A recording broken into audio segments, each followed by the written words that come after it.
Hello and welcome back to Final Fantasy XIV. I'm Luce, and since I didn't want to start out the next game, story game when the multiplayer stream is coming up soon, I figure why not? I'll just take another night to grind, basically.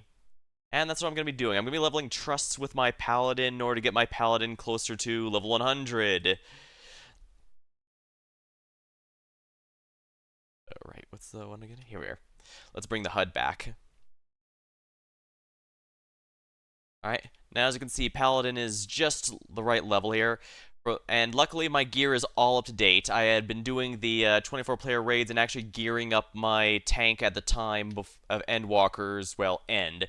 So, well, the nice thing about that is that Paladin gets to benefit.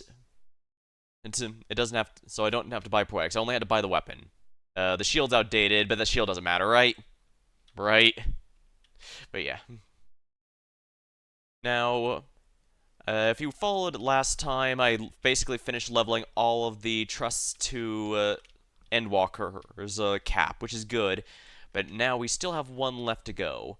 Now, the Alphino? Nah, we're gonna go with Urion J. I kind of want to get Alice up sooner rather than later, but I think it might be worth it to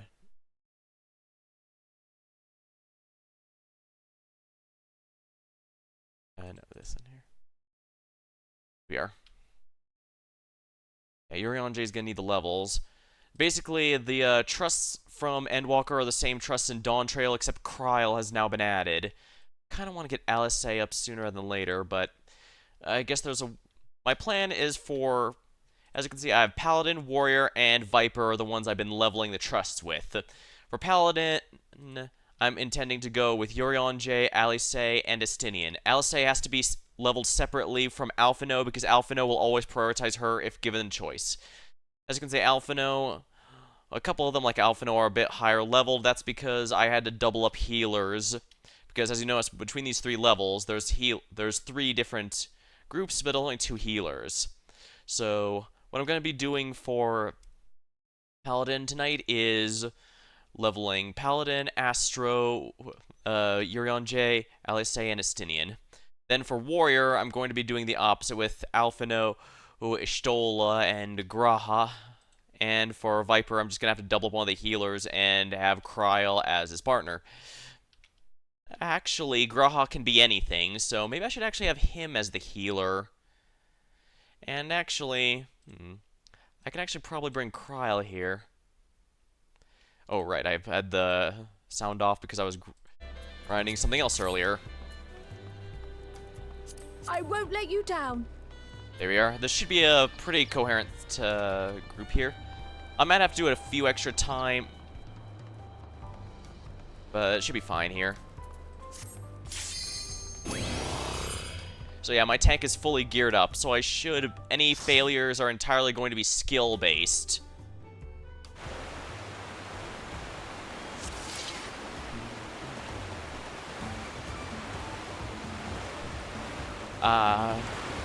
Zarul or Bakul, who shall it be? And yes, I'm going to continue getting Zaralja's name wrong, because that is hilarious. And because I couldn't remember it earlier. I think I mentioned, but I do have a buddy who mains Paladin, so...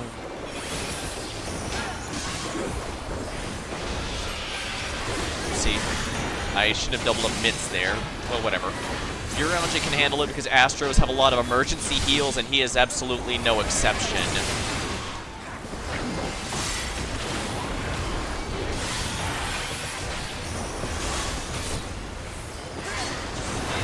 Alright, the nice thing about level 90, we now get the upgrade.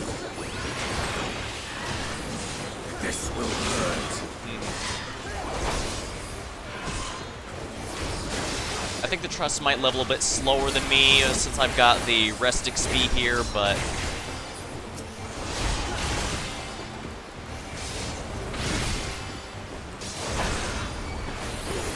I really like Holy Sheltron, and honestly, after getting all my tanks to 90 or higher, I have to say, I think the Blackest Knight on Dark Knight really needs an upgrade. Not a massive one or anything, but...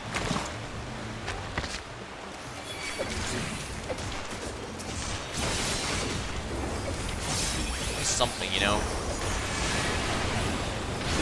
Because every tank has a short cooldown shield here. In fact, Holy Sheltron here is tied to the meter. In fact, the meter, although I guess the meter is basically the cooldown. You get what I mean. But the Blackest Night doesn't really have anything special tied to it anymore. It used to be special in that it was low cooldown mitigation, but now all tanks have it. And all of them have got an upgrade in the Endwalker expansion. Which makes me think Dark Knight could use an upgrade of its own.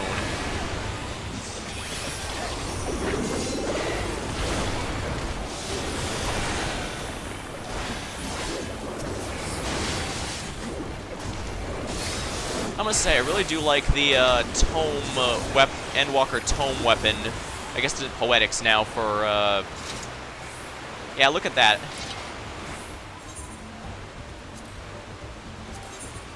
Because if you color it, it actually colors the glowing blade too, which is really cool. If I can get the right color, you can do a lot of things with it. It almost kind of reminds me of the sword of... I forget what it's called, but it's from Guild Wars 2, a legendary weapon where it kind of has a dawn or night time, depending on the time of day. If you get...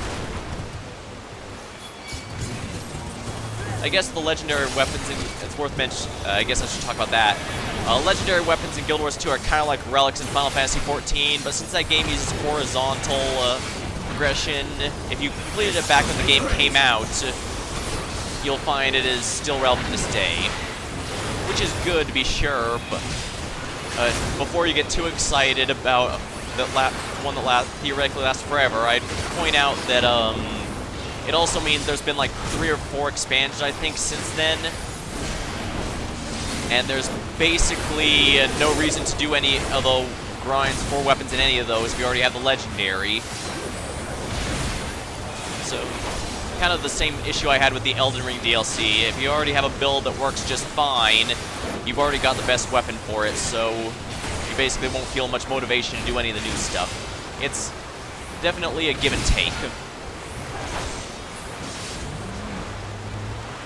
All the other tanks having a shield ally ability separate from their low cooldown ones made me appreciate that Dark Knight has... Actually, I think Dark Knight still has their own, because Warrior has to choose between either using it on themselves or using it as an ally. Paladin has to draw from the same meter.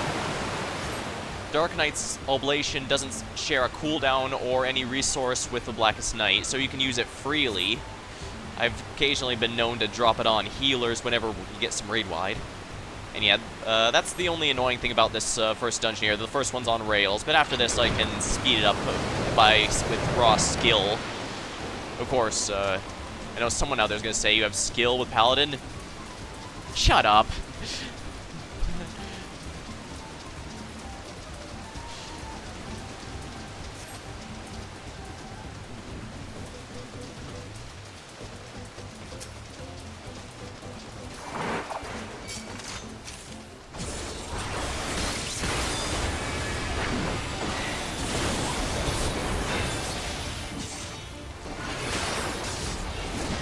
Yeah, that's a team-wide. I should have debuffed him sooner.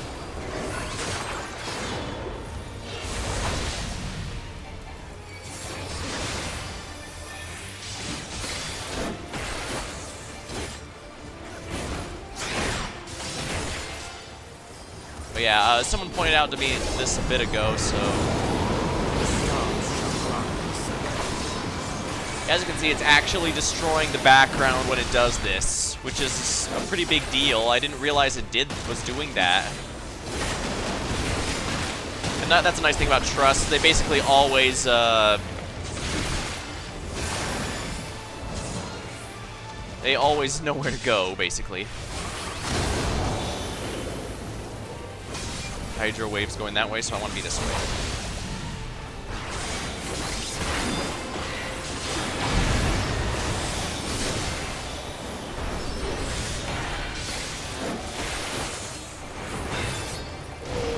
Igdomancer is really absurdly powerful. It's kind of silky.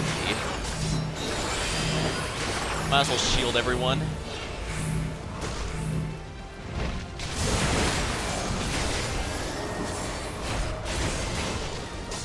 Yeah, if Gunfire Reborn and Final Fantasy XIV have taught me anything lately, it's that Pictomancy is insane. I'm not sure if you're watching me with the team when we were doing Gunfire Reborn, but the Pictomancer deals ridiculous nuke damage just like it does in this game. I've heard some argue that the Goat's ice magic is a lot more powerful, especially since she can trivialize a lot of otherwise painful bosses, but...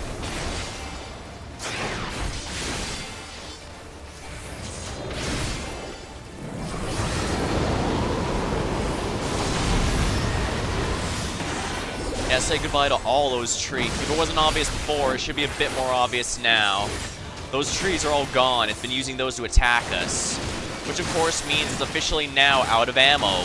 It can't use it against us anymore. So isn't that nice?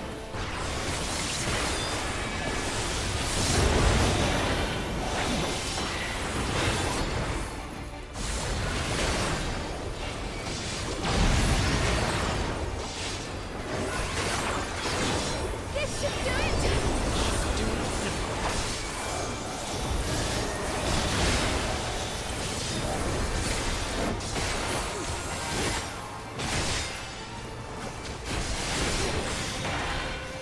Just use Holy Sheltron on the finisher, I suppose. On cooldown, I suppose. Closest thing to it.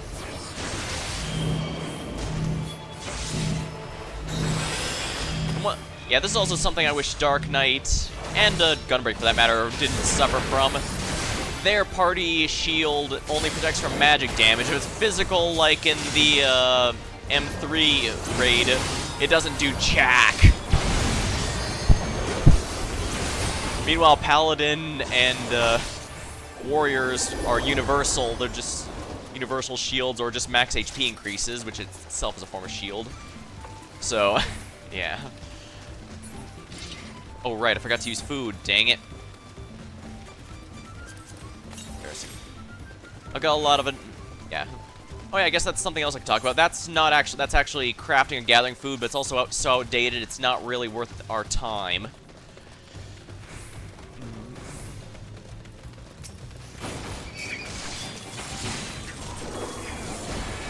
Alright, so funny thing, it was pointed out to me that there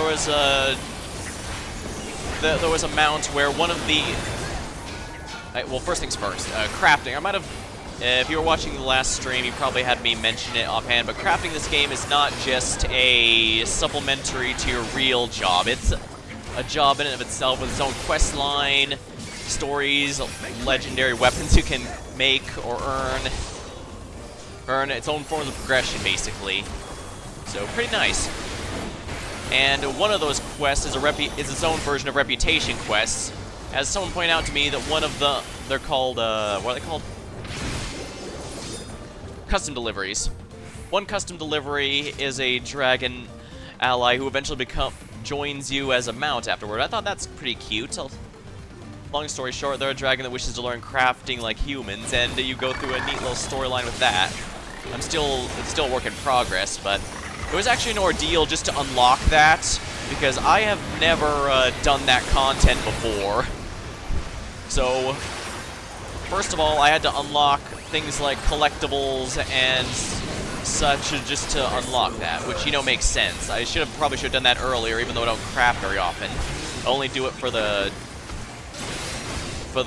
reputation quests, since the Beast Tribe quests they used to be called, but they're now called Society ones since not all are beasts anymore. Like, one is a Dwarven quest, and you can play as the Dwarves. They're the Lalafels.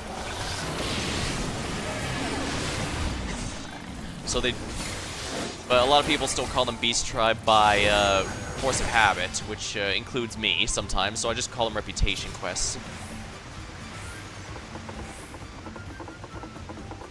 So I had to unlock that. Then I found out this is from the Ishgard Restoration quests.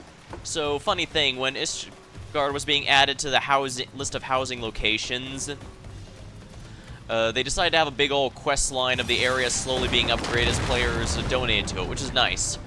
The it's done now, obviously, but what matters is you can still do turn-ins and stuff for it, for for certain rewards, mounts, that sort of thing. But you also have to do that in order to unlock the little dragon custom deliveries as well.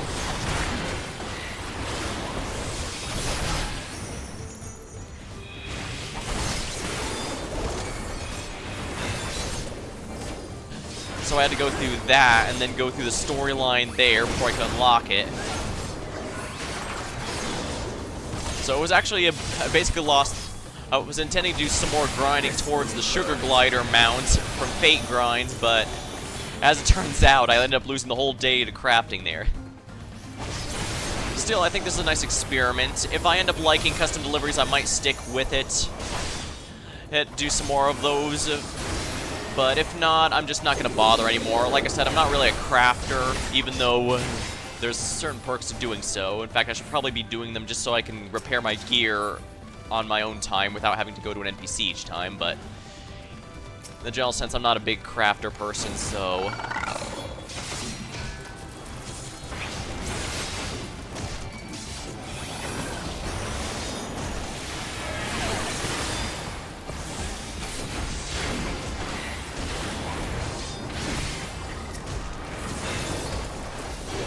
I'll just use Holy Shelter on cooldown like I need to remember.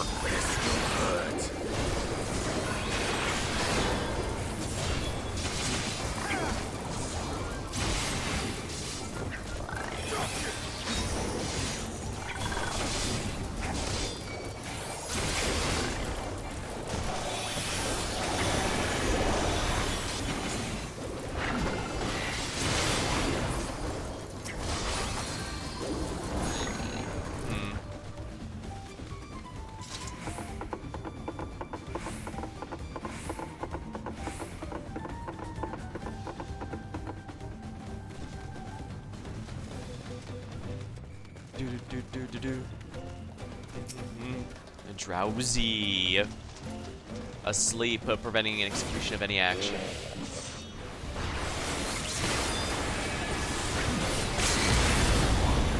Yeah, Stinian's usually pretty good at using the limit break there. Limit break, executing limit break. Aha. You're mine.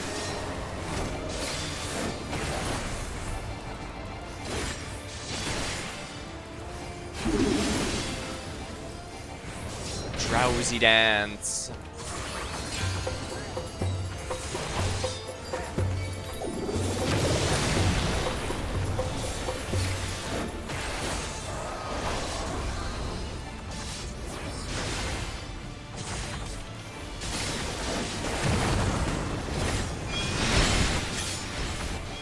This dance invigorates the roots, so my.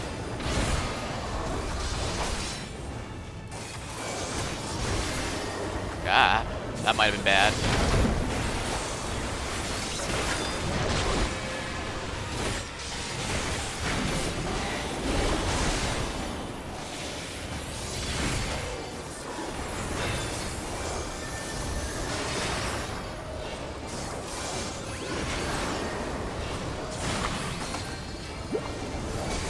Right, that does an extra hit. Oh dear, more copies. Yeah, I gotta get all of them focused on me.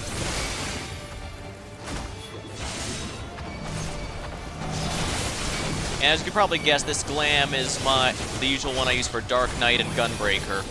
I'm not sure if I'll make a new one for Paladin. I don't personally think it's worth it, but something to keep in mind for the future, I suppose.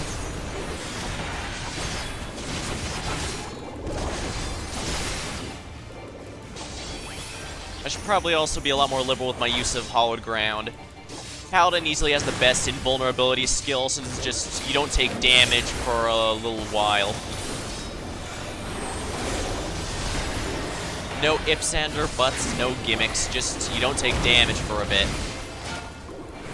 You don't even lose HP or anything as a cost like Gunbreaker does.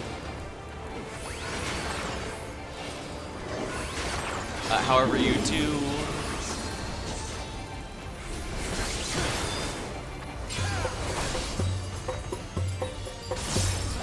However, it does The only thing I've noticed is it does take, seems like it takes a couple extra seconds to activate, which, it's not a huge deal, just something to keep in mind, I suppose.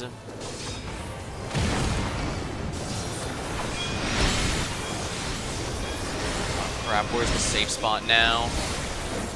I think Yurion's should go out dodging, right? Maybe Stinian. Well, I can afford to get a vulnerability up.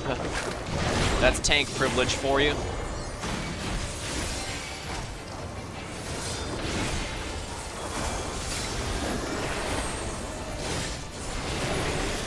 Here we are.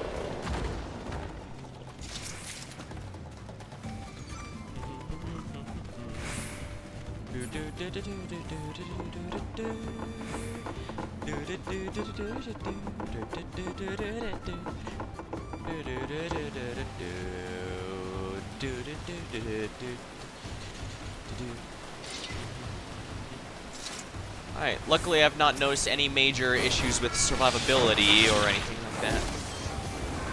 Well, I guess this is the first time I can actually do a pull that's not forced to be limited in scope. So I probably will actually have to care about mitigation for these guys.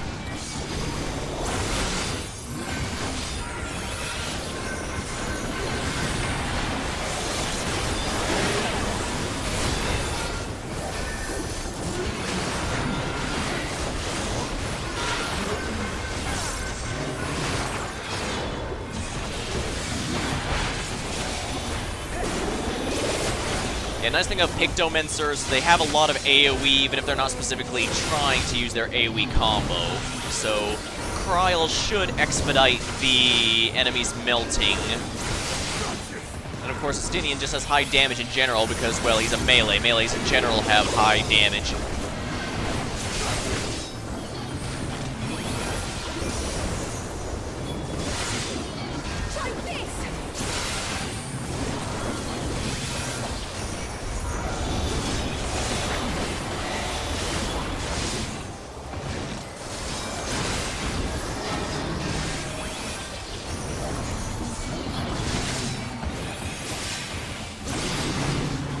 This will hurt.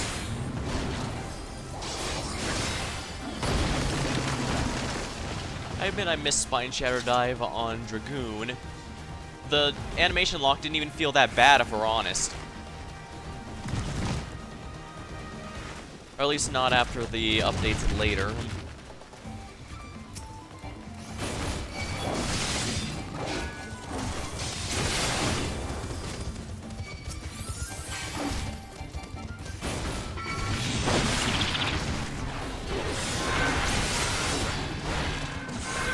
Actually, you know what? Let's do the easy way.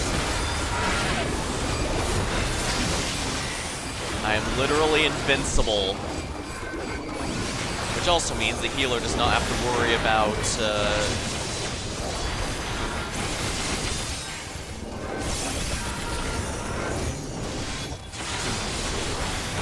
healing me for that time, which means Yurionj can start just dealing some damage of his own.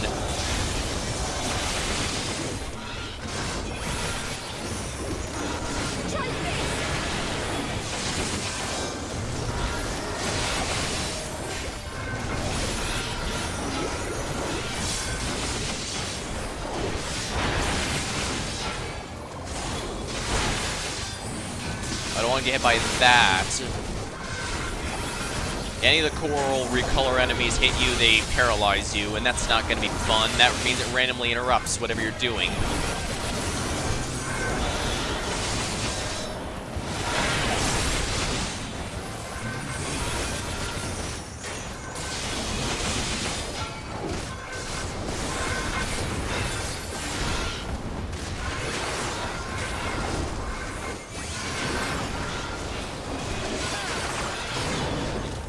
I don't think that's an AoE, as nice as that'd be.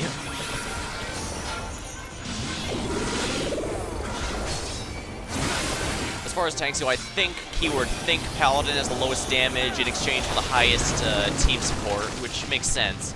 They also get an entire team shield like Passage of Arms, which I think is really cool.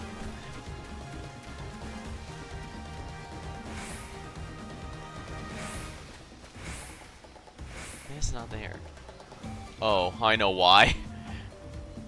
It's because I forgot to do the Paladin job quest line for Stormblood.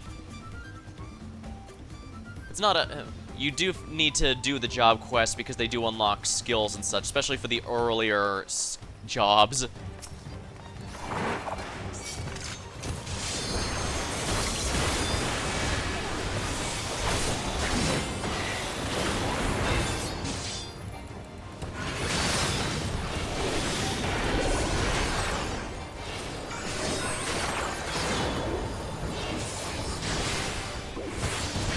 Let's just not risk it.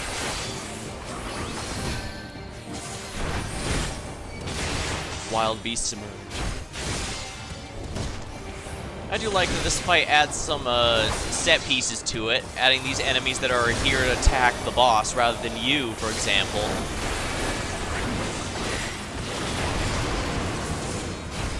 All that I have and more I bring to bear.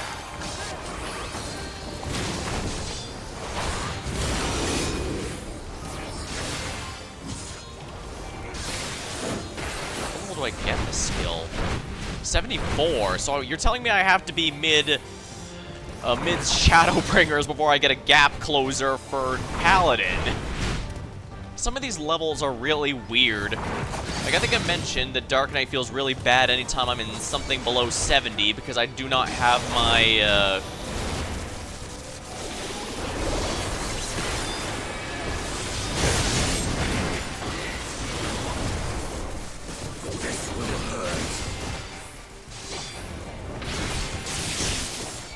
I don't have my Blackest Night, my most important mitigation. And let's, speaking of mitigation, might as well protect the team, right? That's what a Paladin does. Sandworms burst from the ground, drawn by the vibrations above.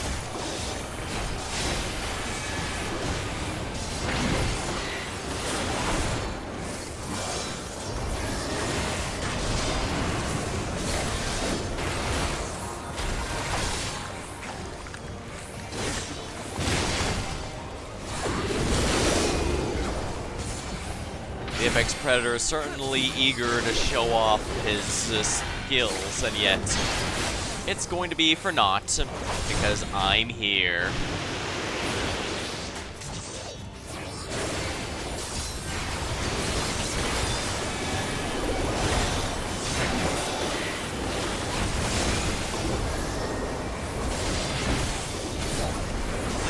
Wind whistle.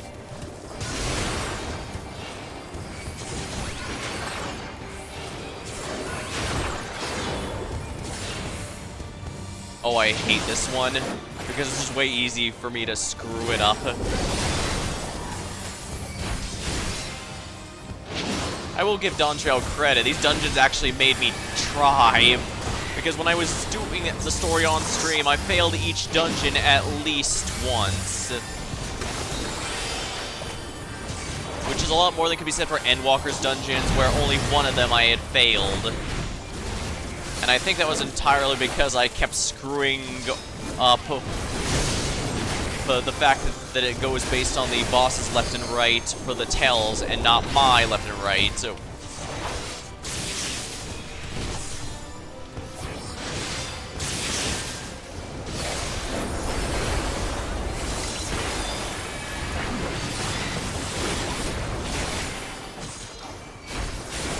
be able to get all this in my burst phase if I'm smart.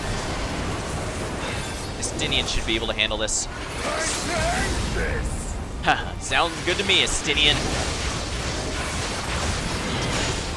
Excellent.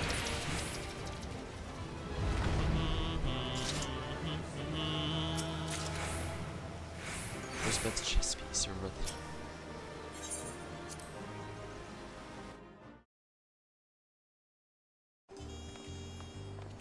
Alrighty, we're gonna go back in. Well, the good news is the Ishgard restoration doesn't have a time limit here, but as I said, the custom deliveries, you only get, I think, about 18 of those each week. So it's gonna reset basically as soon as the weekly reset is, which at time of streaming is gonna be tomorrow or something like that. Lovely Estinian leveled. sooner they all level, the better, I'd say. Yeah, I could just sell the food or whatever, but again, it's all outdated. Especially since Ishgard Restoration is classified as Heavensward content, which, first of all, does mean if you like the theme, you'll be getting more of... You'll be able to hear it when doing those quests. I like how each expansion has its own music for the quests. But most importantly, it also means the food there is only relevant for jobs that are at the Heavensward level, which mine aren't.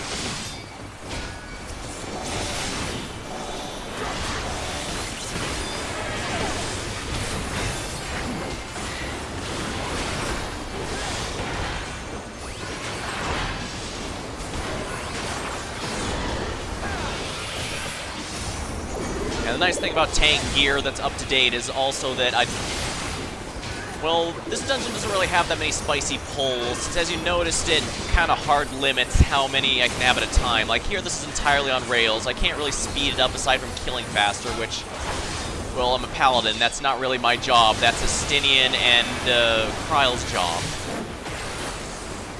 So they'll determine this pace at which we go through here, but yeah. It's only at the tail end that I can do those bigger pulls, and those honestly aren't that bad, thanks to, again, my gear is really good.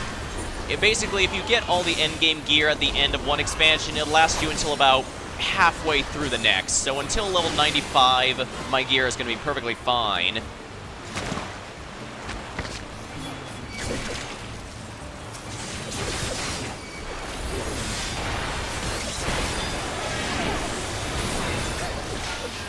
Which also means I don't have to worry about taking too much damage at any point because my gear is overly leveled for the area we're in. It's very nice.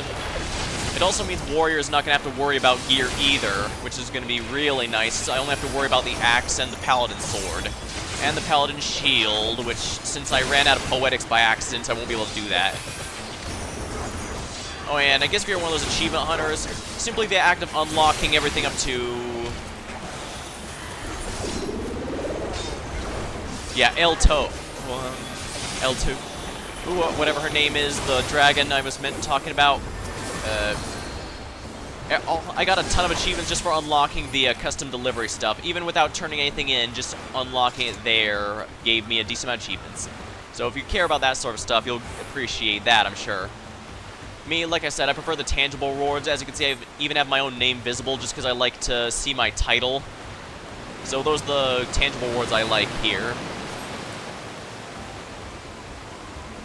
Shaju Zaza is not here, unfortunately. It's only Bakul.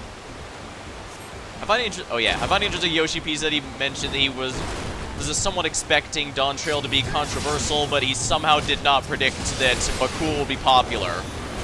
I mean, dude, he's the Vegeta of the expansion. How would you not expect the Vegeta character to be popular?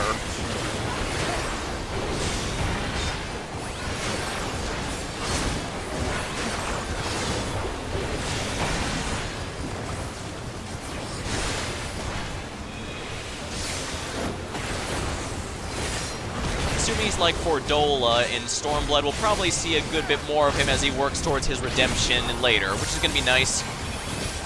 I believe the story ended with him being scripted, so we'll see how things go there.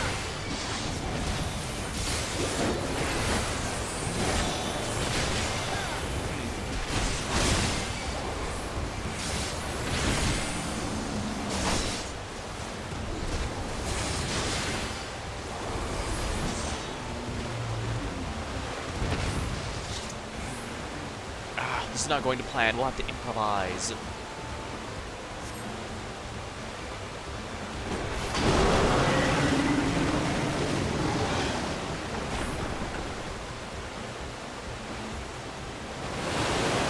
It's a shame there's not much dialogue here. Like, when you saw me grinding Kitsis Hyperborea, you probably noticed that a lot of the avatars actually had dialogue, and unique reactions.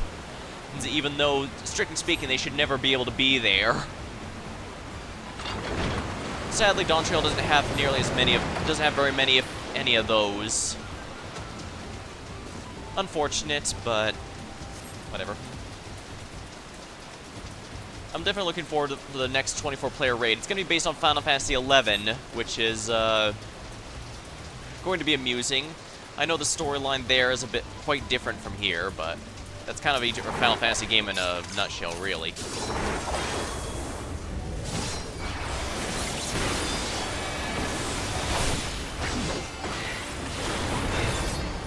This will hurt.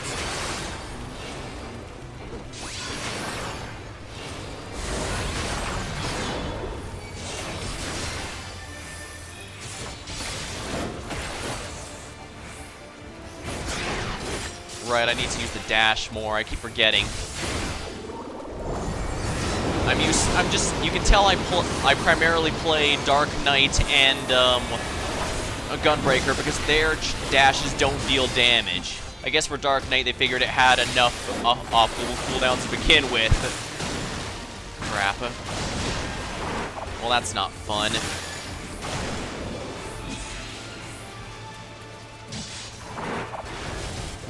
Sheesh. The Avatars barely made it. They had to sprint.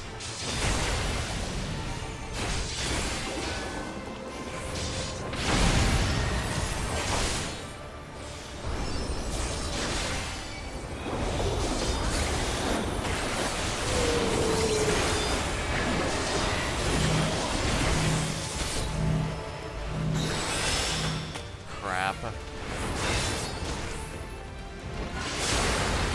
That ate a lot of my Sword Oath timer. Fight or flight. Yeah, fight or flight.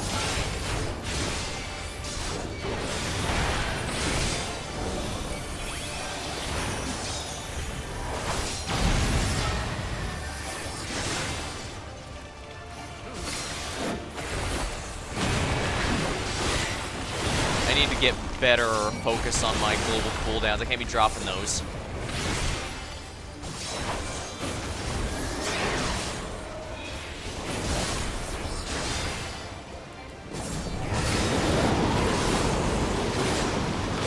Yeah, it's using the background as a weapon. Kind of neat. But also means it can no longer do it once all those trees are gone and junk are gone. Yeah, with all the trees and rocks gone, it has no choice.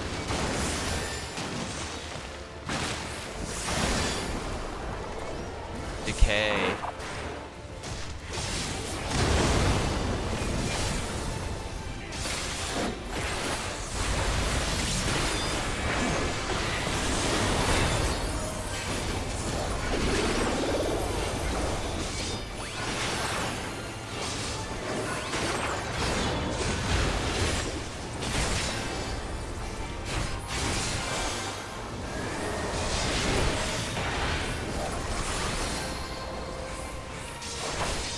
Song of Crime.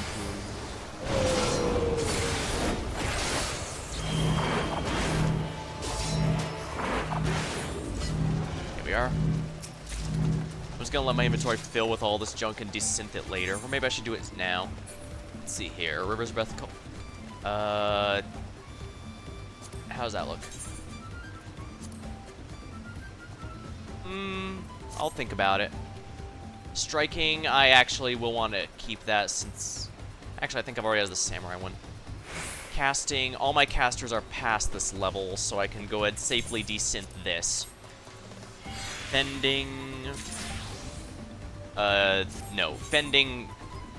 Yeah, Anabesios, that's way better. That's gonna be... 650, what? Oh, no, 640...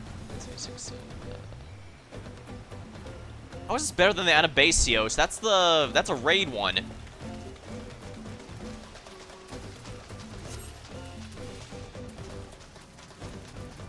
I swear I have good tank gear. I don't know why nothing in here should be remotely as good.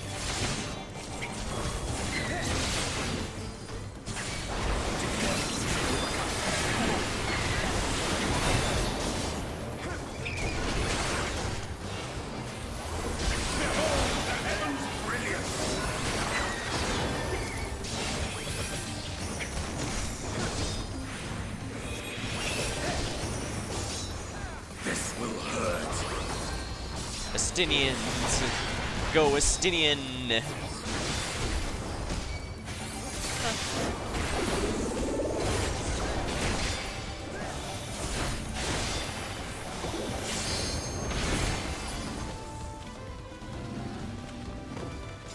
Whoops. Alright, now I was... Oh, crap. Now I'm the one doing the small, pulls. Sorry, trust buddies. Yeah, I should have been, made that a bit more of a spicy pull. Because otherwise, this is taking a lot longer than it needs to.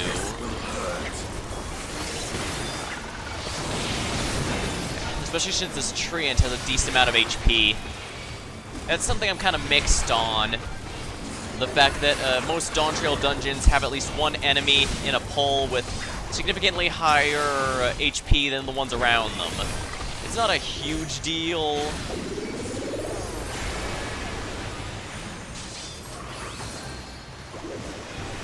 Like I said, I've seen them. I think I mentioned I've seen them called lieutenant enemies or something like that.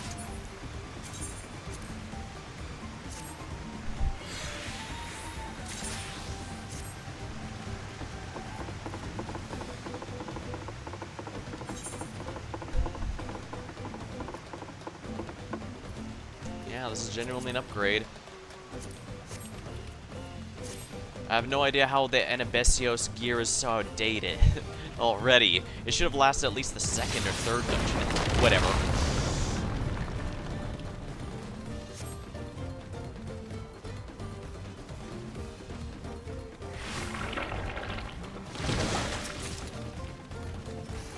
Earring of casting. Once again, that's something I don't need.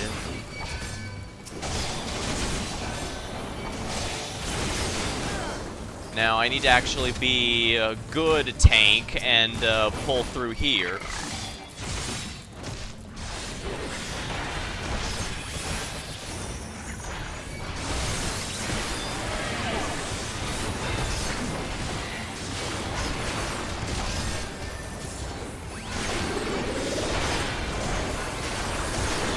Holy crap, Cryle!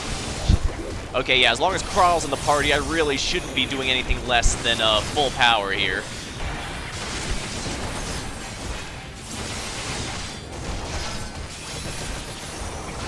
Increase my... Well, whatever, the armor's good for keeping me up here. And my armor should keep me durable until the halfway point, which I believe is going to be the Sky Deep Canody.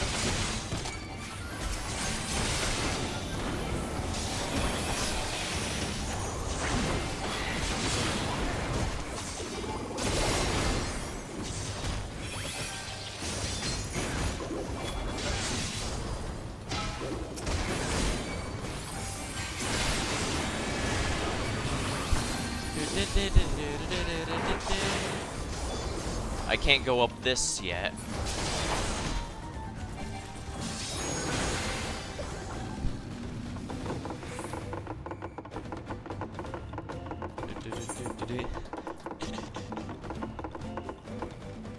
Half massive scouting. I should be fine at striking, maybe. Yeah, I haven't been doing much. I've got samurai, but I don't monk. I'll keep that in case I need to. But the scouting, yeah, I'm pretty sure I got better. Healing, I'm pretty sure I don't need that either.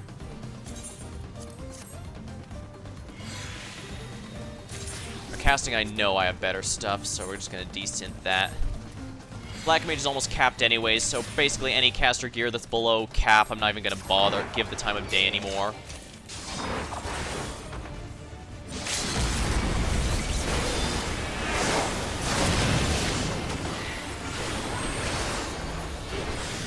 Uppercut time.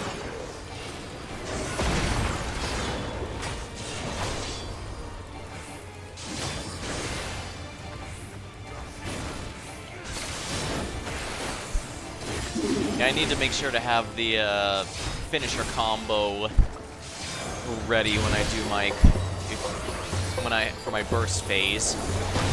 Again, not a huge deal since it's technically not the tank's job, but I really need to push my damage as far as I can.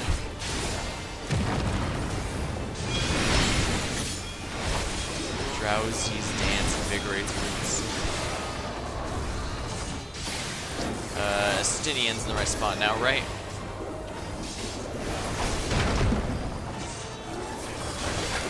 Jeez, oh my.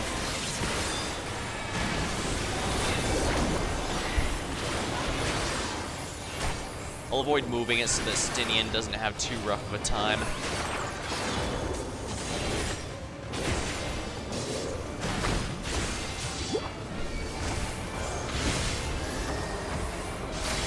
Ew, he's got something up.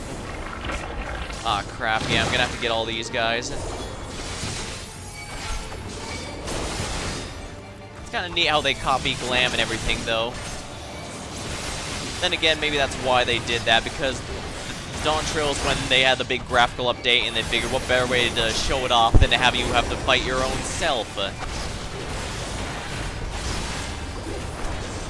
Bit of a friend who was in a tabletop game where where the team had the obligatory fight clones of yourselves, and the DM for that game apparently decided to have it be clever and have the players control both themselves and their copies.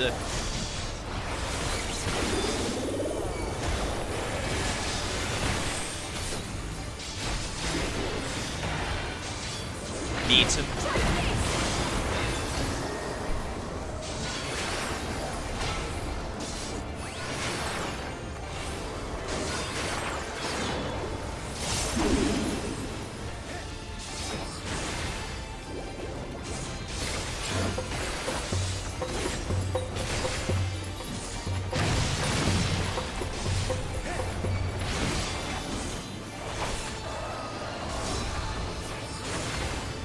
Estinian usually knows the steering your engine. Yeah, everyone got it right.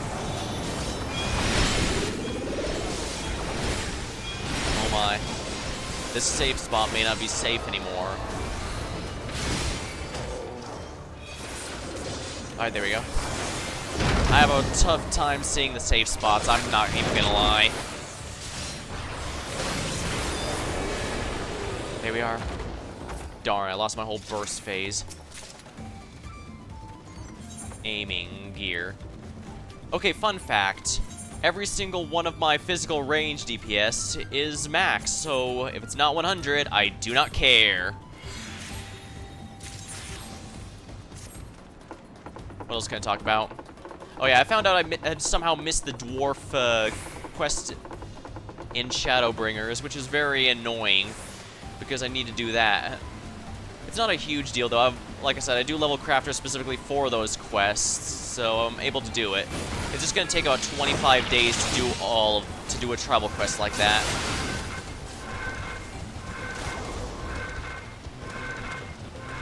Dang, these guys are quick.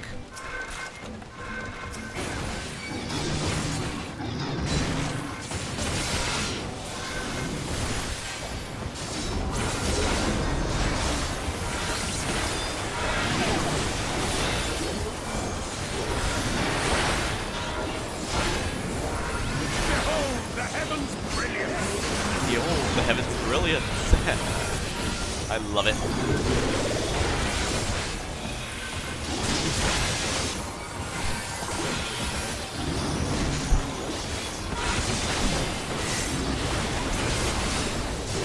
Right, I really need to be using my Holy Sheltron basically on cooldown for these, because I'm going for the big boy pulls. The NPCs don't care either way, but I should be training them as I train myself. The stars shall grant thee succor. Stars shall grant thee succor.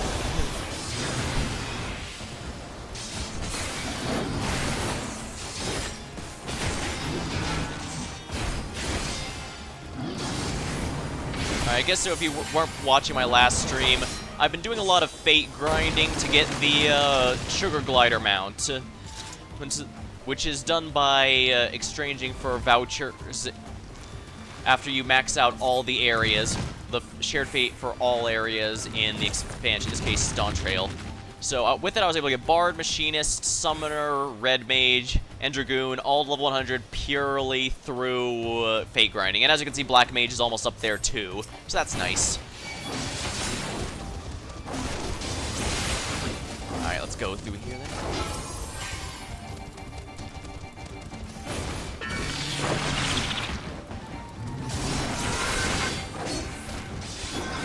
And let's just pop invincibility here.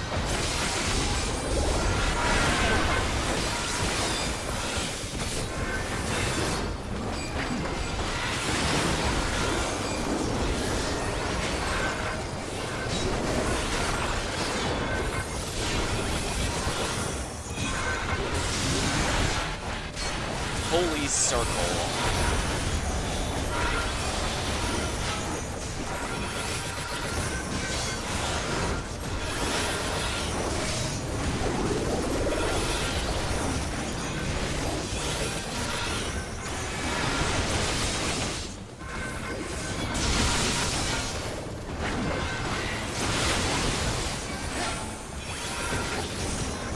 Yeah, I probably should be rotating my mitigations better. But hey, if the healer's not complaining, it's not an issue, right?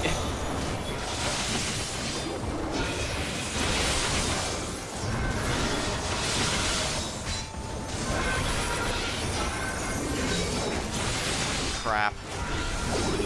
Alright, someone else. Alright. Oh, yeah. It's a... I'm really bad at this.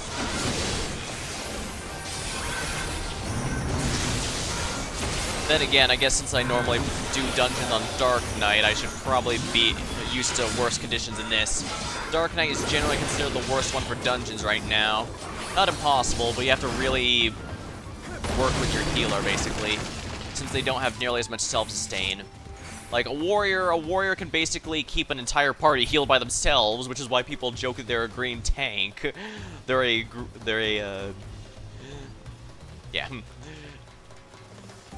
Gunbreaker and Paladin, you can heal at least one other person, so if, like, the healer dies, you can keep at least one other DPS alive as long as that DPS is paying attention.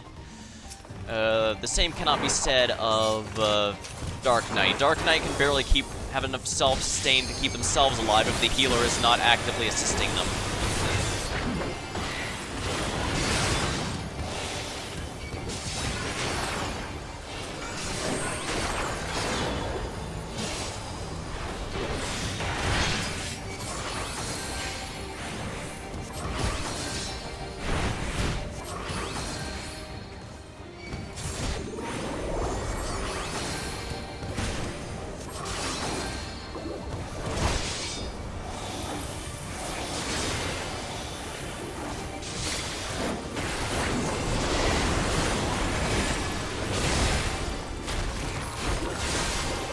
Yeah, I think our DPS are doing fine. Although there's so much you can do to speed this up after all. Let's, protect the healers a little. Oh.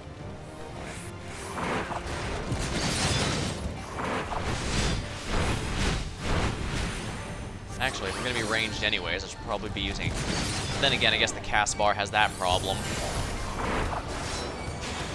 You don't have to be a mage in order to experience mage difficulties. Right, I keep forgetting.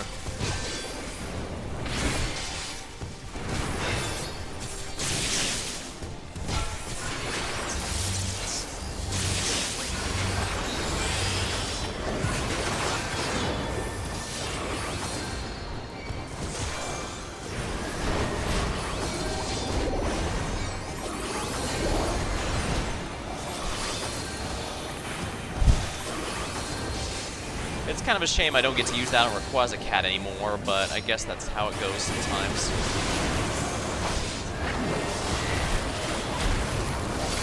Yeah, it's a shame I have to use the Rayquaza Cat bonuses on Confidor now instead of Holy Spirit, but it is at least a more satisfying combo to be doing it that way. Oh, hello.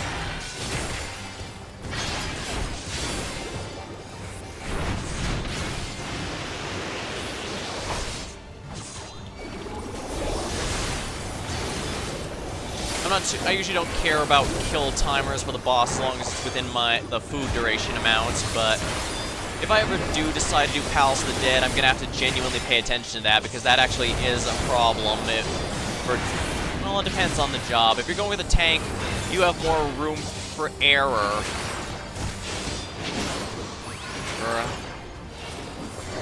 But you also have to room for error in that you can make more mistakes and not die, because, you know, tank privilege. However, your damage is low. Like, as much as people joke that tanks can be as strong as DPS, the warrior is so powerful it's practically DPS, that's not actually the case. Indeed, you'll be quickly running into the timer. Then again, I guess Palace of the Dead is generally agreed to be the hardest of the deep dungeons. Heaven on High is generally considered the easiest, so that might not be a half-bad option. And if I want to just dip my toes in to decide if I like it, you know?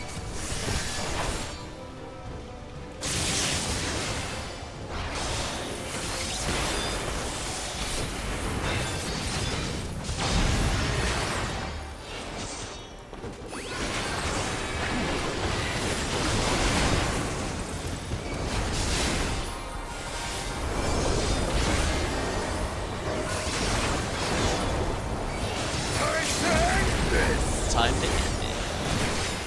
Yeah, Stinian's gonna finish it. Oh, right, he had to interrupt it because, that. I really don't like that tornado. Stupid tornado. Dang, he's gonna die. Before Stinian can finish.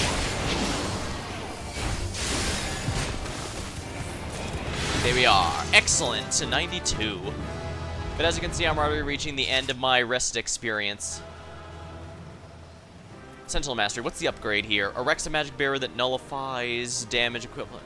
So, on top of the mitigation, it's a straight-up shield. The Gunbreaker version grants you... Let's see here. The Gunbreaker version increases your max HP and while also healing you for that amount, so it's functionally an overheal that you can't lose, basically, because you don't lose the HP if the timer runs out. Not unless you're already over cap still, I mean. And Dark Knight gets an X-Cog ability where it's a stronger mitigation, and also you get a heal if you drop below a certain HP threshold while it's active, or if the duration expires.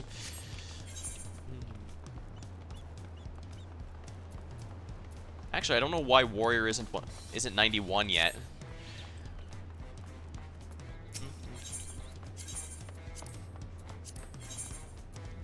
Maybe I should break it for a bit to do one on Warrior here. Especially since I still have Rest XP, and therefore it's going to be a lot faster.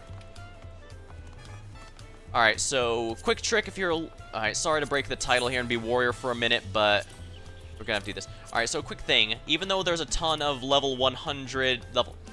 Level 90 dungeons, and I can even use 0 if I wanted to have a bit of a unique trust with me for this time, because as you can see, 0 joins you for the level 90 stuff, but she's not there if you do anything that's from the story. Anything is actually leveling. Even Dead Ends, actually, you're actually better off going with level 89, the Antilia Scope, rather than that, because actually, yeah, since Alphino's here, let's go with Urion J, Alice, and yeah, this is a good one. Scope. Yeah, sorry, I'm just gonna do one as Warrior real quick so that I use my rested XP on them. All seems in order with the lens, and I trust you can hear me. Those things are pure malcontent, the residue of lives unfulfilled. Oh yeah, it might help if I have Defiance on, wouldn't it? Now, sadly, I don't think I can over-pull for this particular dungeon. Let me check it out real quick. But yeah, believe it or not, you actually gain more XP doing the level 89 dungeon than the level 9 dungeon if you're trying to go from level 90 to 91. The reason for that is this dungeon is actually specifically designed to, you know, grant XP.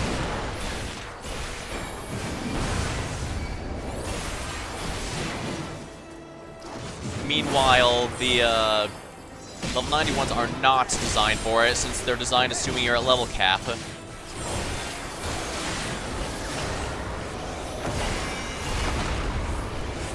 A few berserks, and this guy is down.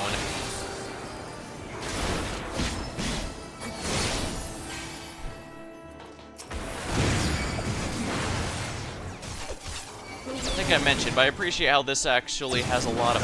Crap, I missed that guy.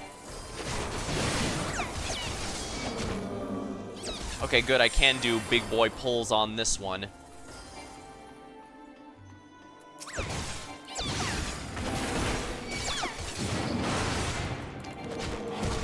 Gotta love how warrior... crap, home gang.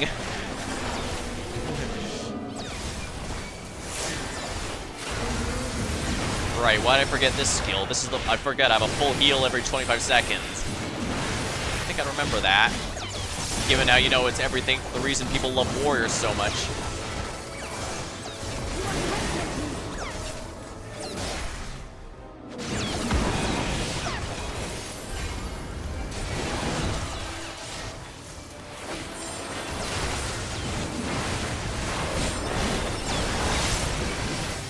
Alright, as long as I survive 25 seconds, I can basically get a full heal.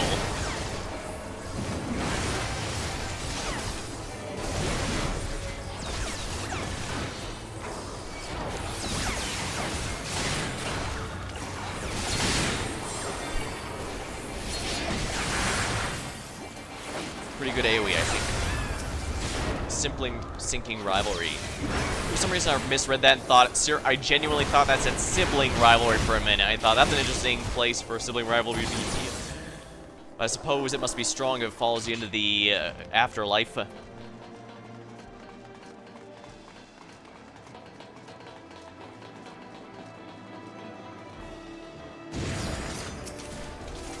Ah, Illbird.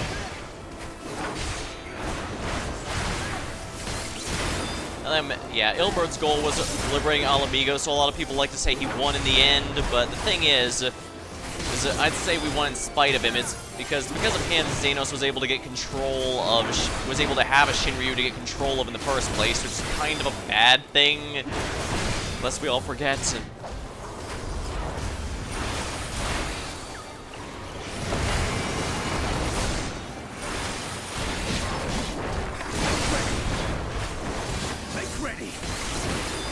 Plus, the whole reason he fought us was because he kept thinking we had a Liberate Alamigo button that we could press at any time and just weren't. The thing is, the only reason we were able to do that was in Stormblood was because we had gotten not only the Eros of the Alliance together, which required us to do the events of Realm Reborn, but also because we did the events of Heaven's Ward, which is what got Ishgard to join in on the fight against the Empire. And on top of that, we still lost, if you recall.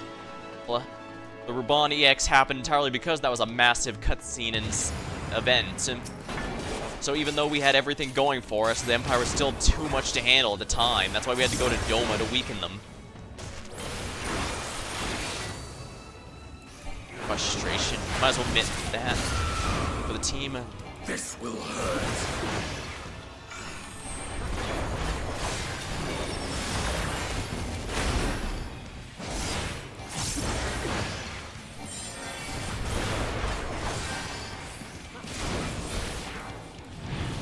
Bloodwinning actually has a mitigation after its upgrade, which is pretty nice.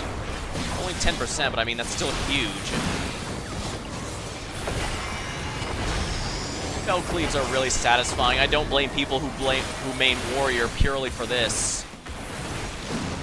Oops, you gotta keep the GCD rolling. I gotta follow the GCD like it owes me money. That's something I really need to do better at. Especially if I want to do serious raiding, although granted, I haven't done as much as I was hoping. As I said, I've been grinding for the Sugar Glider. I guess I can show here for the moment. These are the vouchers you need. I have 368, as you can see here, and I need 500, and I get about 12 to 16, depending on the fate. So you can do the math yourself to determine how annoying that is, and how much more I have to go. Oh, and if you're wondering why I call it Sugar Glider when I used to call it the Flying Squirrel, I found out there's a big difference. Basically, the Sugar Glider is a marsupial, so same family as Possums, kangaroo, that sort of thing.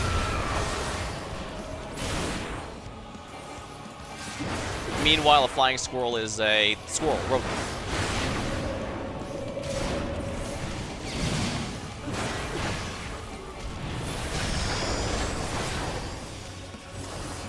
That said, you might want to look it up by yourself a bit better, because I am no animal expert, I'm just going off Google. So for all I know, someone could be completely bullshitting me, and I'd have no way of confirming it.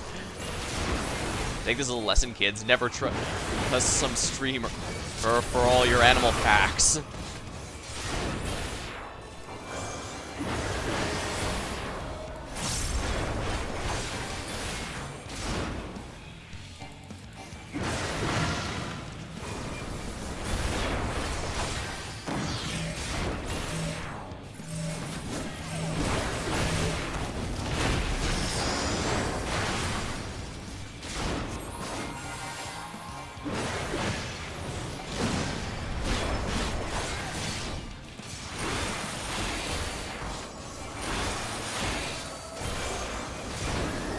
Dang, we almost have a break already. I'd best kill her before we reach it, or else Justinian's gonna waste it on like 1%. That's less than ideal.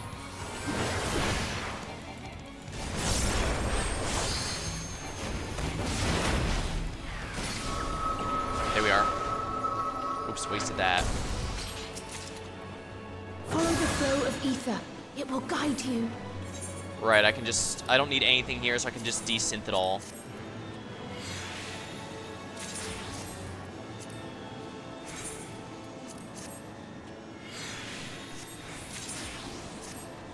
I'm sure that's not annoying to anyone watching. Then again, I guess if anyone's watching, they're aware that I'm doing Warrior when I promised Paladin. I apologize, it's going to be done after this run. I just don't want to waste the rest of XP. I don't want to... Well, I don't want to use up all the rest of XP on Paladin when Warrior still needs to hit 91 itself.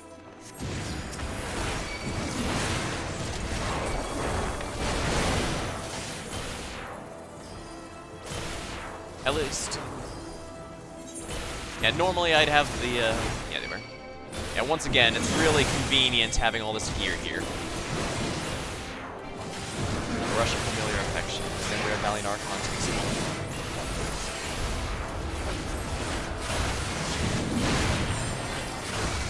Oh my, I overestimated the damage that would do.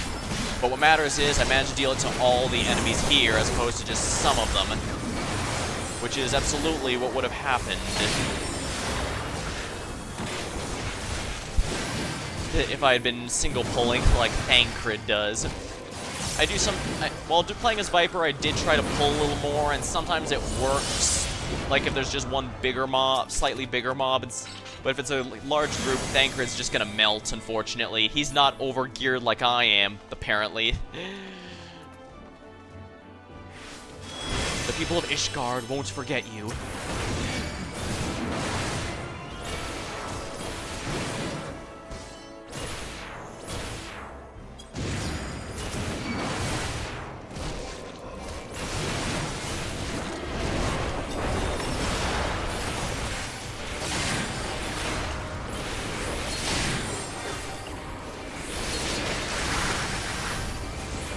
Oh yeah, I gotta love it.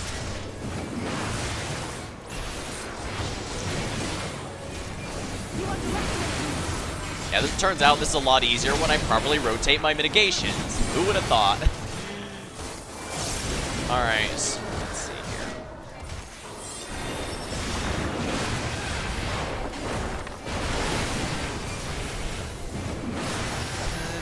You underestimate me!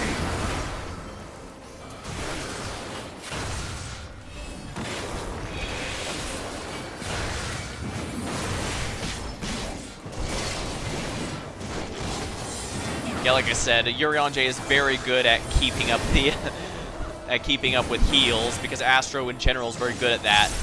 Even back in Heaven's Ward, they were really good at emergency healing, which is why I stuck with them for so long. Do not need this.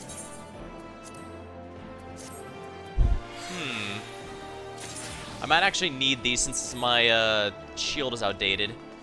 Aiming... Actually, I might need that for Viper. Let me check. No, I can't. I can't go through individually. I'll just put that in my armory chest and worry about it later. Worst case scenario, I can just take it out. Oh dang, Alisei beat him to the punch. But I guess that's something.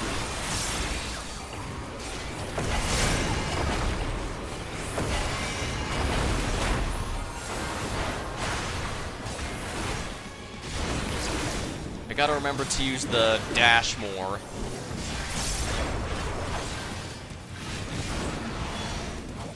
Come on. Here we go.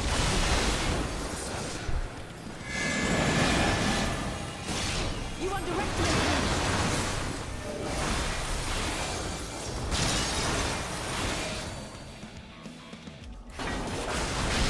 Hey, Mary.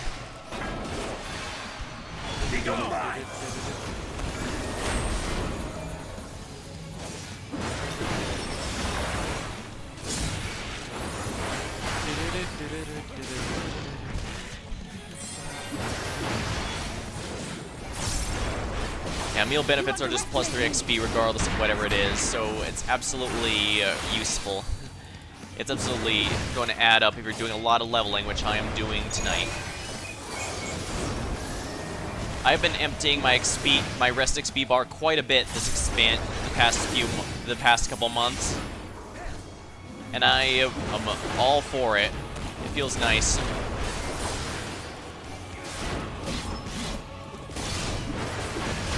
You underestimate me.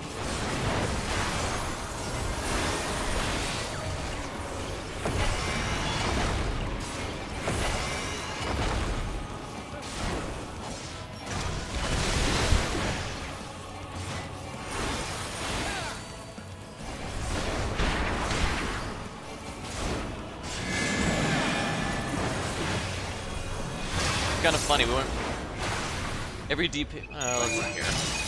Warrior did used to have a dot, but then again, most jobs in general used to have one.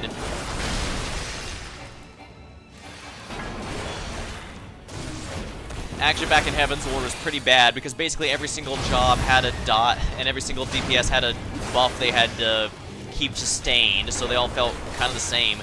It's why the meters being added in Stormblood were so absolutely vital towards giving the job some sort of level of unique identity. I've heard some miss the dots, and to an extent I can get it, especially since I don't think there's...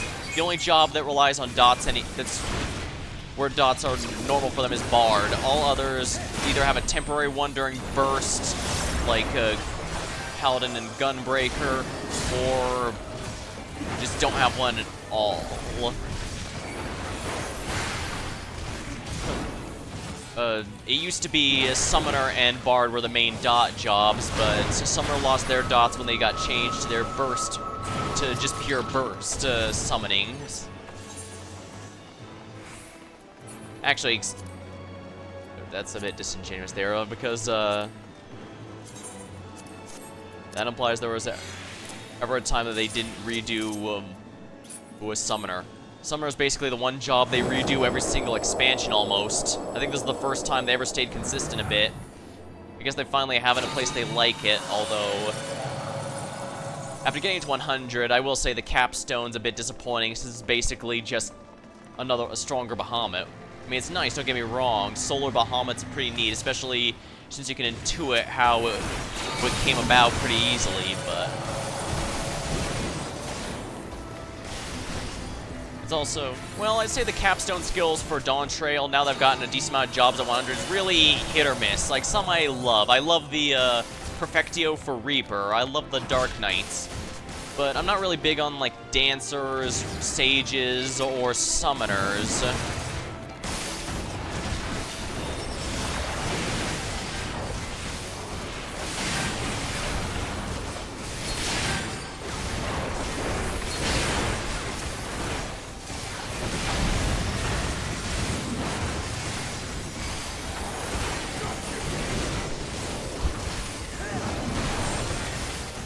Right, I can't be using the slowdown as much with Urianger here, because he also has a slow to help mitigate.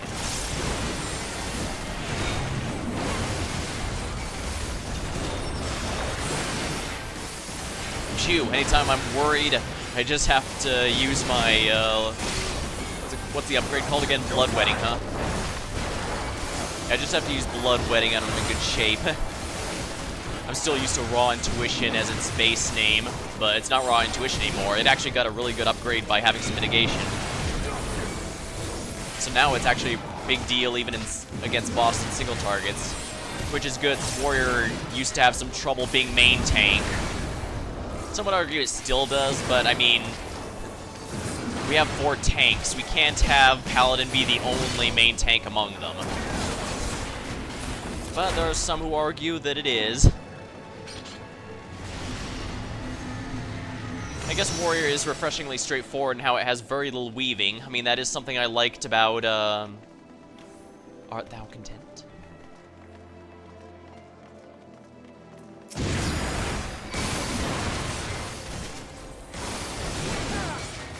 Alright, let's get over here. This is the last enemy for the boss. Sinking regrets.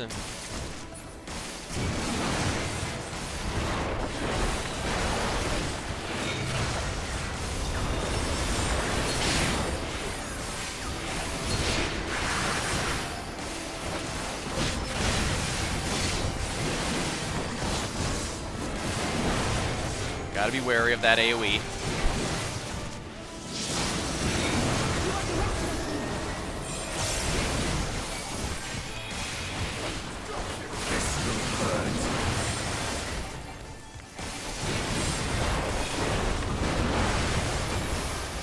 I've got my own self-heal if all else fails.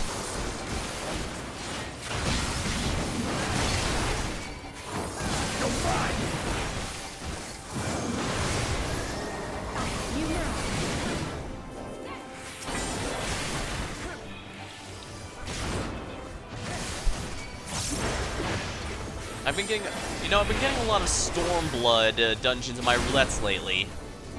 Well, not complaining. Stormblood dungeons actually usually have some interesting gimmicks to them, so they're nice to look forward to, but...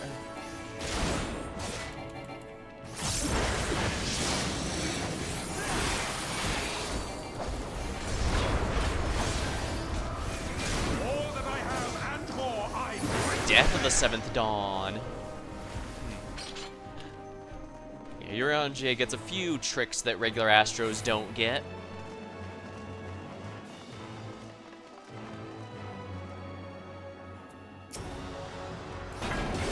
That is quite enough. Have I worn, but this is my favorite by far. Dark Forte. You will persist in this folly no longer.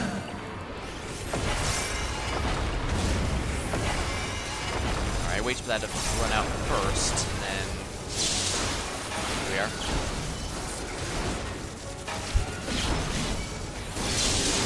The stage is set. I guess I should have headed back over to my Endwalker VODs to see which of these dungeons actually have killed me in the past. Because I could swear the Endwalker ones didn't, but maybe I'm wrong. Maybe I did get torn apart by them just as badly as the Dawntrail ones.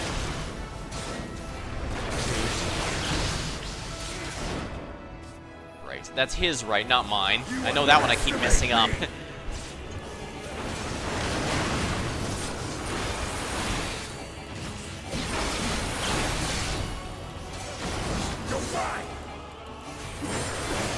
I think that's a grade wide. Yes, it is. Huh. Hopefully the mitigation went out. Rise for the main attraction. And this time, he's actually smart enough to remember, I just won't cast just an ice spell first. That way, you'll have nowhere to hide. Unfortunately for him, we have someone who has fallen, who also has ice as specialty.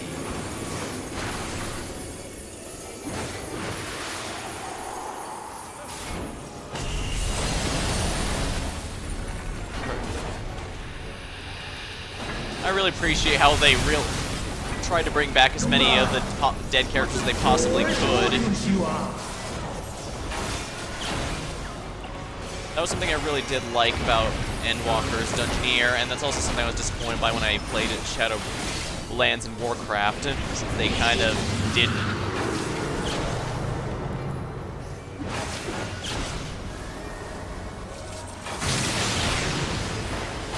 Oh, well, that was a huge safe zone. I have you now. That's his left, not my left.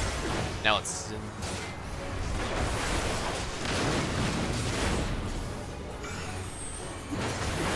You underestimate me.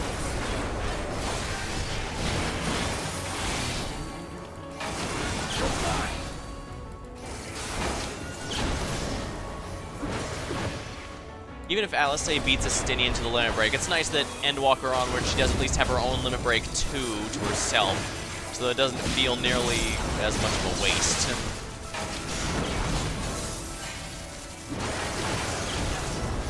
Here, I guess I can talk about a bit about plans here. For streaming plans, I intend to do Half-Life 2's episodes until October. As soon as October drops, I'm going to be doing a special there. Debuff, debuff, debuff. There we are. That made it. That helped.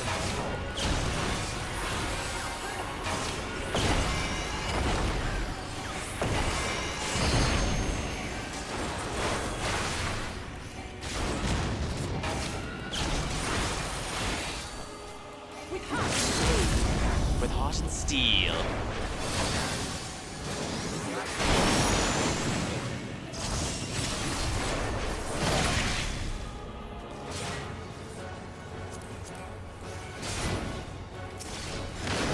Darn, I was hoping to get a see of what the name of it was. I can look it up later. Or there's a lot of sites that detail, well, exactly what moves. There's sites and stuff that explain what moves the trusts all have, what they learn, and including voice lines for that matter. It's neat how Crystal Exarch and Graha both have completely different voice lines. Ooh, the Aethera Seas. Do I already have that one? Yes, I do. It's tradable, so I can sell it later at least. Desynth this, if you please. Desynth this, if you please.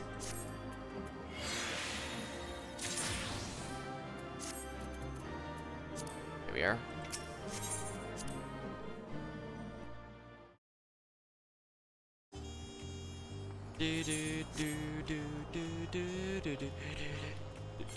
Alright, that's nice enough of a break. It's not enough to get me to 91, but it's good enough for now, I think. I'm gonna go back to Paladin and continue doing that then. Sorry for the brief delay. But hey, we're gonna be here for a good few hours, so might as well have some fun there. Now let me grab a sip of my drink real quick.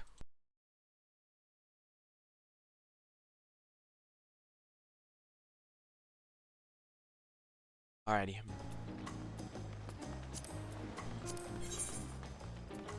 And Dawntrail. I won't let you down. Kryl might fall behind in level if I hit 93 too quickly, but I don't think she will now that my rest XP is running out. It's gonna be disappointing when I max out all my jobs and I don't have anything to spend it on anymore. I guess I could do it on crafters, but again, I'm not really a crafter person. I wish it was still Shield Oath and not Iron Will, but I guess that's an elementary difference. They're both the increased enmity. Skill.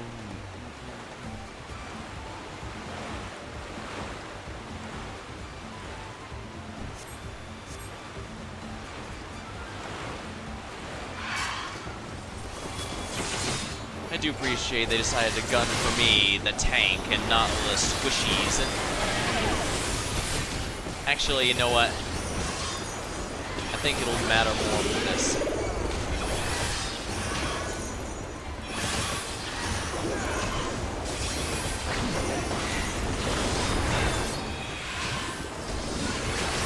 Huh, actually, I can do it this way. Interesting. I'll have to keep that in mind. Although it does eat a ton of my MP to do that.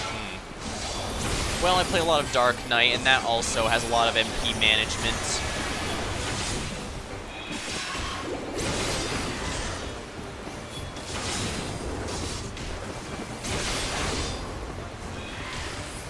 On that note, Monk did get reworked in Dawntrail, and I do kind of like how they did it, to be honest. Before, they were basically juggling a lot, and that's basically why I never got it past, one of the reasons I never got it past 61 until this expansion. It just didn't vibe with me at all.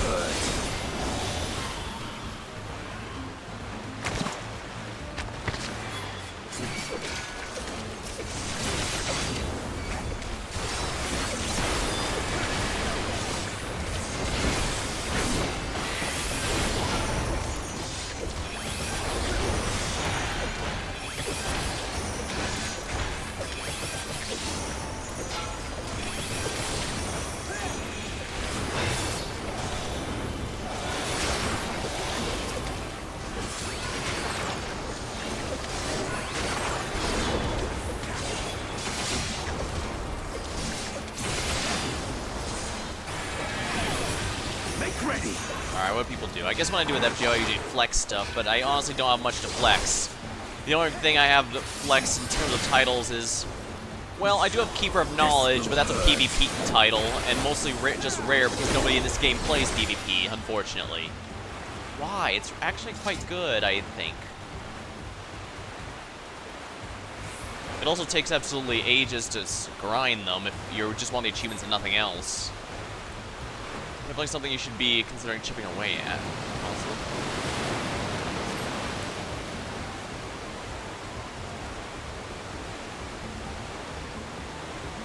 Of course, he delays it just long enough that I lose Divine Might so I don't get my instant casts.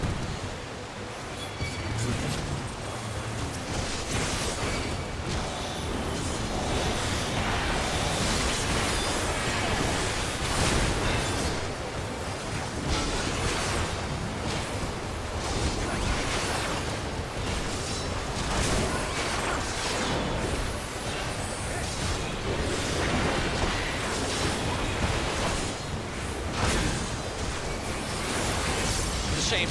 Yeah, it'll be nice once I'm all caught up on my tribe quests as well. My reputation quests, since I don't know how I forgot the dwarves. Actually, I have time. I might as well show it off here. Quests. Here we go. Allied Society. Yeah, the only one I'm missing here is the dwarvens here, and that's the final one of that. So you can tell I'm close to the end. But kind of funny thing, like, here's the Realm Reborn ones. As you can see, there's one combined for completing all of them. And as Endwalker also had one, I even showed it off. However, you'll notice that, that's Endwalker. Yeah, after Dwarf, there's nothing there. I believe Shadowbringer's the only one that doesn't have one, unfortunately. It's also the only one without a Hildebrand quest, which is also unfortunate.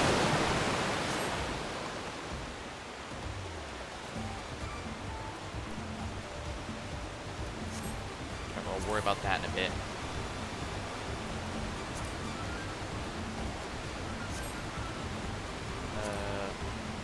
Let's just toss this to make room here. I do not need that. How does that look? Don't really need that. Oh right, I need to use this actually.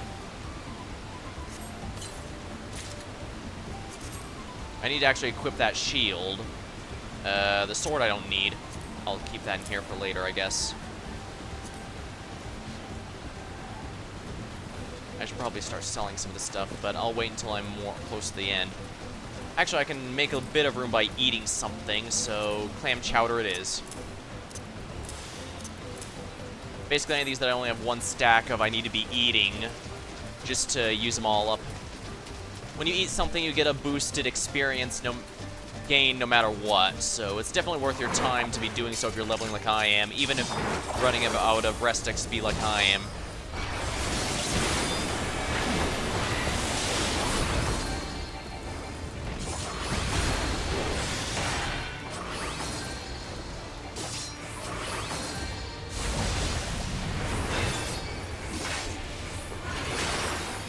My favorite I did like using the Excalibur sword as glam before I started leveling Paladin again, so I might make a new one that uses it, or I might use this new one, since the Tome sword here is really good for that.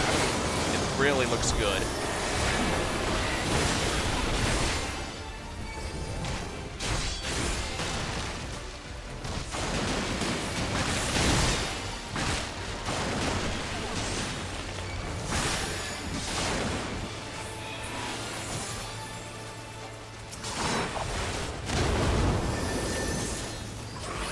As they say, fashion is true endgame.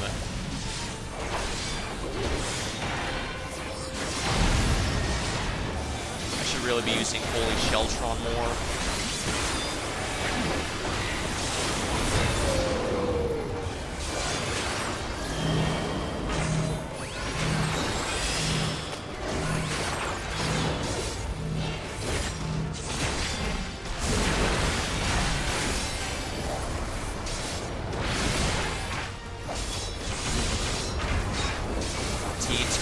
Security, security.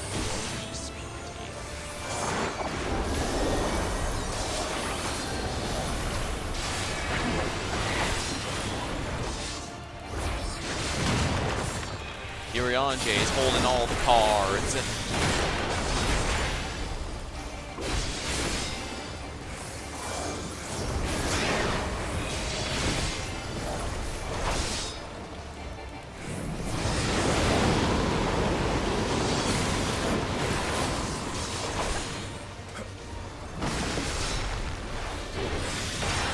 I'm sure attempting my burst phase in the middle of this won't end badly, right?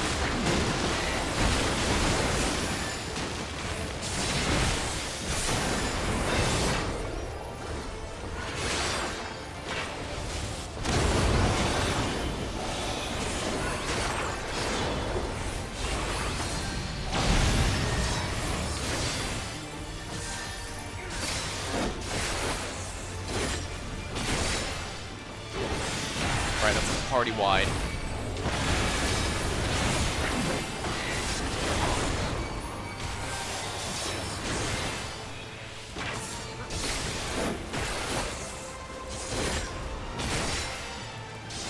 Song of the...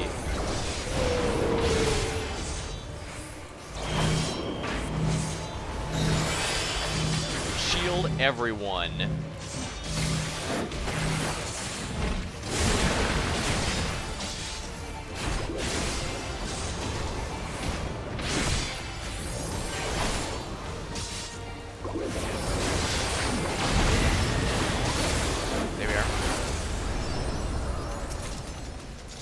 I thought those were usually timid.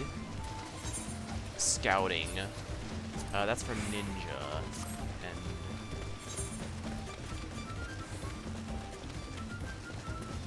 oh, none of them are that level yet. I might be better off with tome gear than this, however, so let's just get rid of that. Right now, my poetics have to go towards, yeah, they have to go towards leveling gear, but as soon as the... because as you notice, everything's at 90 or higher. Everything's practically 90 or higher, so that's gonna be nice, but after that... so yeah. But once that's done, I'll need a poetics dump, and I'm probably going to go with the Endwalker, relic weapons, since those are pretty... since those cost poetics and basically nothing else.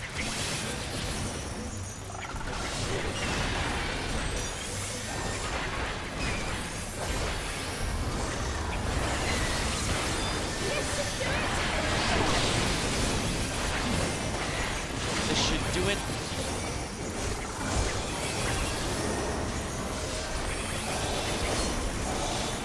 There we are. Yeah, Kryle's damage is really, really good. She's gonna expedite this process significantly.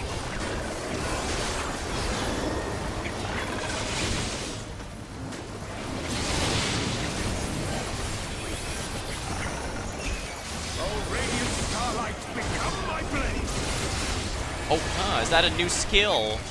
Did leveling up to 92 unlock a new one? Because I don't think that was Death of the Seventh Dawn, was it? Interesting. Neat.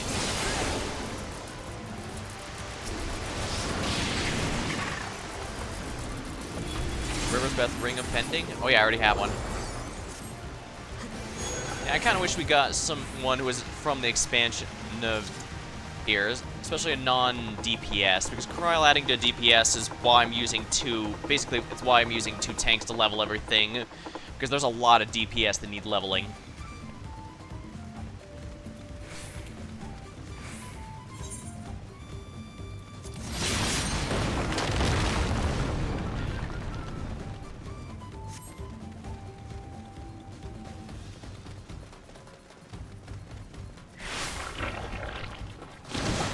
The animation has to end before I can even target them. Yeah, the rings I can actually use since requiring 2 rings, and each one that's relevant is unique. I mean, you can only have 1 copy of it. That's something in of itself there.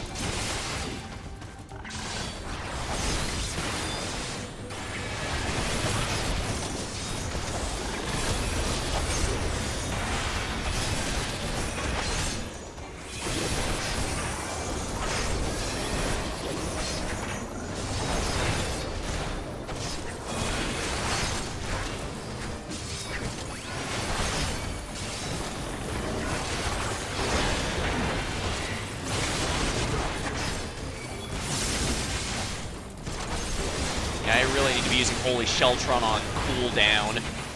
It's easily one of my most important mitigation tools. You know, my friends call it mitts for short, so I keep calling it that myself. Sorry, I know that's not the proper term. I should be using Arm's Length, but again, Urianger actually has a slow, and Arm's Length will just make that last less.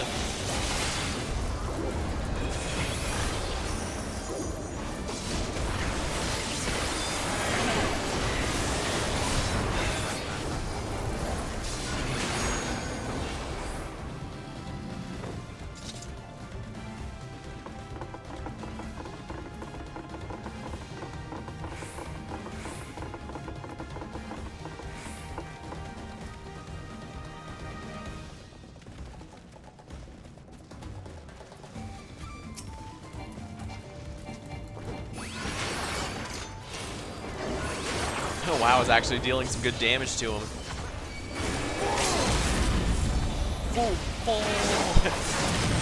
Oh yeah.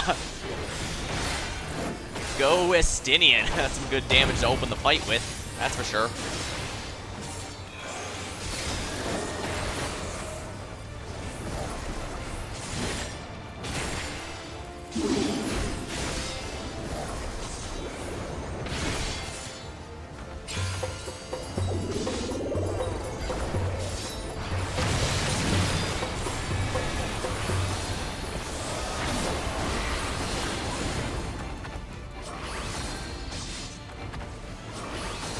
Oopsie.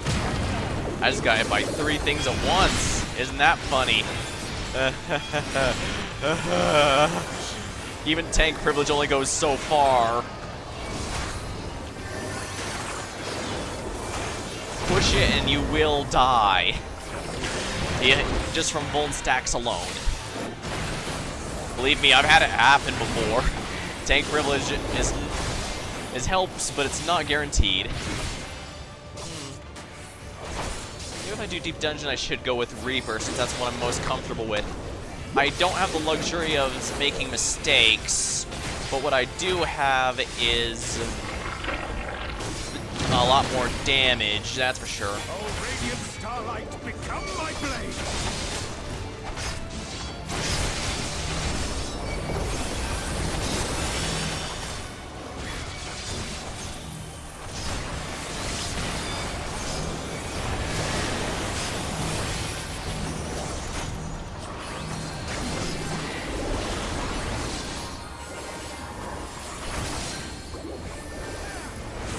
The Quasicat potency is really high.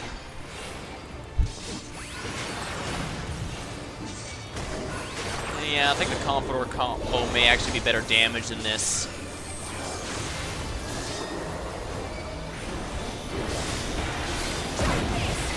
There we are.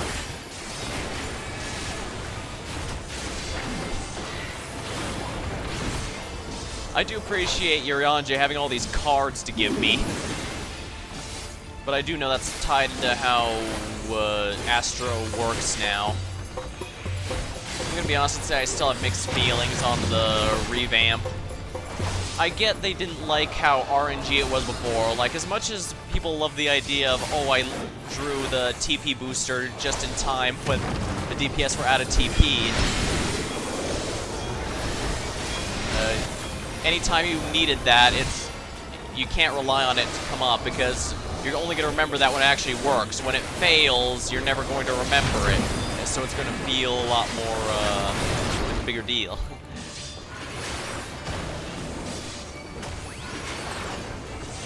Holy crap, crime.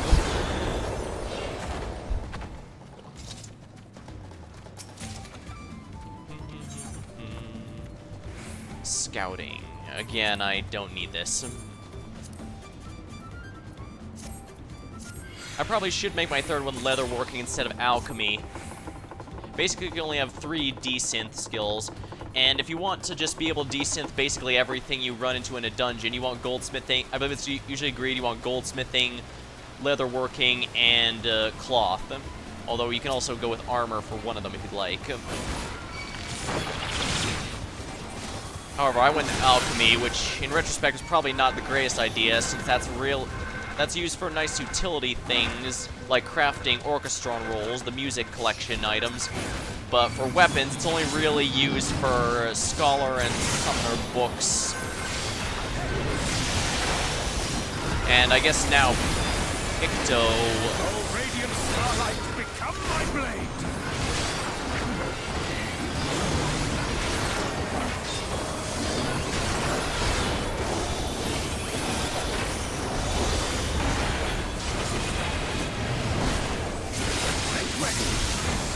Make ready. Oopsie.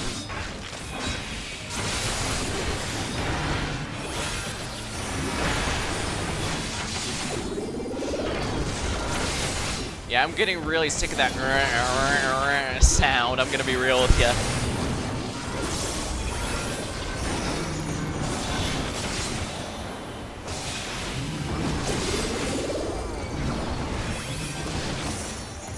We're not making as good time as I was hoping. Well, no matter. If we don't kill the boss in time, I'll just use more food. I've got a bunch that I need to waste after all.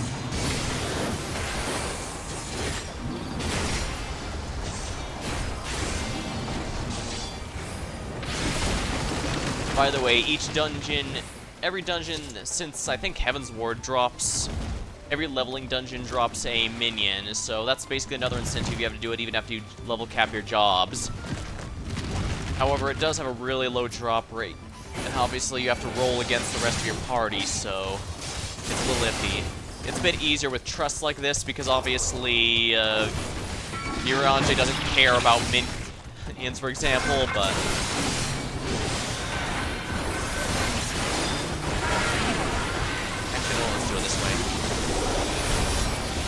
and this is worth using Rayquaza Cat on for the upgrade to the AoE damage, because there's just so many enemies here.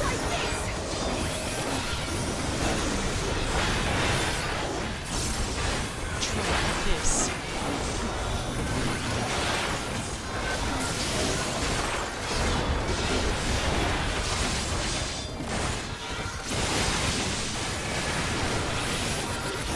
Holy crap, look at that AoE damage.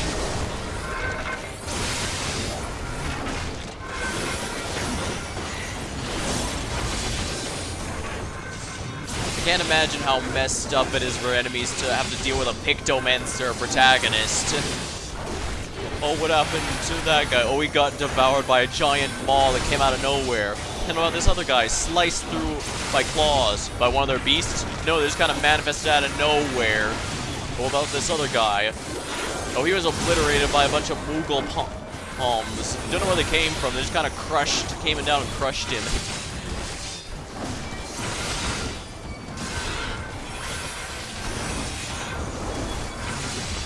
Then again, I guess you could have that with a lot of stuff. Like a Paladin here, or they'd probably say, it's like no attack can even scratch him. He just, no matter what you throw at him, he just continues walking as if no attack was even there. Even something on the relatively weaker end, like the...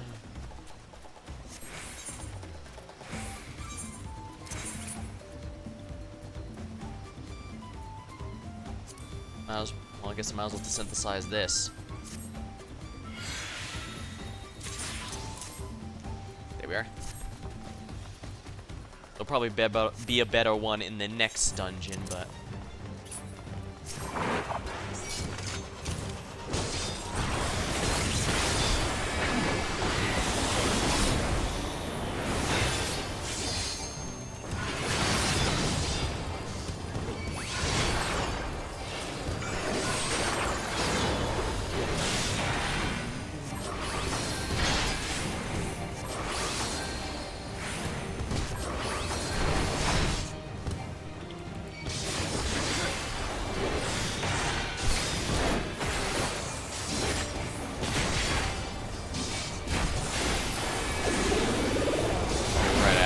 charge here as well.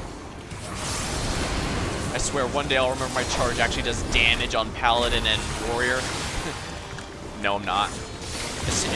And if I do, I'm gonna immediately go back to playing Dark Knight and Gunbreaker and forget they exist again.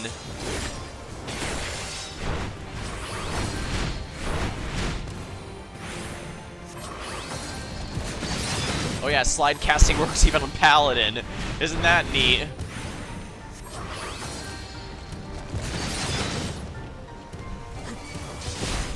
I best lure him over here so that Stinian can get his positionals. Then again, he might not have positionals just because of how big of a pain that is to manage.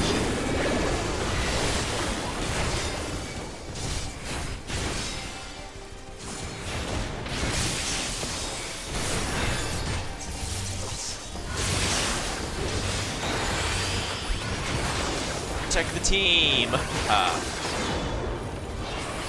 I am a little embarrassed I don't have passive arms. I mean, it's not huge here, but it can matter, I guess, eventually.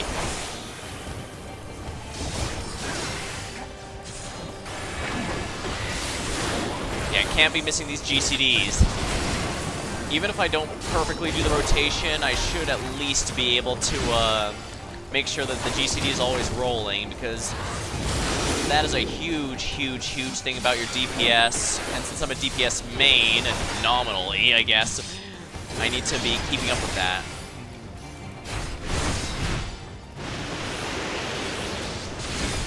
He puts a dot on me, but it's basically nothing for her, I'd say.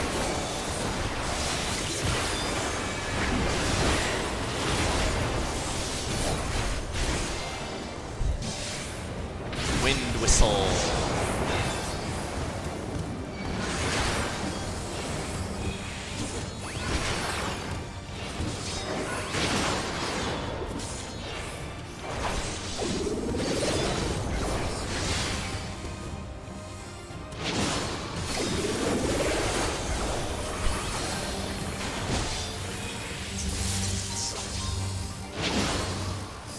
We'll just weaken him then. Yeah, unfortunately, Divine Veil wasn't on cooldown in time, so I had to... But I could still debuff his attack stat directly. So that should work still.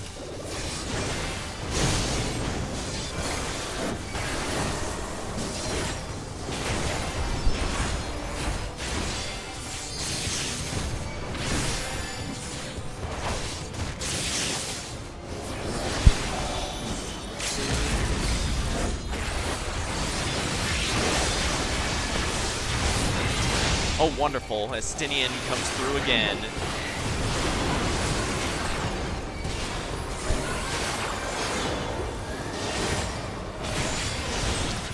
Having us beat it with the dungeon without the LB being used at all is why, as DPS, I usually try to use it when I can. I know it sometimes pisses people off just because, I know sometimes it pisses people off because they want to save it for a specific one, either... Especially since I'm usually Reaper, so I'm single target, I use on the mid-boss, but a lot of people like to use it on the final trash mob. But the thing is, I've played with so many DPS who seem straight up allergic to the damn button, that it's my mindset is permanently in a state of, if I don't use it, it's never going to get used. Drowsy card. Nice. Put that in the armor chest. I might not actually have to buy a thing with that. I'm pretty sure I should just be selling anything that's not Dawntrail tier. I won't sell the Ethereal Sea, because Orc Rolls actually do sell. I do not need these. Striking, maybe.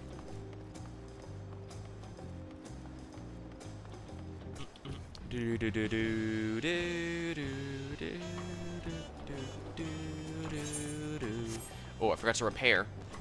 Well, it's not a huge deal, but I should really get in the habit just because that makes it nicer. And I don't know why I keep moving from the Mender. Even when I'm not streaming, I seem to do this. I run off from the Mender, run around near the restaurant over there, and that just kind of wastes time. Alright, unfortunately, we're not going to be leveling as lightning fast as we have been in previous times I've been streaming these trusts because my rest XP is officially all gone. Very unfortunate, but that's how it goes sometimes.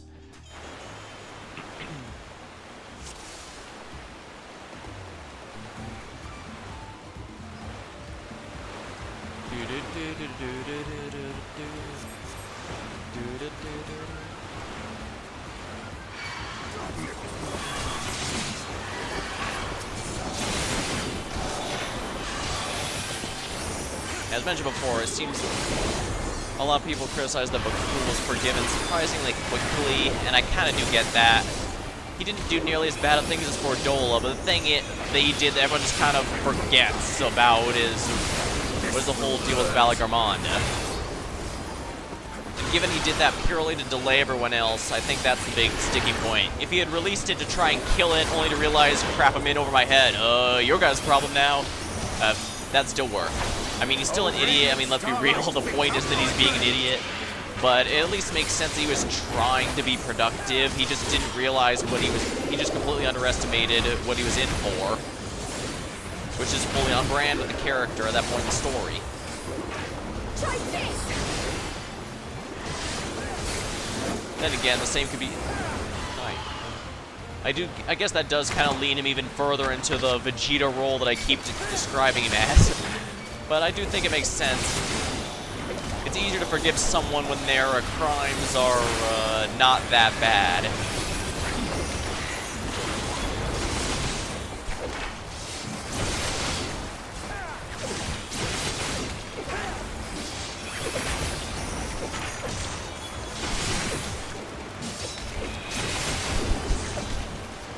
Yeah, my leveling is going to really start slowing now. The trust will be the same, which is good. I'll be able to cap them out sooner, which means I can rotate them out a bit if need be, but...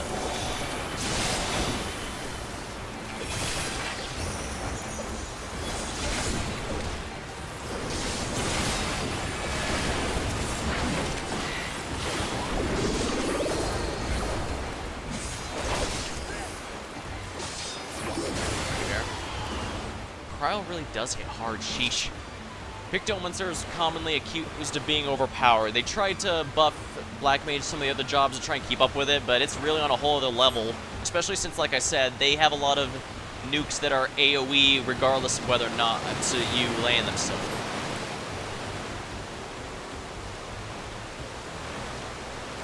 Yeah.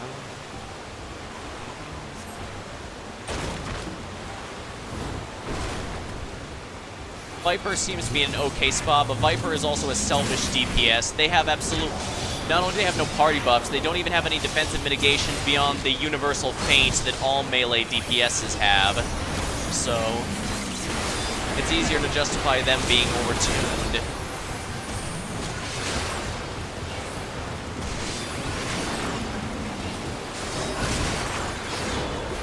Huh, so it is an AoE.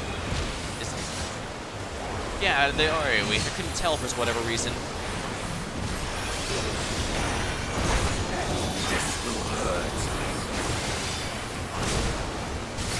You know it's good when Estinian's bringing the hurt.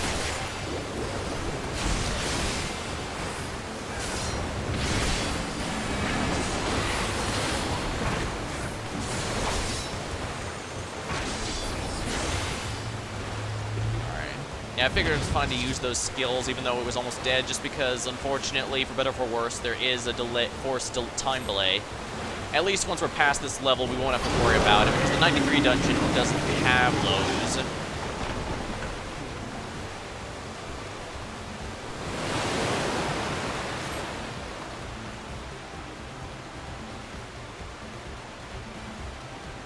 So I guess the red lights there are basically like the warning lights on a car, or maybe a check engine light.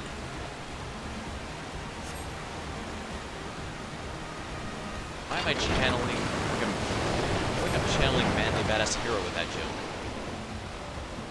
Okay. I probably shouldn't be discussing. I guess it's a brought up anyway. He's a streamer I like who likes to post a lot of horror stuff on YouTube, but he does just about anything on his streams. Let's see here. What to eat next? Seafood stew. Simple stew made from seafood broiled with tomatoes and spices. Sounds good to me.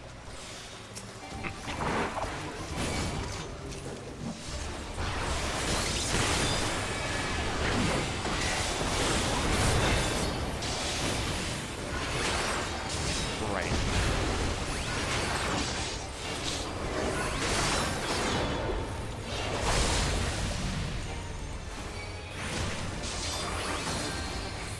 probably should have actually used... No, the comfort combo is stronger in the general sense.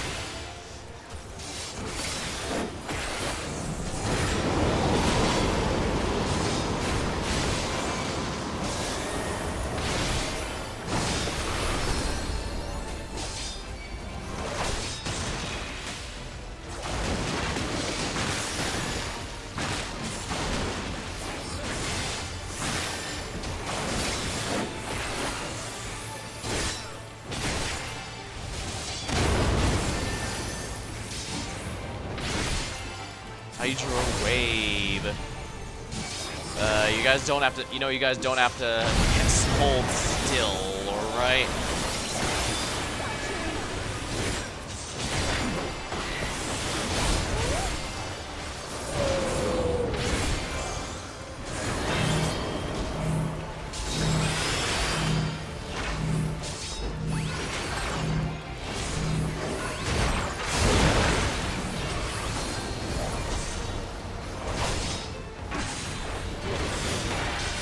I swear one day I'll remember my charge does damage.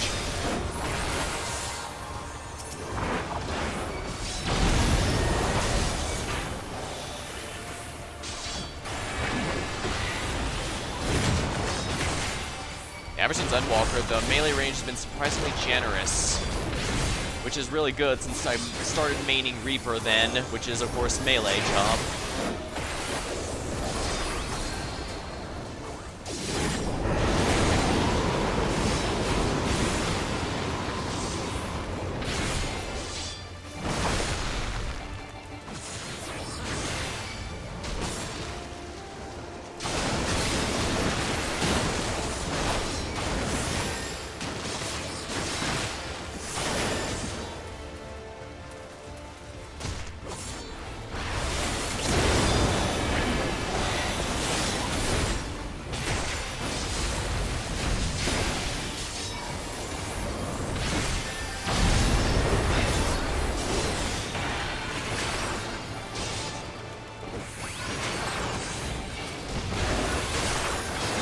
There we go, that's good, doing some good damage now. Oh, radiant starlight, become my blade!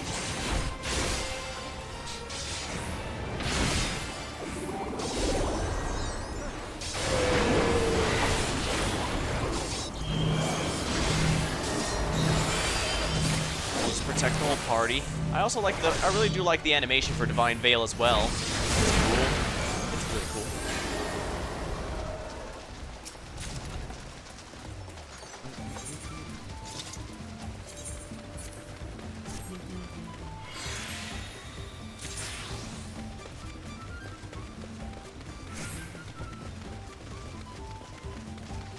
Slowly but surely getting levels out of that.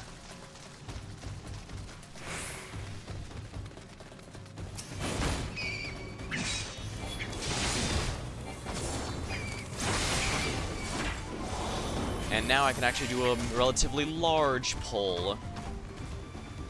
Dang, that bat's quick. It's able to keep up with me, even on sprinting speed.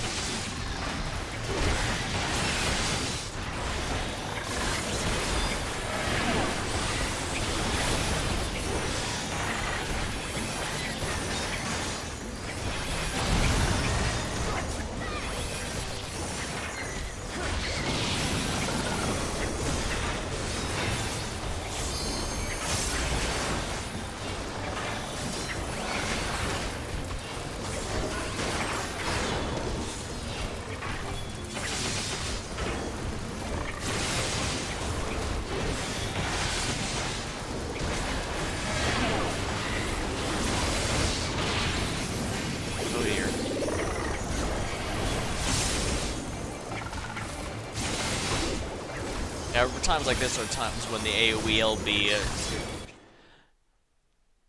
Hi, is it or Emma? Sorry, I guess I've been focused tonight.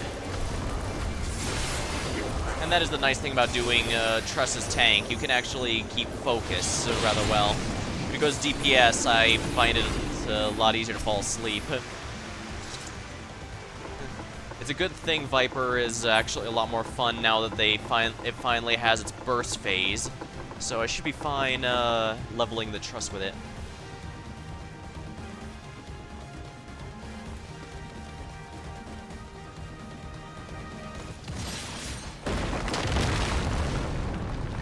kind of wish the rivalry with Thancred and Urion J was a bit more of. I think I mentioned while I was doing the story proper that I genuinely would not have minded if the final boss was just them. And we all had to go through that. It was just them, and it was there. Then again, I guess the big thing... A lot of people point out the first half of Dawntrail is pretty slow-paced, and I think that's because it kind of feels like a, well, this, I guess they're now called society quests. This isn't necessarily inherently a bad thing, but those are a bit slower-paced in general because you're supposed to do them over the course of a few months, over the course of a month or so. It takes around 25 days to do most of them. I say most because some, like the Heaven's Ward ones, actually take 41 days, I think it was, yeah, when I checked last. So it's moderately annoying.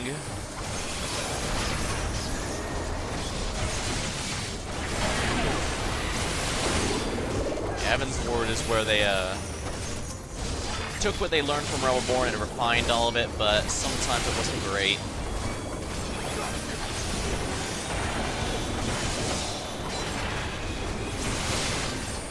In fact, I'd say the Vanu Vanu are my least favorite because, while the Sea of Clouds looks nice, the thing is it's a really open and area, as in there is actually nothing there because the Sea of Clouds is a bunch of islands, disconnected islands.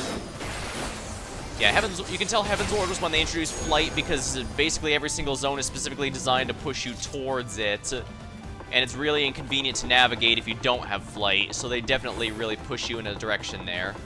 And Sea of Clouds has a lot of empty flight areas, and the Vanu Vanu will send you to every end of it, which is not the most fun, I'll be honest.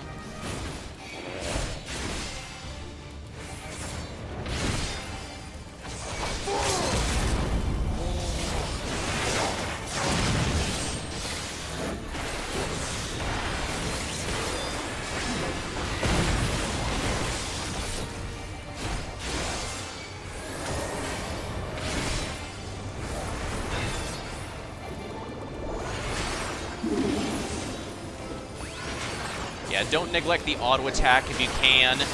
It's fine for mages since they basically don't deal damage with their physical attack, their auto attack, but for melees, it's actually a significant amount.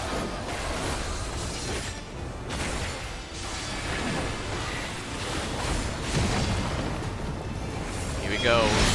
Here comes the dance of death.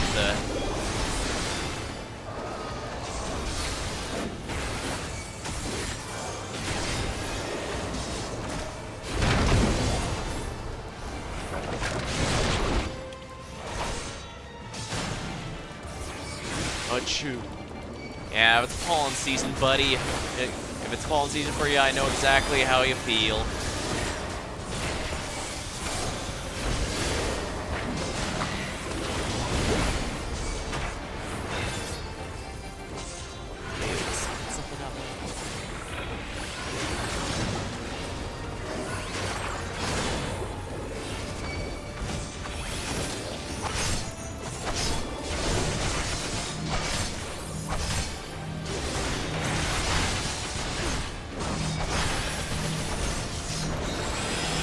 Alright, let's do it this way then.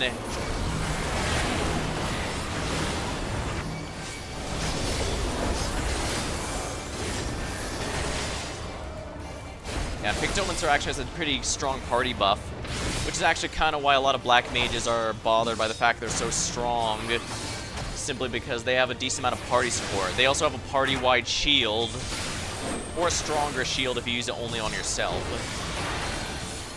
But yeah, they have a decent amount of support, whereas Black Mage has none. It's selfish DPS dedicated to damage, and yet they deal less damage than Picto. Weird. Although, like I mentioned in earlier streams, you don't want to go with potencies alone, because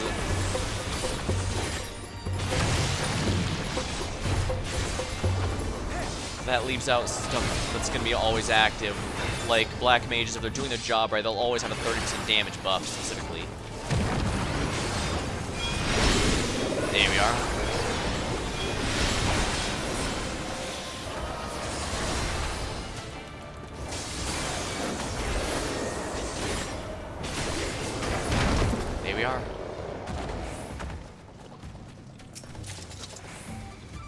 Lens offending, oh my. Weaver, so... Excellent. I'll just sell all this stuff once I finish the stream, I guess. I usually wait until I have a better collection here, but like I said, I've been grinding stuff that's been using a lot of my XP, and I've actually even run out of rest XP even off-stream a few times now. So I've been pretty busy this expansion. It's probably going to be coming to an end soon, especially once I finally do, in fact, get the Sugar Glider mount. But I don't remember the last... I think it was Stormblood when I last played this heavily. I wish I had done more savage raiding this tier, but that's how it works sometimes, I guess. Together we shall overcome. Behold the heavens' brilliance!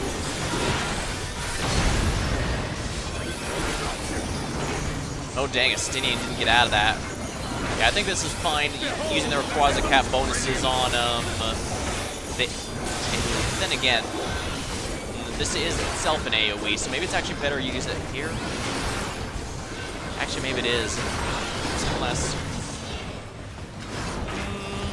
No, because Holy Circle has no damage drop-off. The Comforter combo does.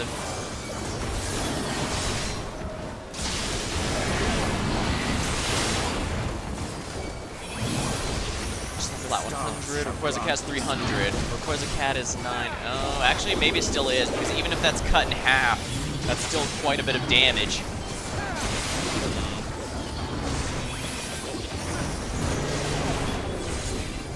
Probably gonna have to do this one last time, aren't I? I probably have to anyways, just because Kryle's avatar is a little behind, actually. Well, it is what it is.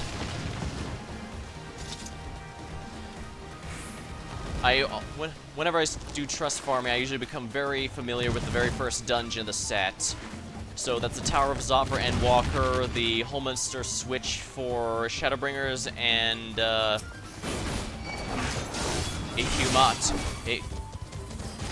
Ehikumatu. I can never pronounce any of these, can I?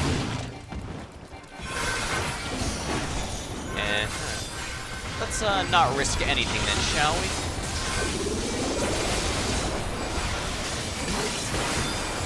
You underestimate me.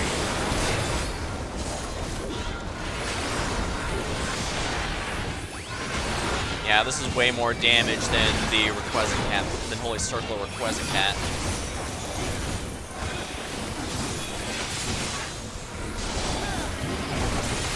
There we are. Let's go.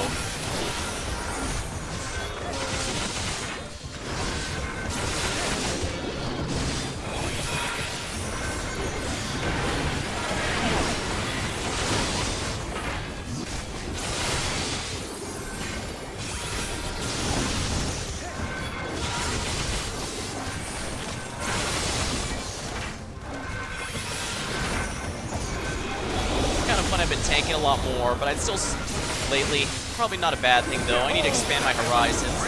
Don't get me wrong, I still would absolutely say I main Reaper.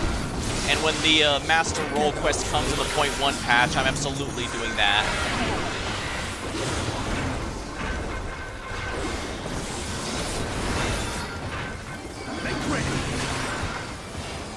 I probably shouldn't have used the burst combo when everything's near dead, but that's what we're dealing with, I guess. Oh well. Aiming, huh?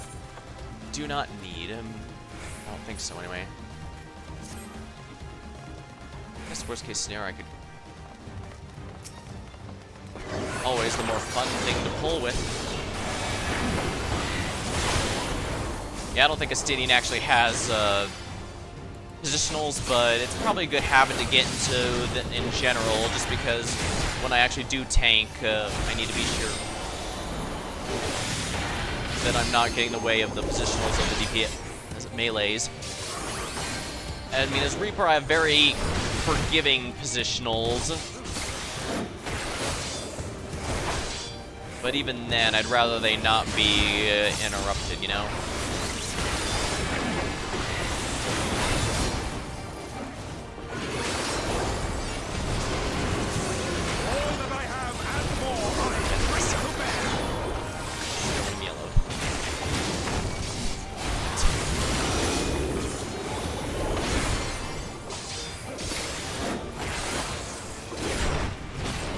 guy's determined to be the apex predator. But unfortunately, he can't be as long as I'm here. Crap.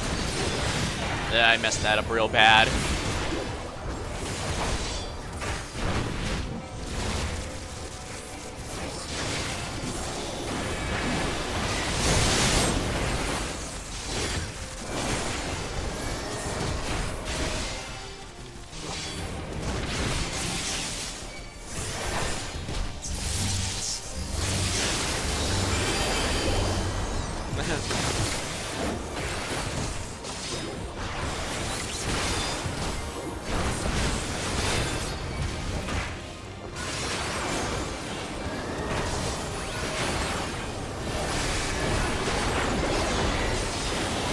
High wind.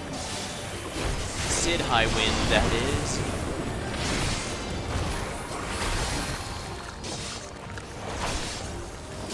There we are.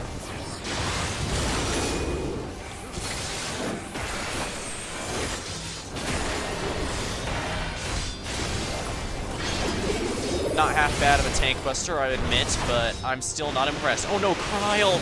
Oh no, I didn't realize we lost Kryle. Back to it. Back to it. This will hurt.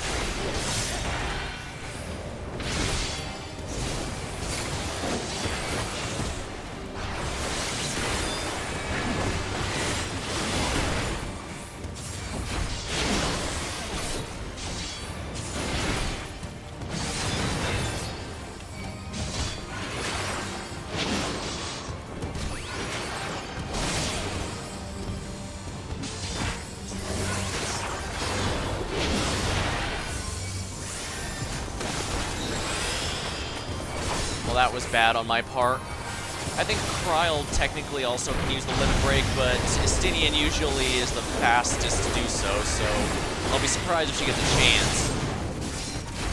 Then again, I could also just pair her up with Ishtola or someone else who doesn't like to use the limb break very often.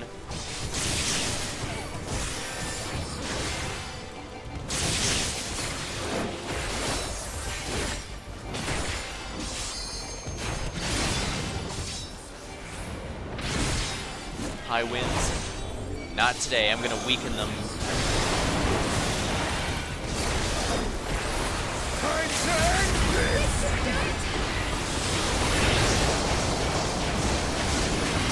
There we go. Great work, Estinian. Ooh, petite. Speak of the devil. There we are. Like I said, it's a pretty low drop rate, so... Ooh, River's Breath Twin Fangs. Those are okay, I guess. Might have to look at the tombstone ones, but I guess I can put in my armory chest for now. I do not need these here. Again, anything that's casting in below 100, I don't care about anymore.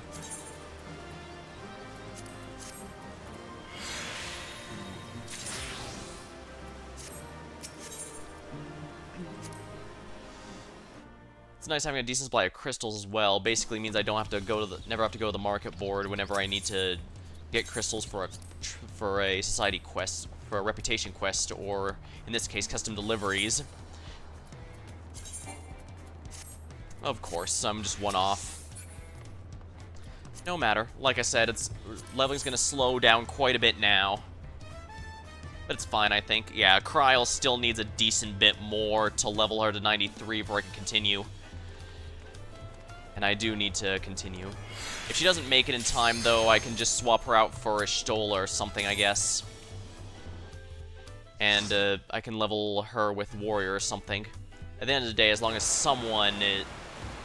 I have someone leveling with them, it should be fine.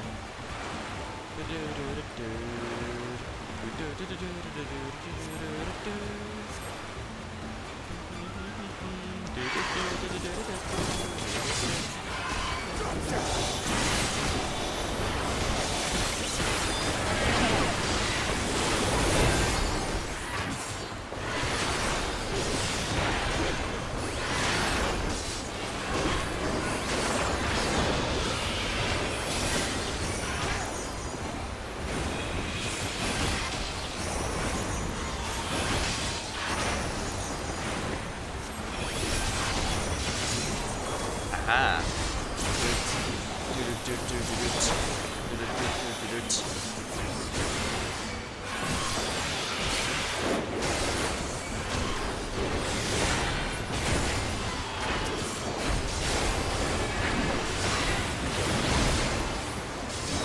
I have to be careful. I can accidentally interrupt that combo through a lot of things.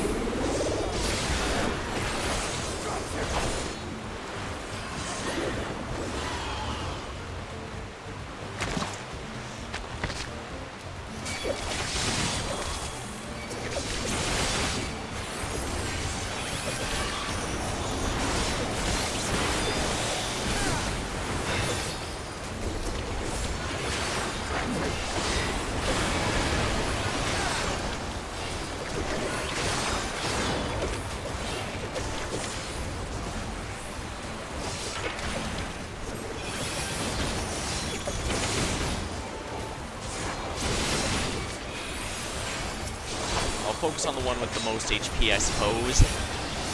Like I said, do not underestimate auto attacks in this game. They usually end up accounting for something like a third of your overall DPS, at least for melee jobs, but that includes tanks, I believe.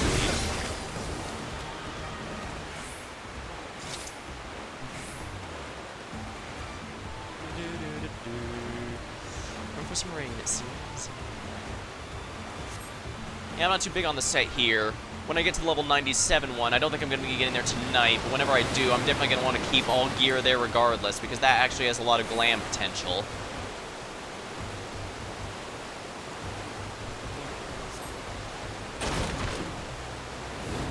Also, the 97 dungeon always have the best glam, because I end up liking the Kitsis Hyperborea stuff a lot more than I was expecting.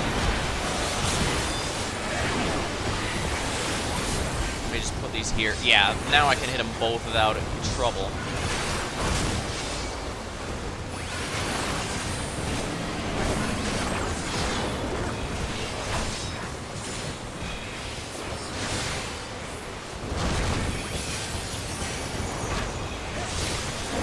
It is nice that Holy Circle has no fall off, at least.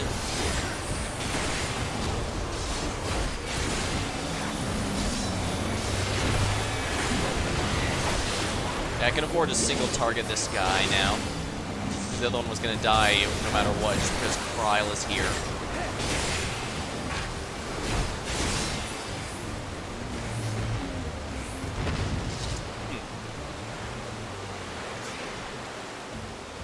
I do like Paladin a decent, an okay bit, I guess. I still prefer Gunbreaker Dark Knight, though. Although I guess Gunbreaker is always going to be a favorite of someone who mains a DPS, just because that's a tank that was designed to appeal to DPS mains. Let's see here. I should probably practice healing more, if only because I never do that.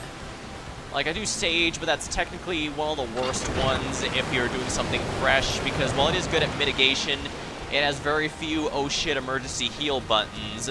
Even Scholar has more, and Scholar is also a mitigation healer, a shield healer.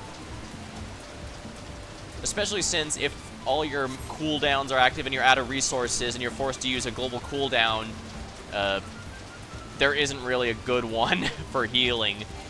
Prognosis is... Diagnosis, which one was it? The GCD heal is absolutely not going to cut it.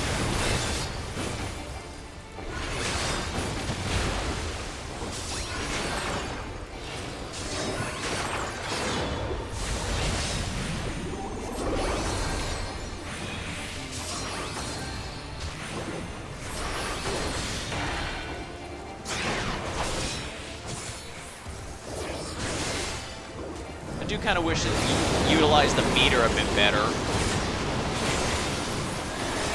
Maybe it's just me, but it feels like the Paladin meter basically just acts as a cooldown for Holy Sheltrum. That's kind of it. I know it has some other perks here and there, but nothing substantial, it feels like. Viper's meter also kind of feels the same way. Like, it does have that full bar filling, but at the same time, that whole orb meter, but...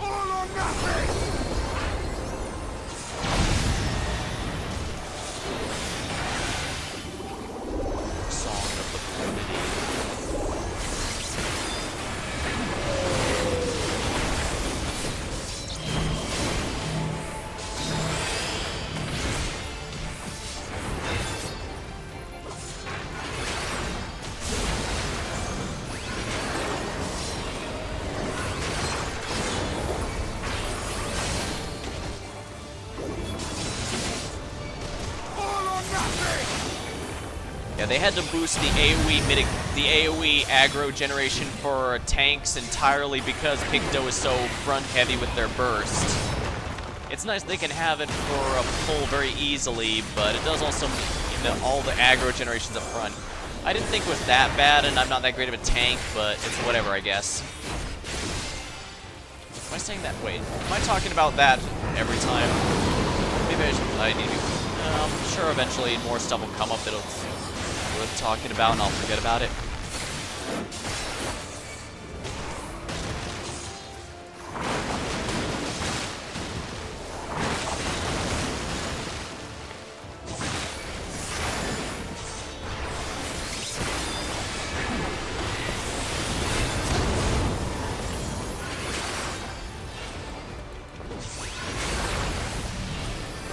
Macrocosmos, now that's a damn good move.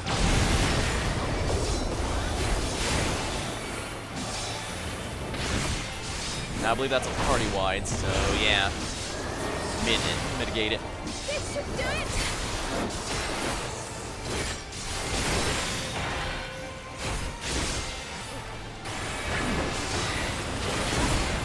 I probably shouldn't have wasted my cooldowns there, all my offensive cooldowns there, but whatever. Ah, wonderful. Goggles of healing. I don't believe I need this, but I can keep it if need be.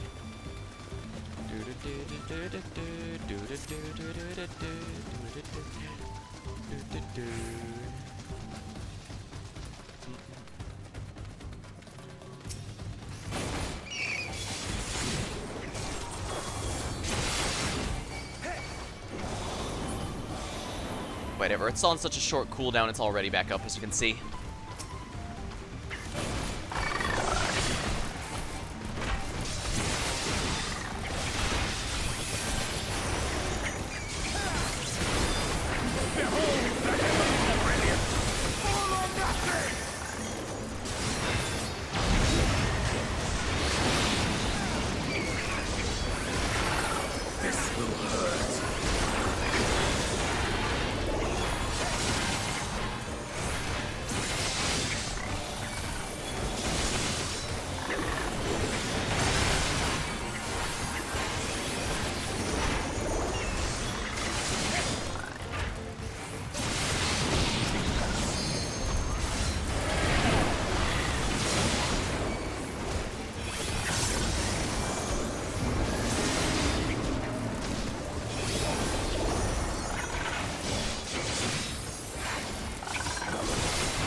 So I will say, I really like how the Black Mage's job gauge conveys so much information with so little room.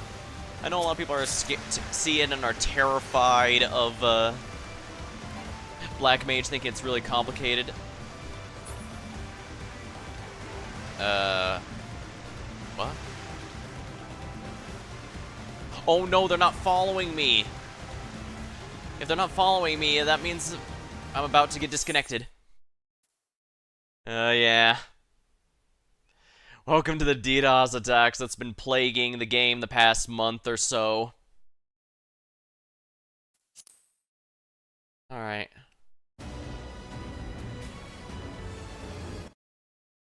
Alright, I'll just log back in real quick. It might take a few minutes, so I apologize here.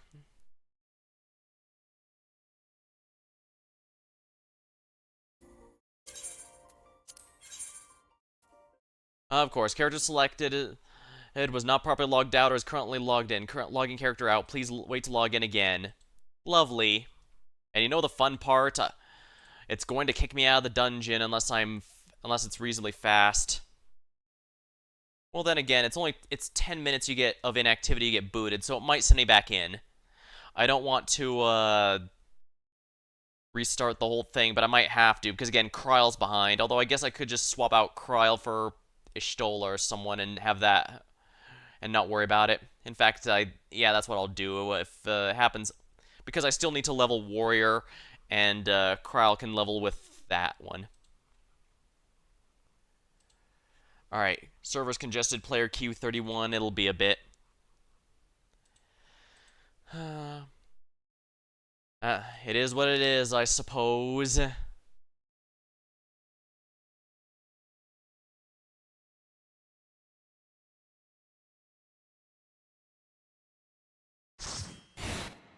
here we are.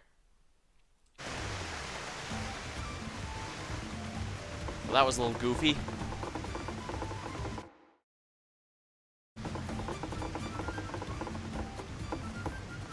I do like the set piece of climbing the ladder, but it does take a good bit of time. The fun part is they only started moving once I got close, which implies to me that Euron, Jay Thancred, and Kana were just there waiting for me to arrive, specifically to screw me over. Interesting.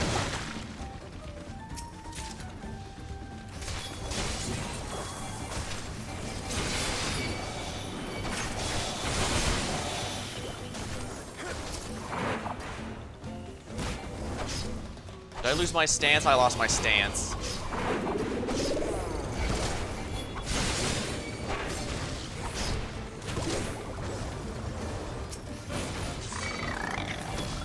Yeah, of course. It took my stance. Jerk.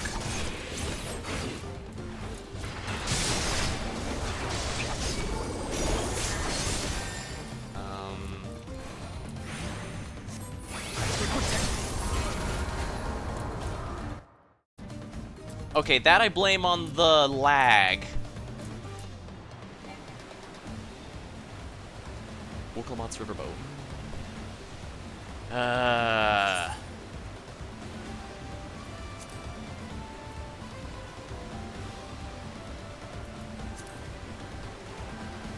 Yeah, as you can see, I am blaming the game for that.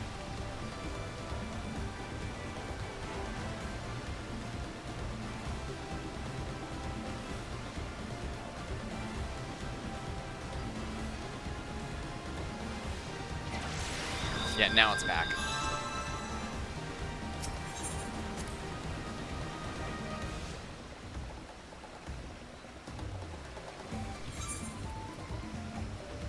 I guess aiming might still be useful for the dex jobs.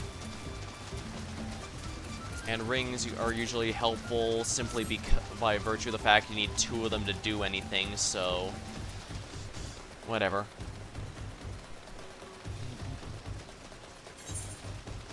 Right, I forgot to refresh food. I guess it doesn't matter, though. With how much time I've lost, I would have had to eat again anyways.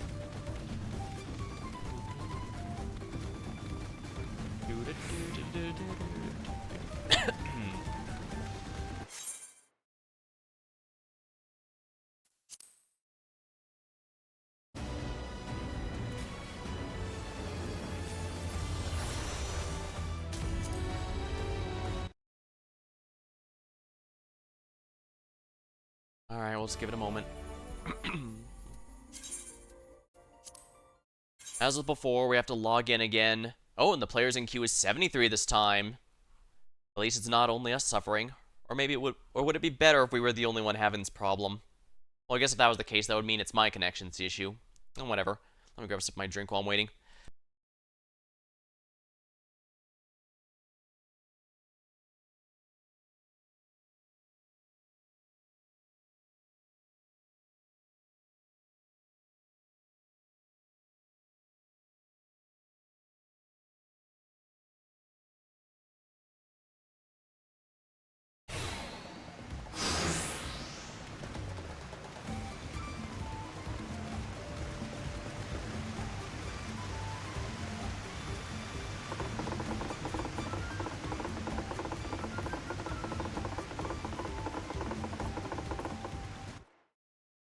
Oh, almost forgot to unmute.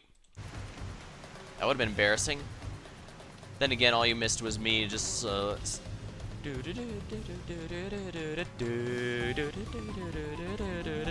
yeah, that.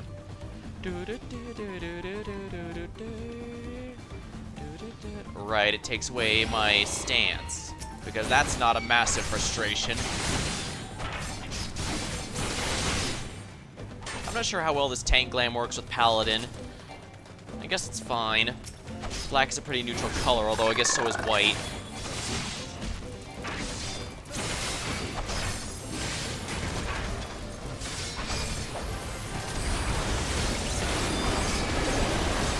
Behold the heavenly brilliance!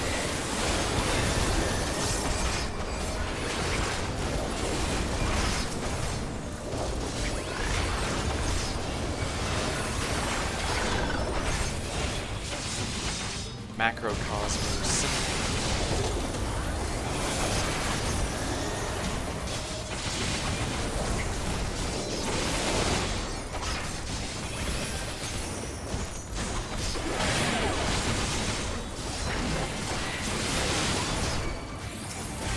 This will hurt. This might.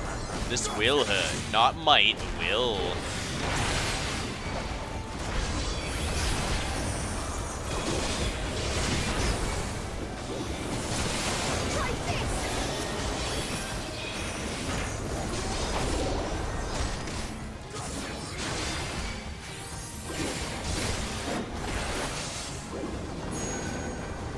You know, I'm not entirely sure where those Mimiklots are. I mean, the fact they come from that creature when the mid-boss here, when they sneeze, does at least answer what they're doing here. It happens every time it coughs them up. But that doesn't explain why they decided to turn into a copy of whatever and attack them.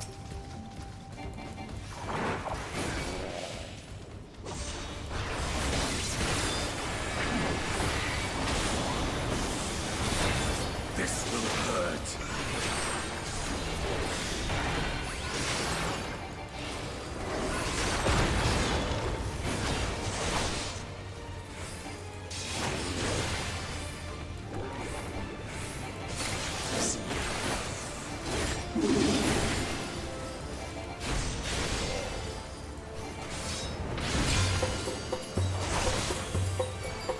It's simple, but it's basically a 6-hit combo for Paladin, which isn't too bad, I guess.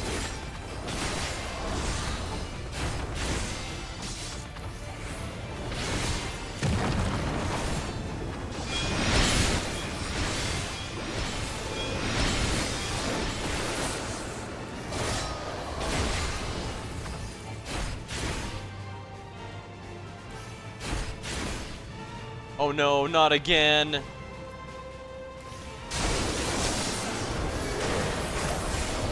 Oh dear.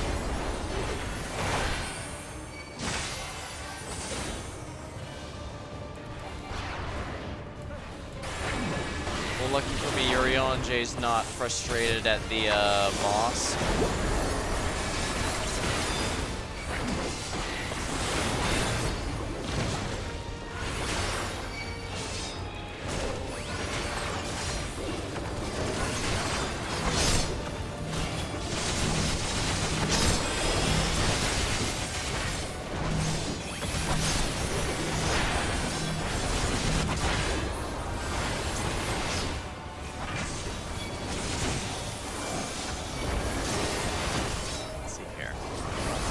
I could talk a bit about my own tabletop adventures, but we're basically at the door of the final dungeon there, so I might, who knows, maybe I'll do a stream that's just me recapping the whole thing.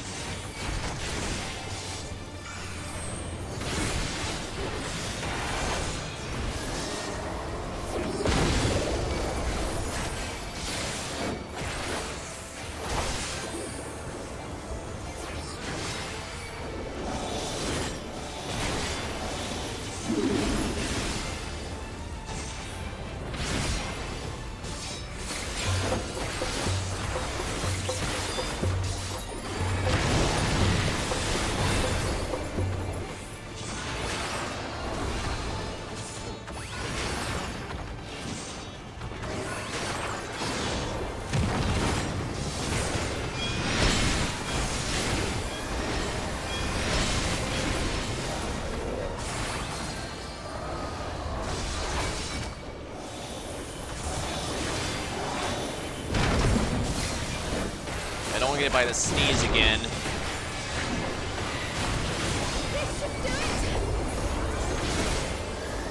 That's good.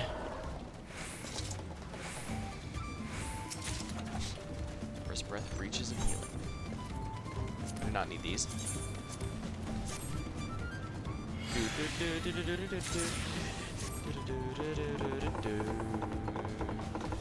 Starry Moose is a really good team buff.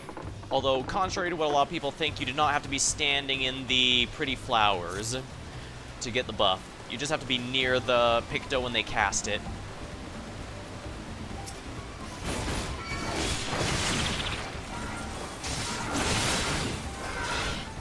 Get over here. I'm gonna do some more spicy pulling.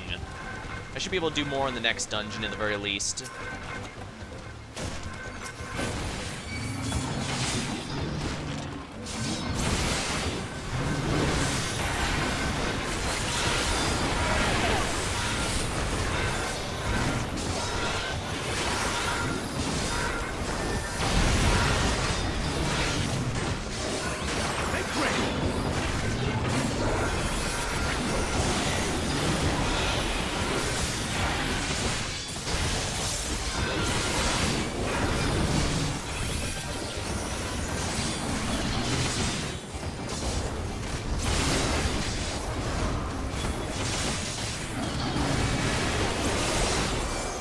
You underestimate me!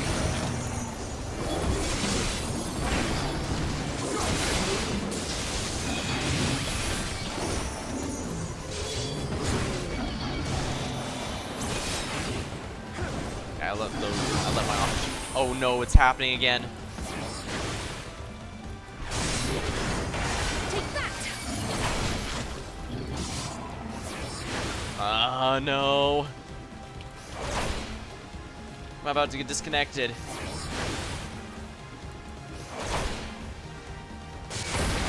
Oh, phew. I might get disconnected now, but if so, it's a bit easier now that the enemies are all dead. Come on, we have to make it all the way to the end. I do like how they sometimes have a preview of the boss like here.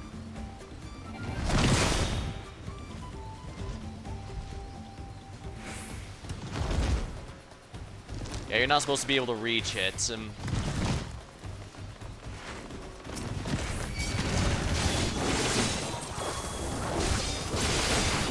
Oh, good gracious me! Trial.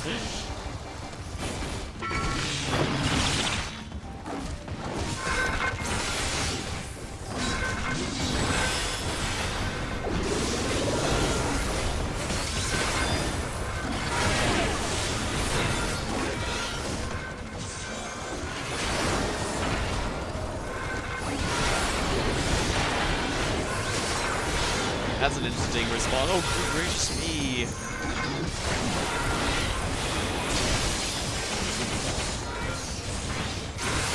Best keep my mitigation up.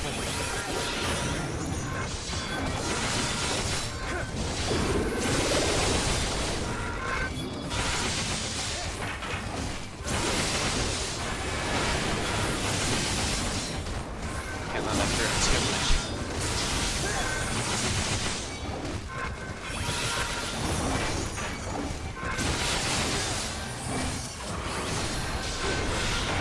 There we are.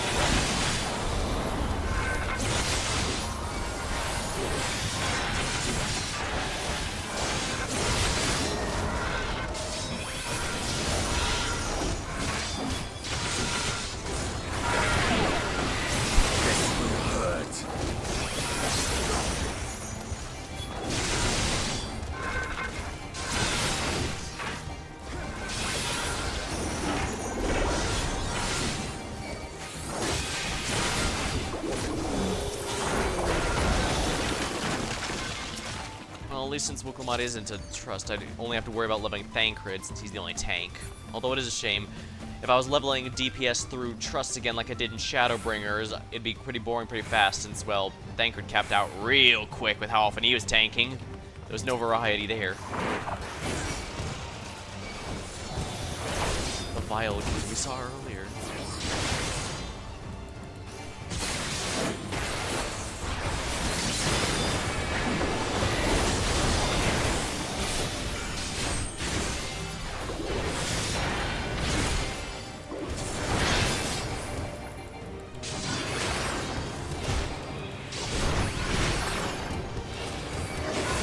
I'd make a joke about proving the Apex Predator, but the thing is, if I do, I know the disconnect is going to spite me. Because it's always going to spite me at the worst possible time. That's just how it goes.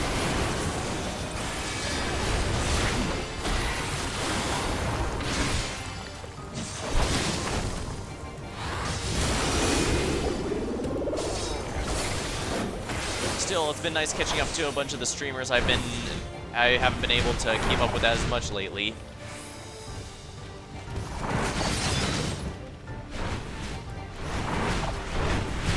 Yeah, including the one I mentioned earlier, Manly Badass Hero. As that name suggests, he is a huge nerd that loves anime.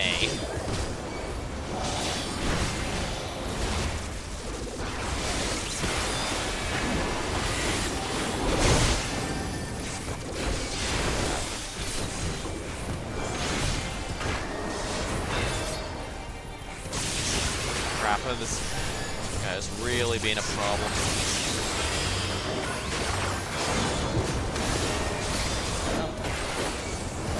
Also, some friends, like I did watch through some Damien streams. Like I said, I've been grinding for the Fates quite a bit, and I still have quite a bit left to go. So, for better or for worse, I'm gonna have to have a lot of long-form videos queued up.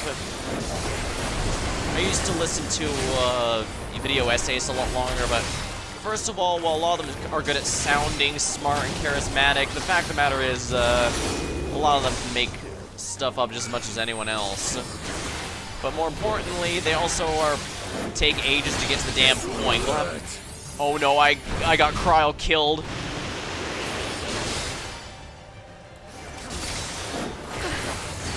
Back to it. Oh dear. I'm sorry, Cryle. That was on me. I know theoretically she could have.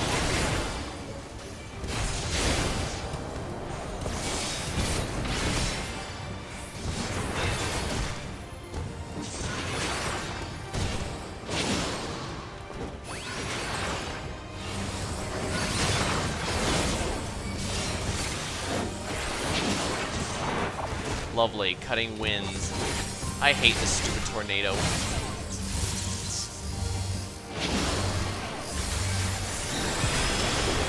Yeah, whatever, I'm stacking mitigations here.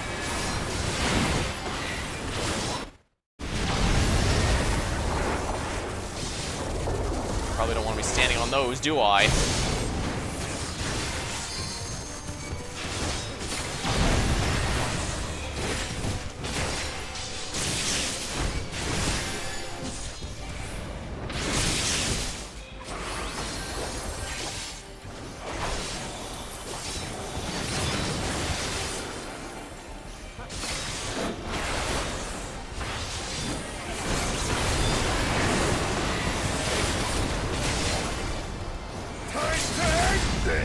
Sounds good to me. Go for it, Estinian. There we go. Oh, Cryle is 93 now. Good.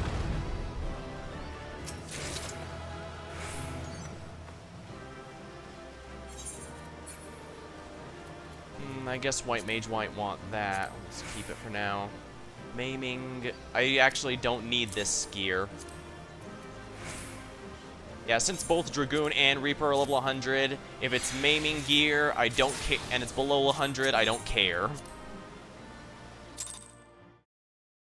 It's a nice thing about having them all leveled there.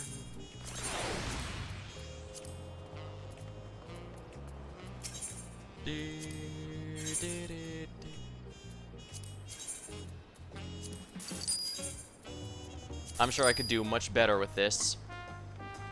Actually, let's just go sell that, I don't care. Put that in the armor chest in case I need it later. I can always desynth it later if need be.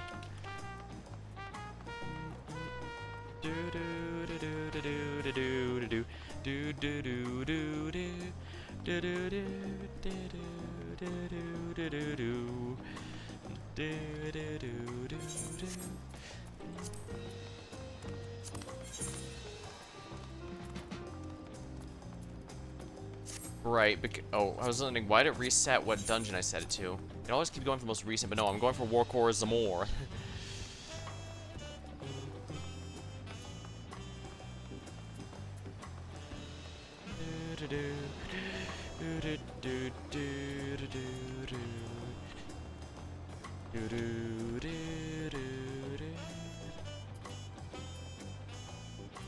Maybe I should take Cryle out here and put with... Victory will be ours! Yeah, she's a little higher, but she's a little closer to Estinian's level, so we'll go this way.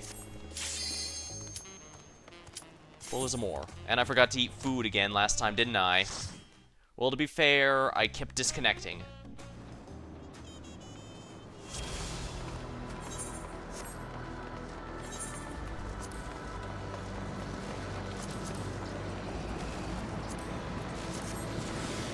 Headphones.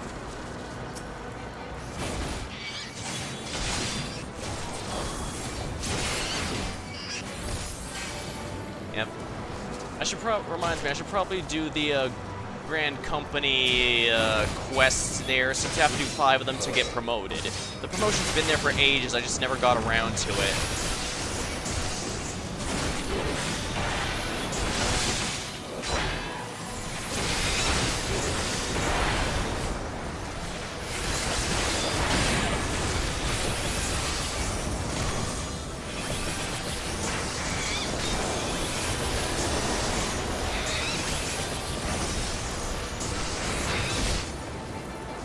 Okay, so yeah, I should probably go in these corners or something to force the enemies together. That'll make it easier. Yeah, you have to do something like 5 command missions, or basically where you do it's basically the prelude to Trust, basically. It was basically where you do a dungeon, and where with NPCs instead of players. It was basically, you know, basically.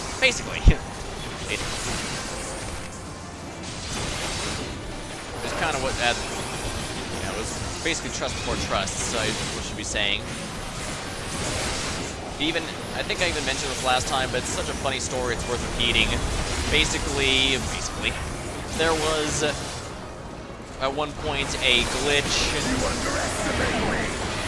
that you get your own unique limit break with the party, the NPC party there, which is pretty cool. It's really strong too. But what happened was, there was a glitch that allowed it to be used outside of the dungeon stuff, outside of the duty support run, basically. So people are doing that to absolutely trivialize the run. Oh no, it's happening again. Huh. Might as well take a closer look at these guys. That's a really cool model. I mean, I'm pretty sure I've got to get I'm pretty sure that's a Yeti model, just recycled, but kind of cool they modeled that.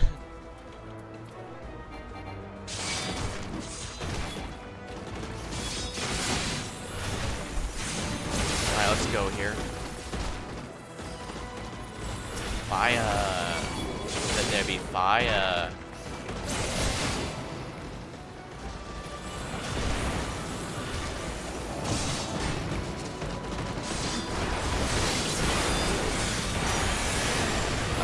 Invincibility. Away with you!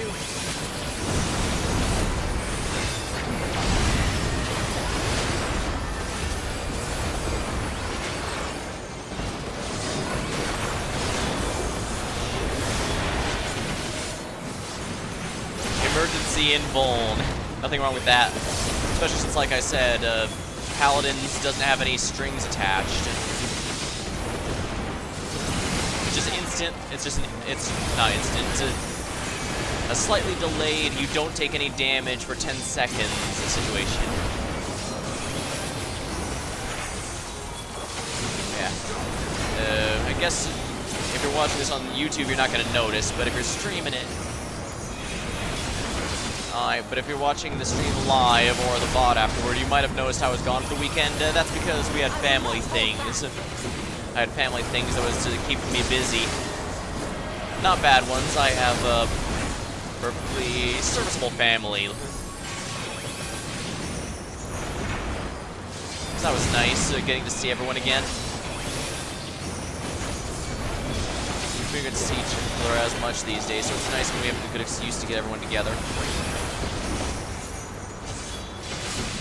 Video essays, so yeah.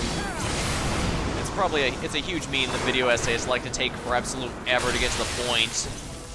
They'll have a 2 or 3 hour video, but they only actually get to the subject. The video is about half an hour in or whatever. It's really silly.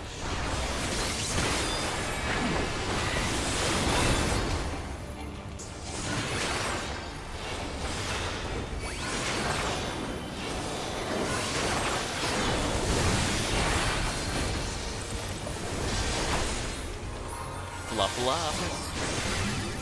Red Court.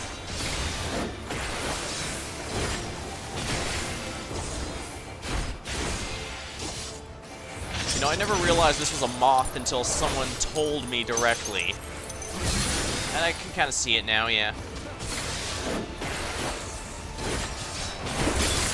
Time to go here where they're not frozen.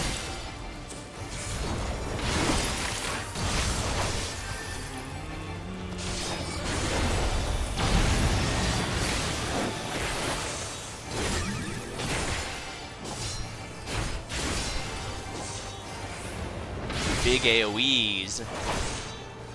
But again, follow the ones that are frozen.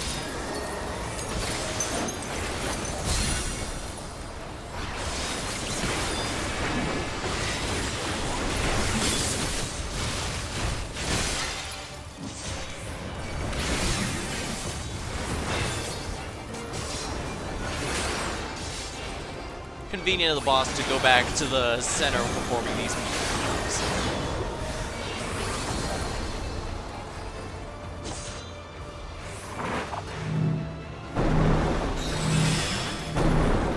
Oh darn, I missed J. He was just too far away.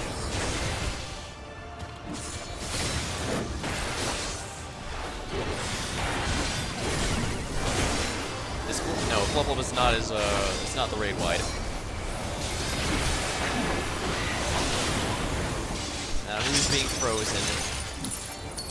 So this is a safe spot. Oops, I'm screwing up my rotation. Oh well, Estinian's not gonna be bothered, right?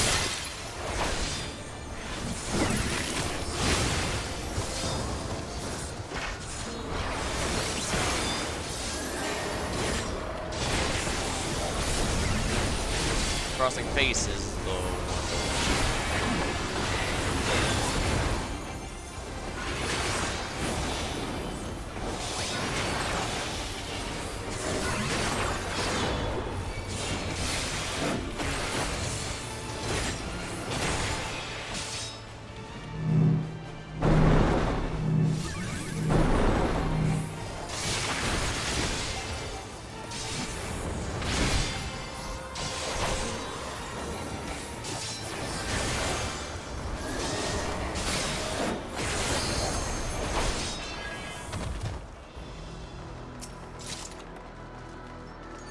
Cap of maiming. Yeah, as I said, if it's maiming gear and it's not 100, I don't care.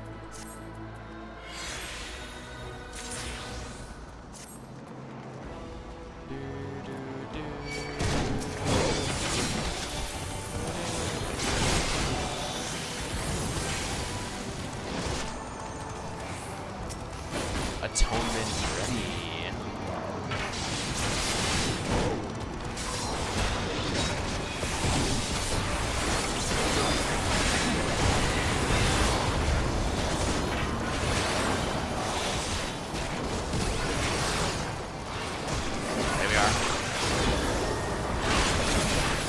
Say, it feels good to have a bunch of things like Valdesian Arsenal off my list of things I want to do eventually in this game. I know at this point it's not exactly rare. Like I said, all you really need to do is join a Discord or a community that does Eureka often, and it'll be pretty commonplace, but it's still kind of nice to have that done. Even once I finally get all my jobs to 100, if I can, assuming I do in fact do it this expansion, this will be the first expansion ever where everything was capped out. I've never done that before. That's gonna be neat, and it'll be nice for storage inventory, because the surprise of absolutely no one, inventory space is absolutely premium in this game.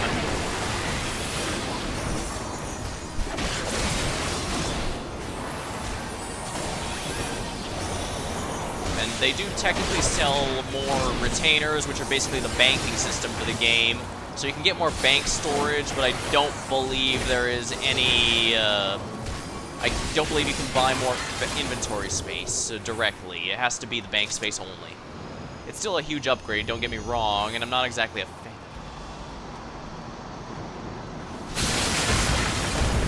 Darn, I was close to being knocked right on that.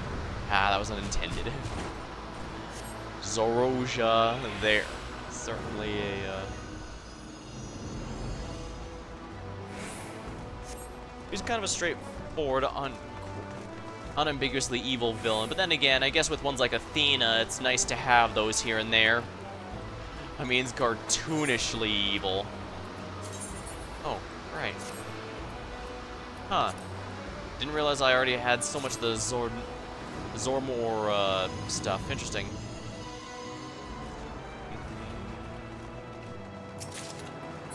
Earrings of casting. Now these I know for a fact because again, my casters are virtually all 100. Not 100, I don't care.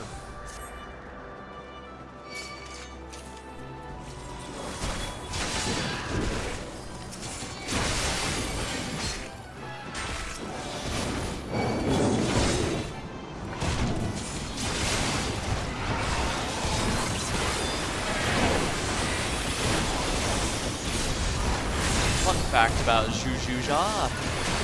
There's actually a stock animation of it. You underestimate me. Or generic Mamulja NPCs be playing with Mamulja children. Someone tried to hack the game in order to get him to do that, to give his son an actual childhood, but it didn't work. Apparently, either his model's coded differently or it's hard-coded to not be able to do that particular animation, because even cheating, you couldn't make him into a good father. Even warping reality itself with hacking the game won't let you do that. That's hilarious.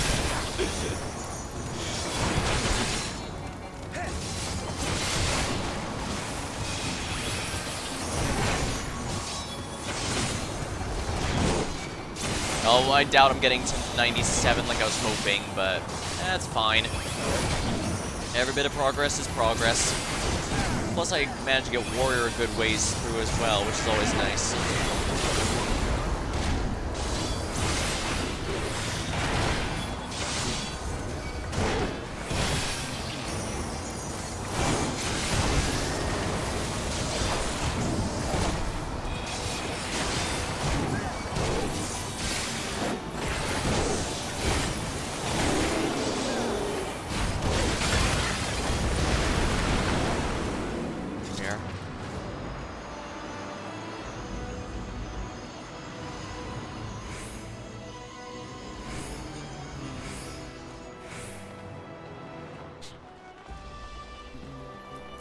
Ah, yes, this bird was a pain in the ass in the main story. I'm glad, genuinely glad the Stola.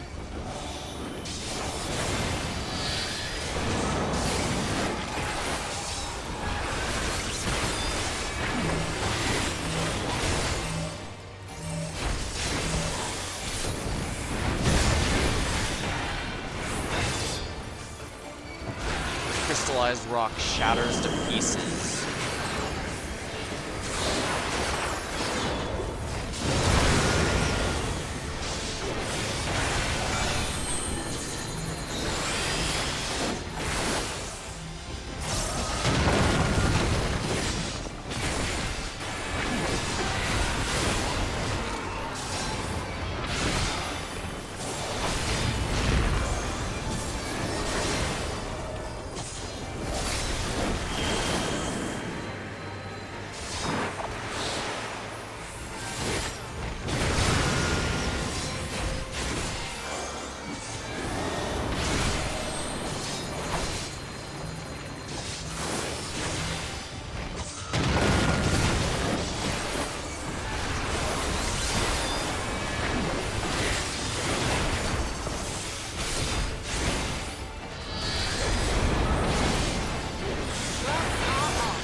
I'm gonna like the,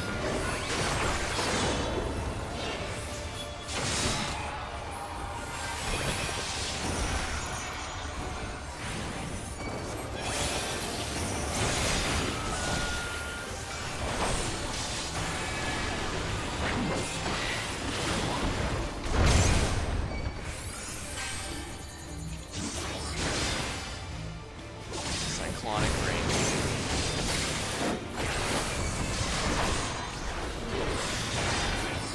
winds unbound.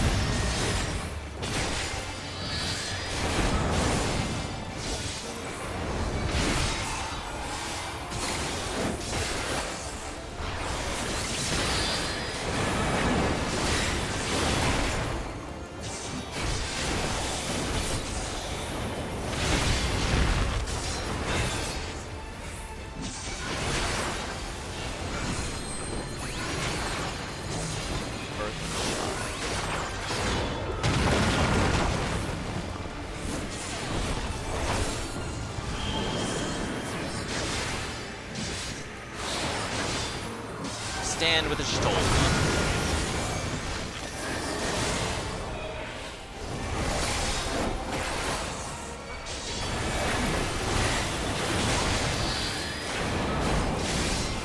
There we are. Now we're gonna get to the point where the pulls are actually gonna start to get spicy, and I should probably use food here. Once again, maiming, don't care. I'm not a fan of the glands of this dungeon.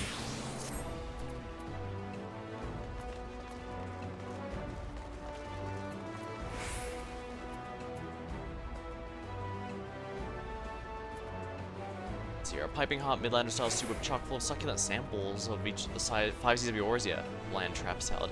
A salad made with the still twitching leaves of a land trap and garnished with a drizzle of fragrant olive oil.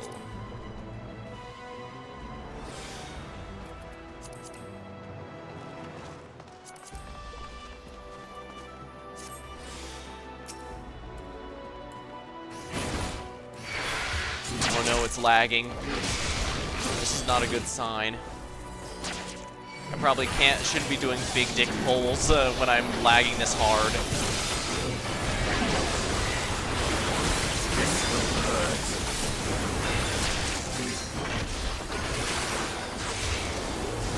Yeah, I want the big dick pulls, but it's not gonna work while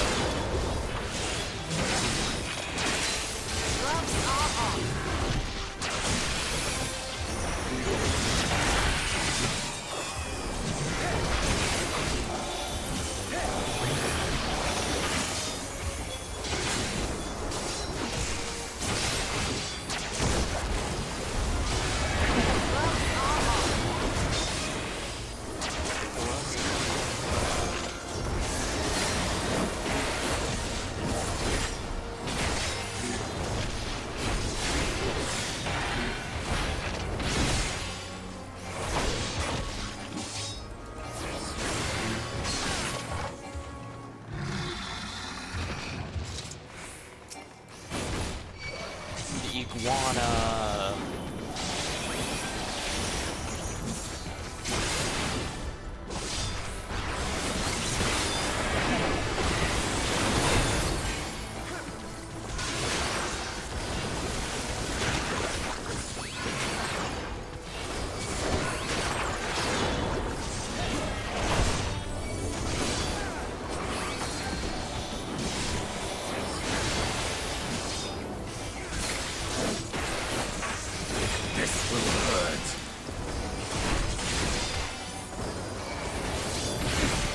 This will hurt.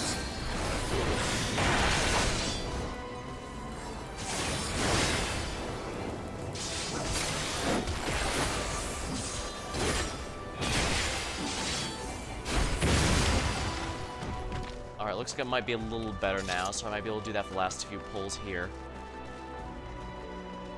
I'd like to at least get to 95, but we'll see. The even numbers are when you get the upgrades, though, so that's going to be nice.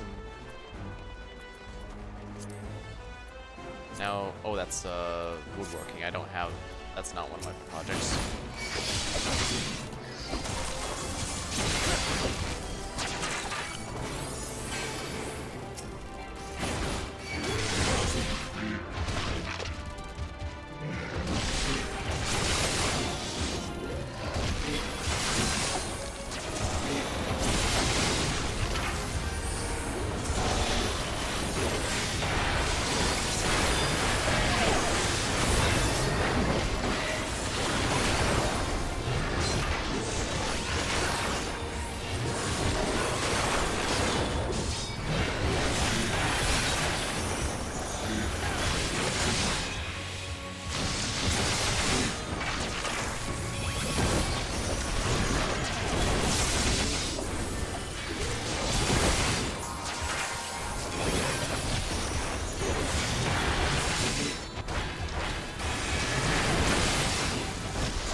activated. I shouldn't have used my burst phase on these guys, but you know what? Who cares?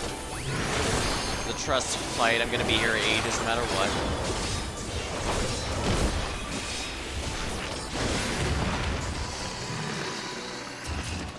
Man, with the weekly reset coming up so soon.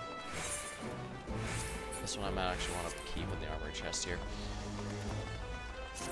I should probably just turn these in for stuff. But again, I have to get the lock boxes from the Grand Company, I have to get the promotion, so I should probably be doing that instead of this, if we're honest. Oh, but who cares? Prove you are worthy to rule. Heaving Haymaker. That's a raid white, I believe. Yes. At least actually magic.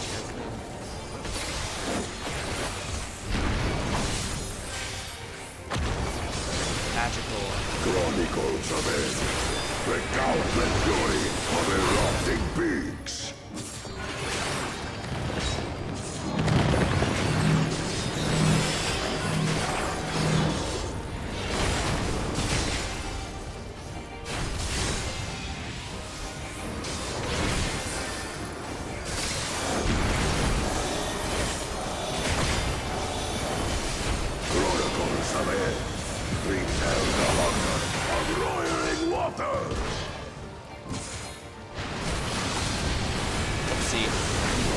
I missed.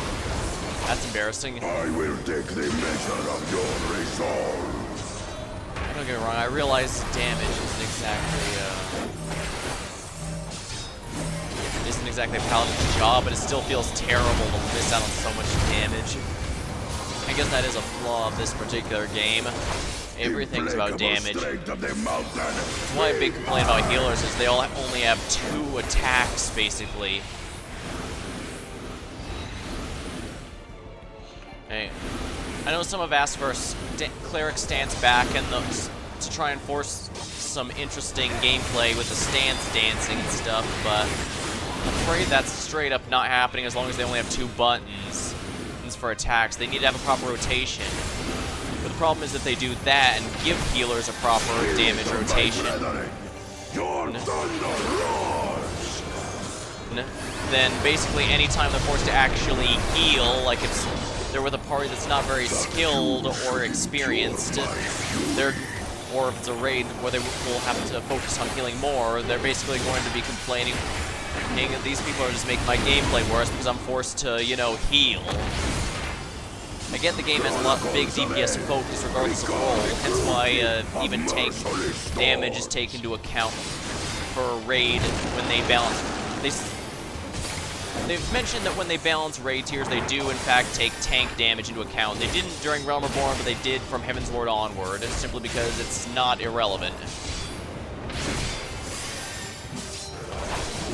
Bam. There we are.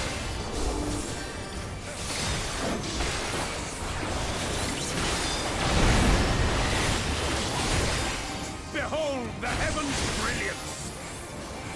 I think he's using... There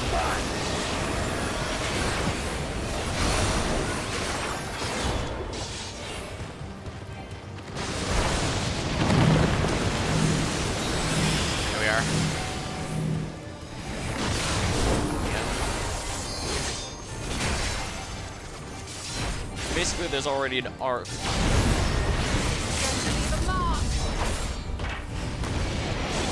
When it comes to should healers DPS, that's one of those situations where it's like, we've had this argument every 2 months since A Realm Reborn, so I hate to add to it further, but it's only going to get worse if they try to force healers, give healers a rotation that at any point they'd have to interrupt in order to actually heal.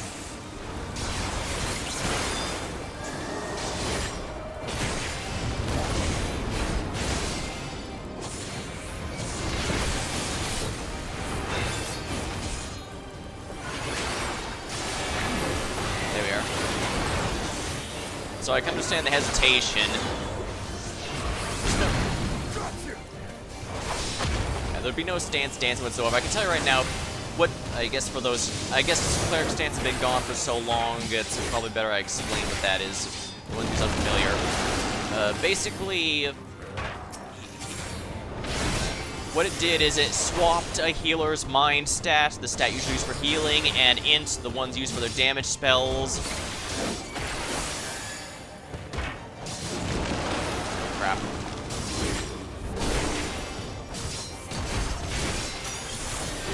Yeah, so, and also increase the damage while decreasing their heal strength. So basically, the intent was the stance dance. And it made sense back in Realm Reborn Heaven's Ward when healers actually had a handful of damage spells instead of like 2.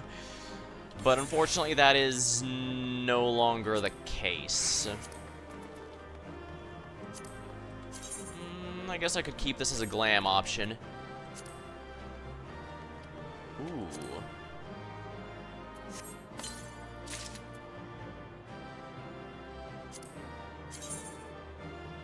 I'm not really a fan of that kind of sword. The round shield I should probably equip, though, because it's a straight upgrade to the current one. Can't complain that I'm getting a decent amount of gear for the job I'm actually leveling. It's always a crapshoot when you get that. That's honestly why they started forcing it, so that you always get a drop of your job after completing a dungeon if it's a leveling dungeon. Simply because it was possible to go way too many, and since you level rather quickly, as you can see here, especially if you actually have rest XP going on, it just wasn't worth it. We'll just go ahead and update this here. I guess it's alright. I'm more a fan of kite shields than round shield or tower shields, although I guess this game typically focuses on those for Paladin in particular. I'm guessing because of thematic reasons. Although if you're a tower shield fan, I believe that's the rarest. If you're a round shield fan, there's actually a pretty good amount of those. You have lots of choices there.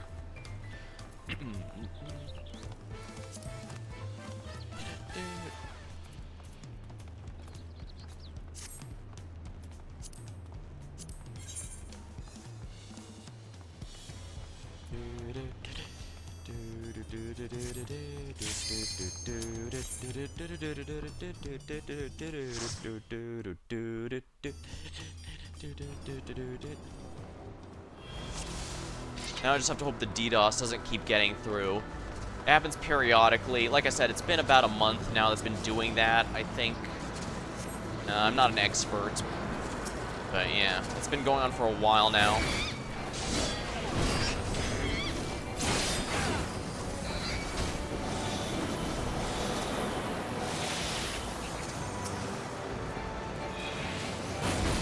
And rest assured, I'm well aware that it's not, strictly speaking, the game or the dev's fault it's actually being caused, but it's hard to not feel that way. Regardless.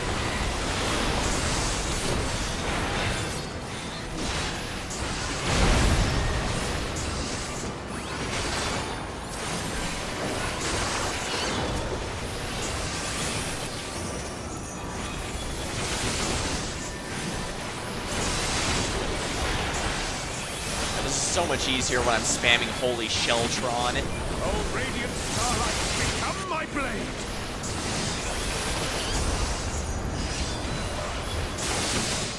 Not bad. Make ready! Make way.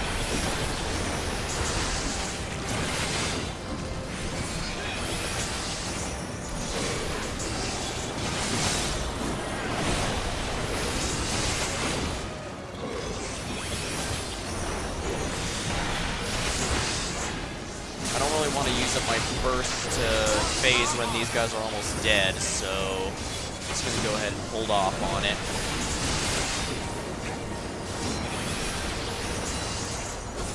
Yeah, these two are almost dead.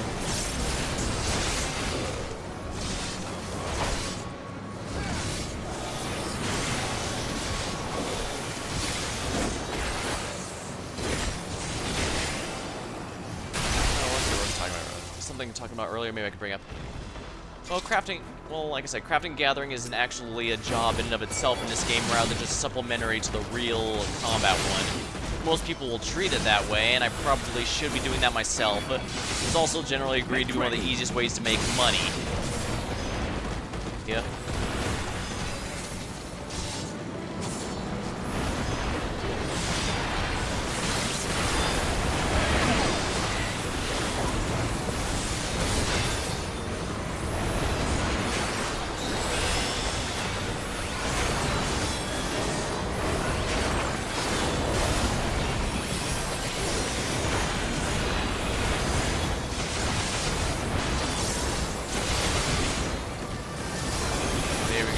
Heal. Like I said, you can rely on Urianger. Astros have a lot of reliable self-healing. It's also why for Alphino, I have to actually give some... I have to pay attention a bit better. Luckily, Warrior's good if you don't want to pay attention to the healer and just do your own thing, so definitely that'll be a thing. Even numbers are also when I get kit upgrades, so that'll be nice as I go along.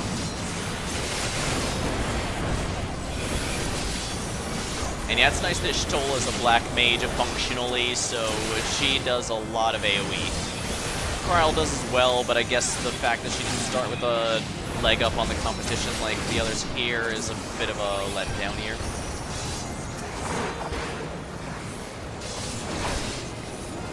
But like I said, she'll at least have a leg when I start doing the warrior. One thing is, crap, I'm gonna have to do Alice with Alphino, aren't I? Ugh. Well, I have no choice. Well, actually, no, I could just do Alice with Viper when I level that. Where I'll be the healer there. Travelers on the light, do stay and play a while.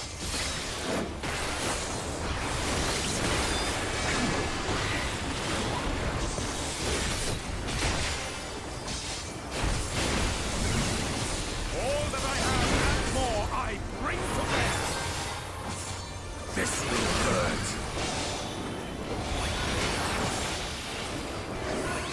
Make ready.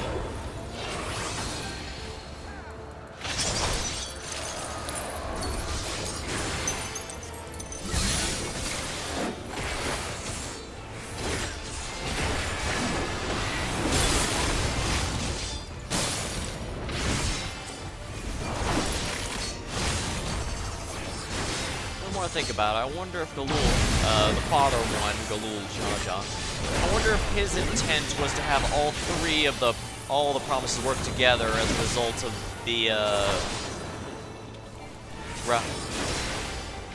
kind of like what Wuklamad ended up doing in the end, but not quite.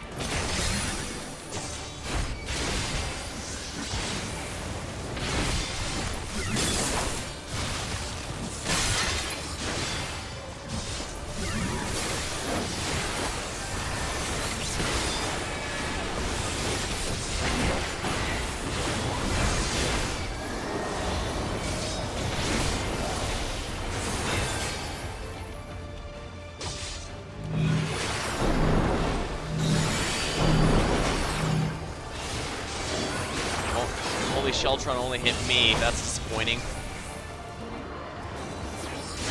Bluff, bluff. Come to me, Snowkin, large and small.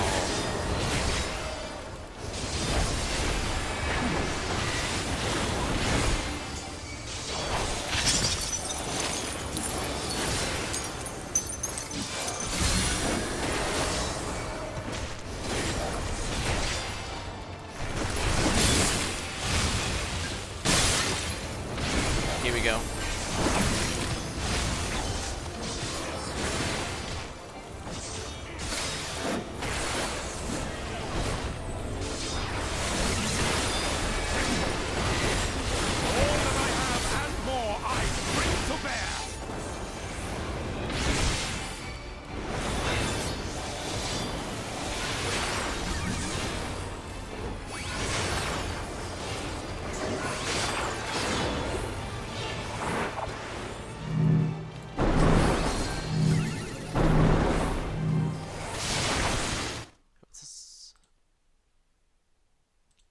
More bots. Together we shall overcome this.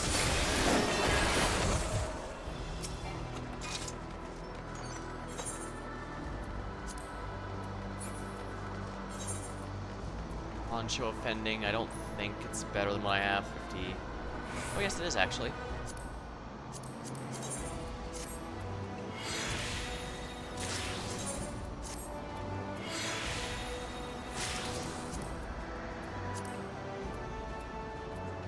Might as well. Why not? Poncho offending. I do appreciate they gave every job a poncho just so that for easy glam purposes.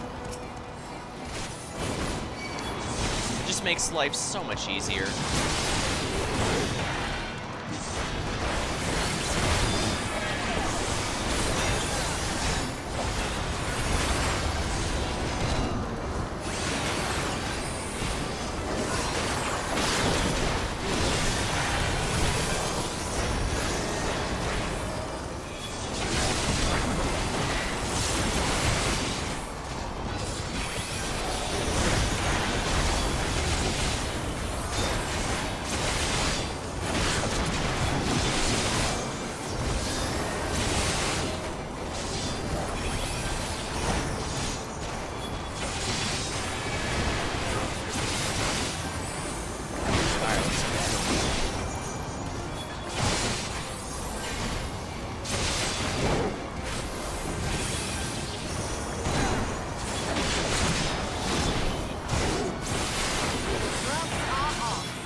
Not an ideal materia. I can just sell that, at least.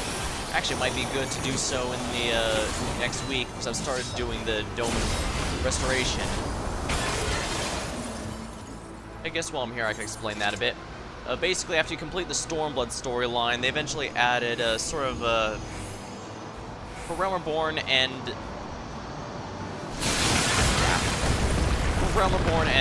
Heaven's Ward, they had Mordona and Aylshire, those were two. They basically just started as a hole in the ground with Aetherites, but as the patches came by, those got upgraded. For Stormblood, they decided to make it in the player's hands so that players wouldn't necessarily miss the upgrade. And so, for the Dome and Restoration, you basically just sell things to NPCs there for a special markup value. Let's see here. Healing, might want that, actually.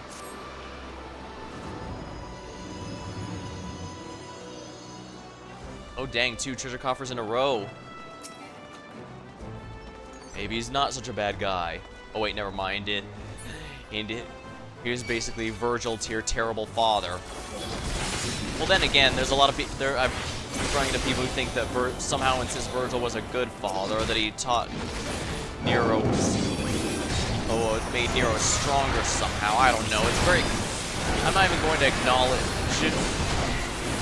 I know I should usually try to be diplomatic with that sort of thing, but that very clearly is a case of they decided they liked him enough, they don't want a criticism of Virgil, so they're going to make up whatever excuses that his flaws aren't actually flaws. So yeah, I don't want to even acknowledge that as a valid argument.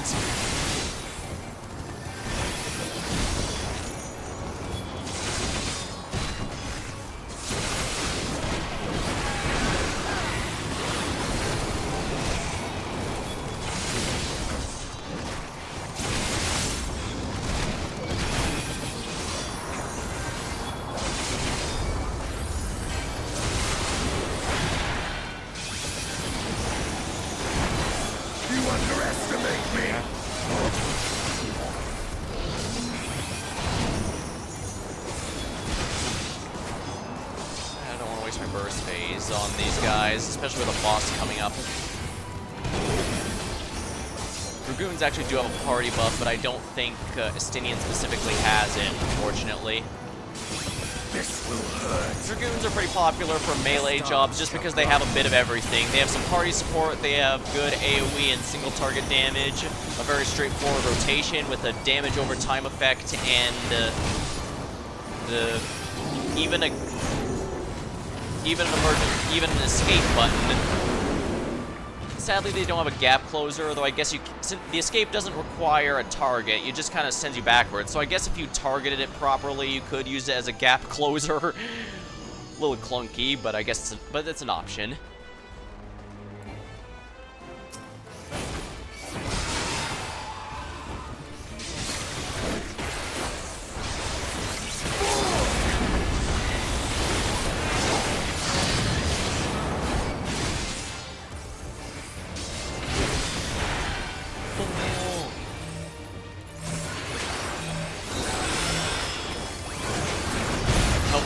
Mitigate.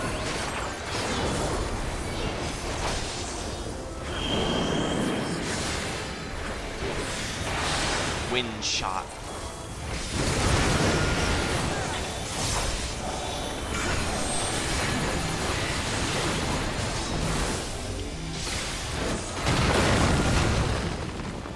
Crap, I might have accidentally screwed over Stola.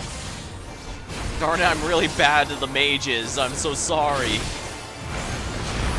On that note, I do kind of wish we could have some more creative trusts helping. Alright, I can be here and be safe. Like, plus we could also probably get use some melees being added to the crew, so maybe like, yeah, from the Arcadian, that would be nice. Or maybe Eutrope if she ends up having a heel face turn. Use the wrestling turn. Basically when the villain turns to a hero.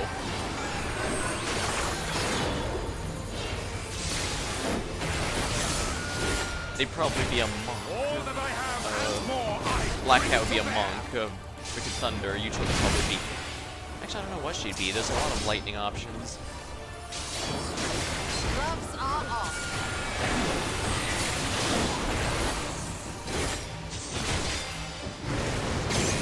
Probably turn off what forces me to face my target. There are some times it's useful, but probably not right now. Winds Unbound, I believe, is the party damage, so that'll be... I am so used to... Oops. I am so...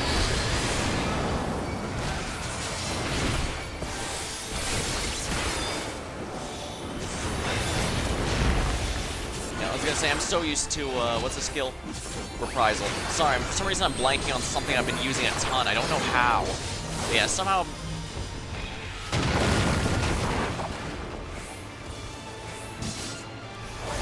Yeah, Reprisal gets a duration extension at some point in the expansion. I'm so used to the other tanks having it.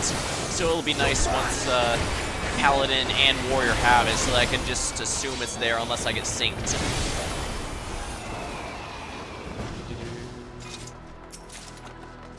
Bottoms of maiming. Again, it's maiming. I don't care. Desynth it, please. I should probably be saving those instead of selling them to NPCs.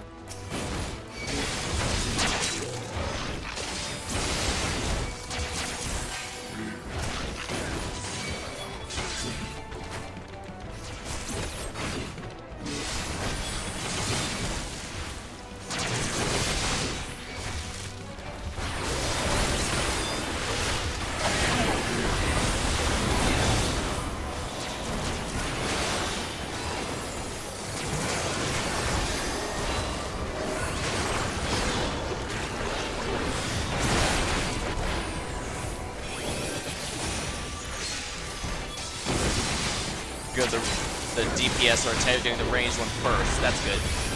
I need to try and bunch them up like this so it's easier for Stola to nuke them all because, like I said, a perk of Black Mages is they have a lot of AoEs even when you're single targeting. So, even though the trusts are pretty much programmed specifically to single target, there's still going to be a decent amount of AoE going out.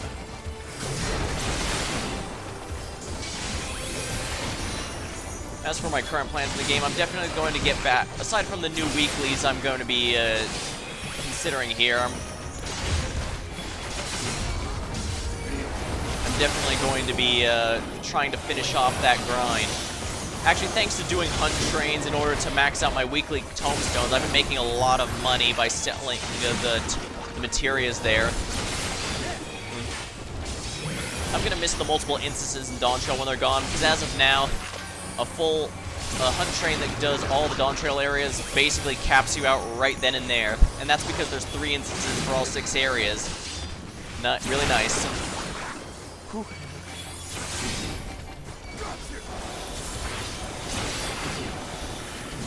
However, once the .1 patch comes, since the expansion launch rush is down, they'll be removing that, which is going to be a shame, but I get why.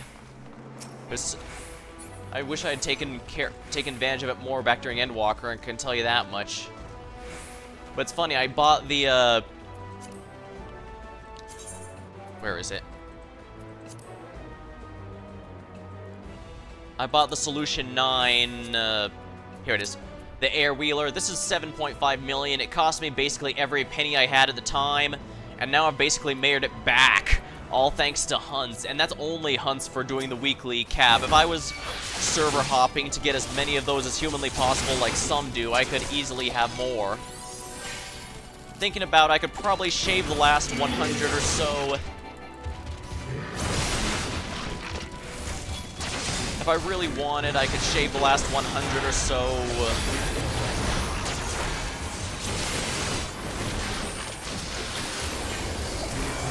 You underestimate me! Yeah, I could shave off the last 100 or so vouchers so that I have significantly less grind to do, because the vouchers are about 100k each. Probably a little more, depending on. But, well, as you've noticed, I still have, a lot of DPS to level.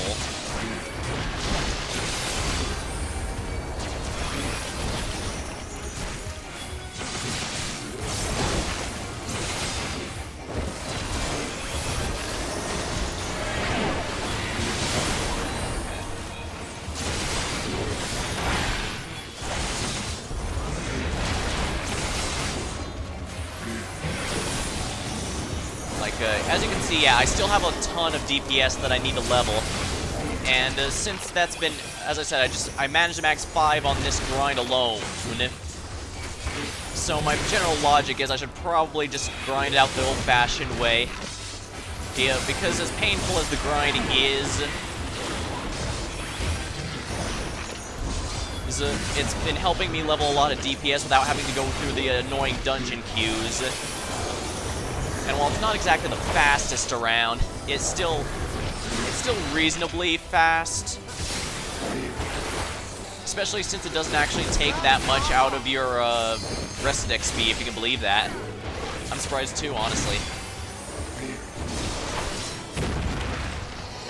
So, and I'm thinking it might be worth my time to just grit my teeth and grind it out, just because if I can get as many of these DPS max as I can, it'll be a lot easier later on. Because even now, like Monk, I can basically guarantee my one day just by doing the Elephant Society quest and PvP, let alone any roulettes.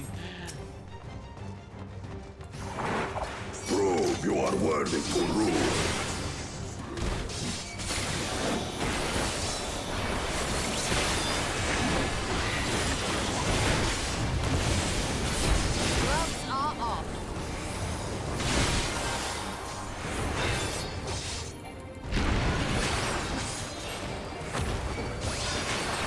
Chronicles ahead. Prepare the hunger of roaring waters.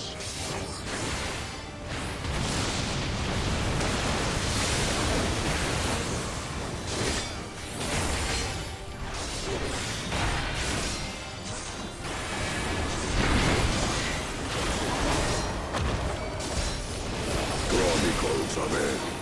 Recount the fury of erupting peaks. On that note, I do actually look forward to the society quests, the reputation quests that are going to be for Dawntrail. The first one's always the DPS one, so that's going to be nice.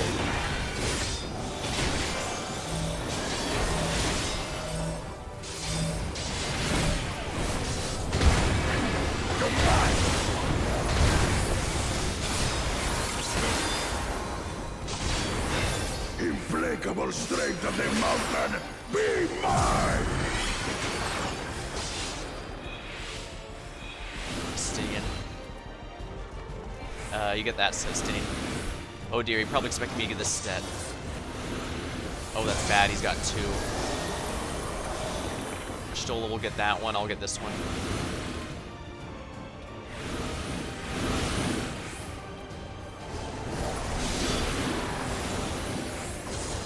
Spirit of my brethren, your thunder roars! I'm afraid my mitigations are all off on cooldown, so good luck everyone else. That you should endure my fury. Oh no, not now.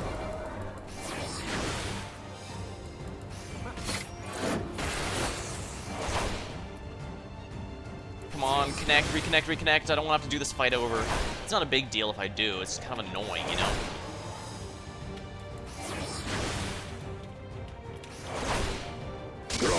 There we go. Chew. Of merciless storm.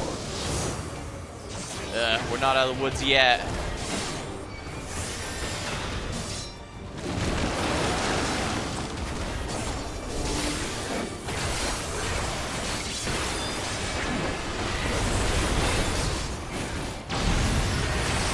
There we are. Tank privilege wins again.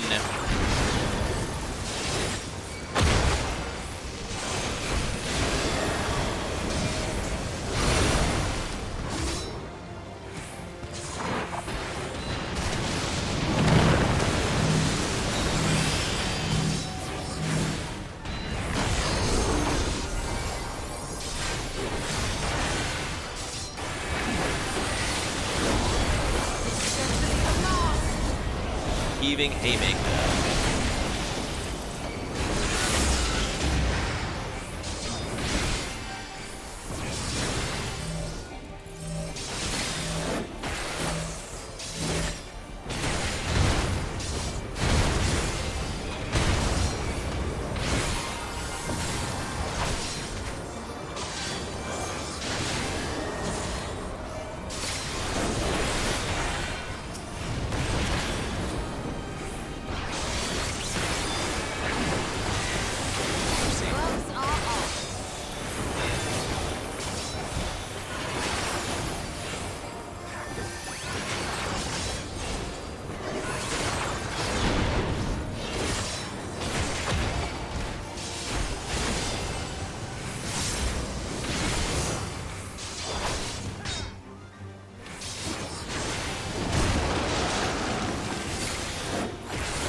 Stola has a new skill. Either that's a new Black Mage skill I haven't unlocked yet, or... There we are. Excellent. 94. Yurion J achieved it as well. Wonderful.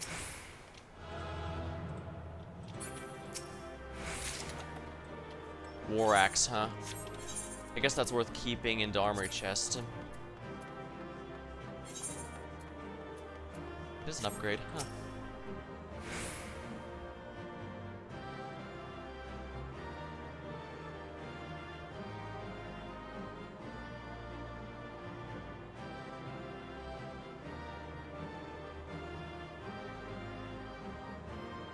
Oh dear, it's happening again.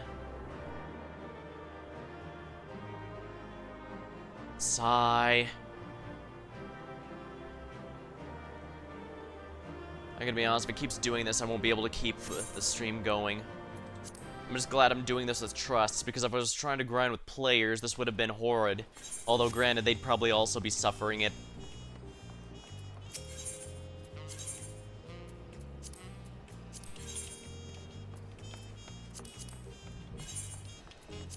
We are.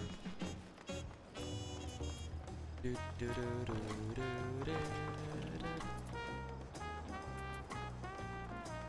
don't think I need that specifically, since I have.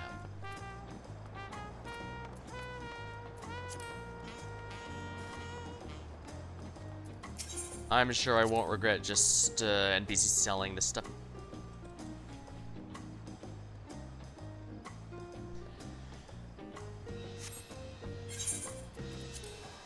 Yeah.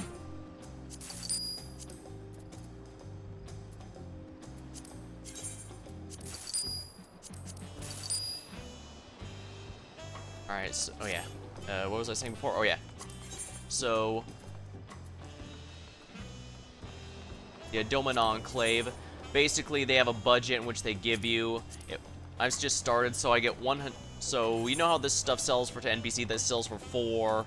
This sells for 500. This sells for 7. This one for 886. If you sell that to an NPC, that's what you get. The Doman Reconstruction, you sell items there and you get a boosted price. I think at max it's like 200% the actual value of the item. But the catch is it has a cap each week, so you can only sell so much of them at once. Keep doing that, and it eventually upgrades as well, so you continue that little storyline. So you continue that little, yeah, you continue that little storyline, but otherwise, yeah. And it continues afterwards, so 200% how you keep going there, and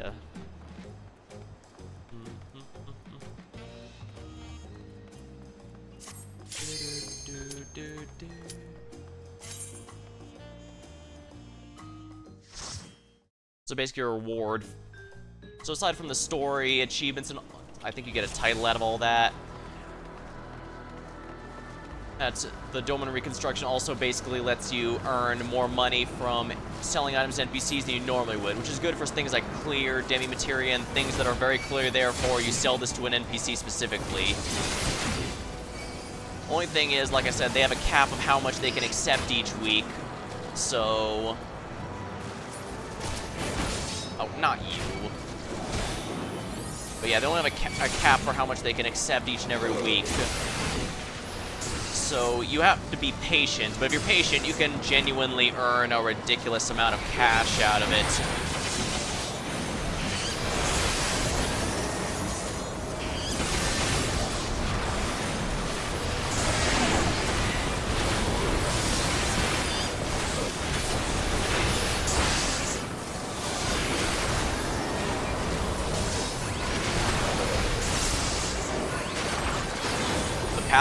That Paladin combo is really satisfying. I like it. Yeah, they really should make the Blackest Night either heal you or make it so that even if it expires without without the bubble being popped, it'll still give you everything of value, which is to say the free attack. It needs a little something to make it extra. It was the greatest mitigation tool in the game at one point, but now that all the other tanks have gotten their low cooldown mitigations upgraded, Dark Knight's overdue. In fact, the more I've been playing these other two tanks, the more I realize Dark Knight should have had it last expansion.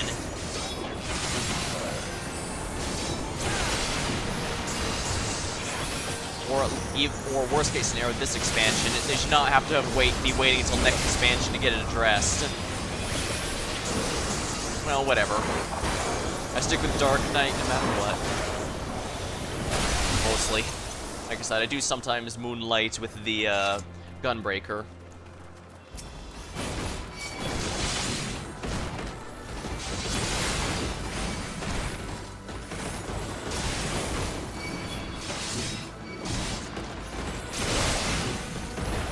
Alright, now let's go up here to try and force them all to bunch together.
Oh well, tank privilege.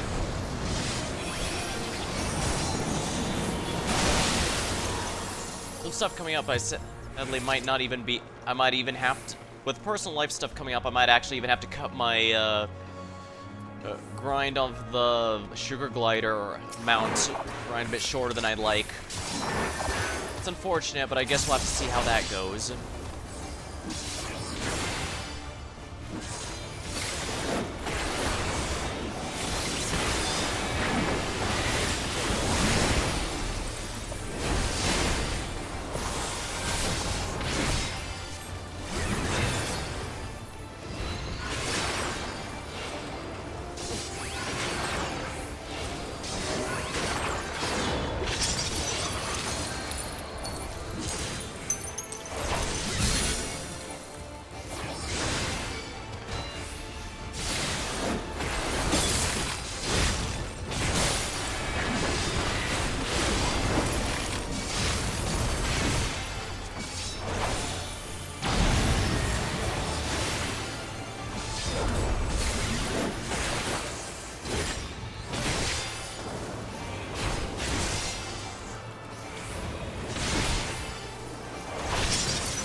That cost me my entire duration, but not much I can do about that, I guess.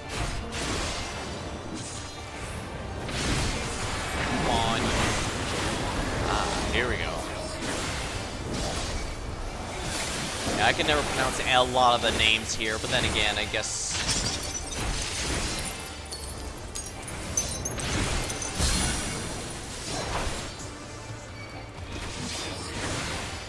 There's a lot of names in the game I've never been able to pronounce. Like, whenever I go to the Ruby Sea and Stormblood areas, for whatever reason, I usually specifically want to go to the place near where Heaven on High is, but instead I always end up in Turtle Town. And of course I always mix up Aleport and Wineport, which I probably shouldn't, especially since Aleport's the one that has Island Sanctuary, if I ever remember to go back there. I know I probably should, since it's a low stakes weekly.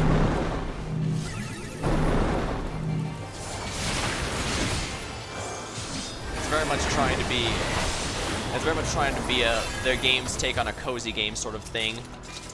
But I guess I just never got into it. Once again, maiming gear, but it is not what I'm after, so say goodbye. Here we are.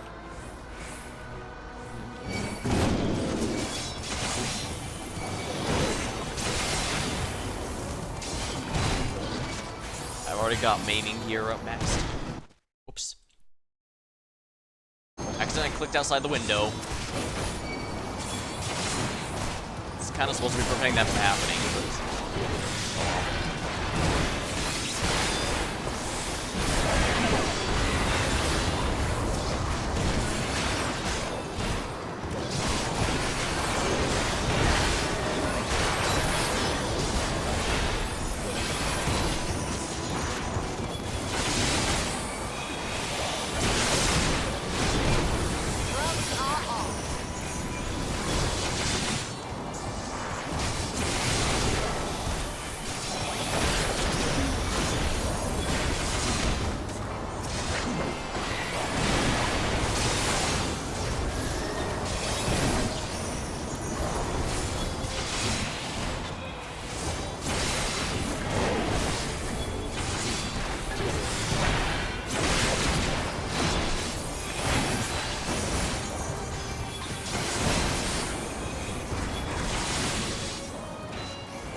Might as well use the short ones there. Then again, I probably could have used a longer burst on here just because Zoo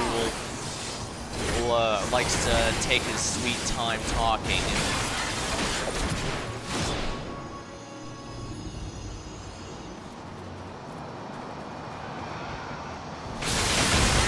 Darn, I was so close to being knocked into the thing.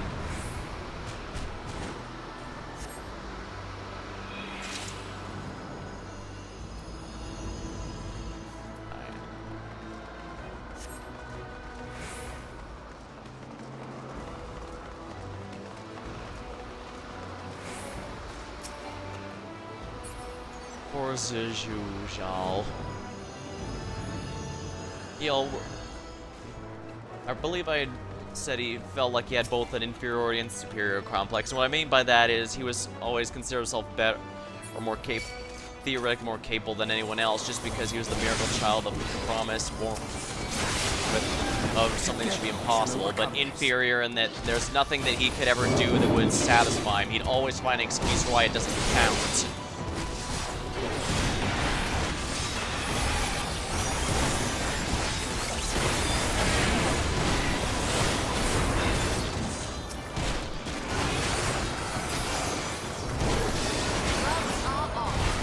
Gloves are off, but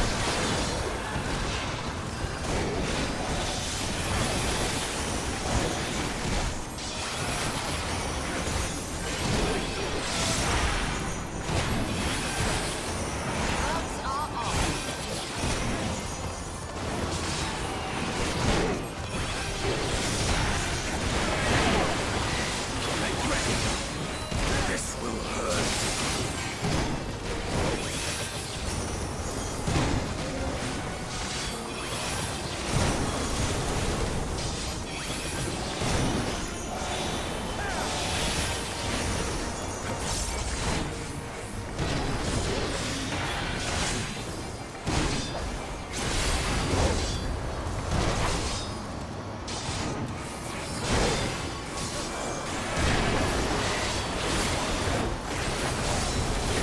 my burst when the boss is coming up very shortly.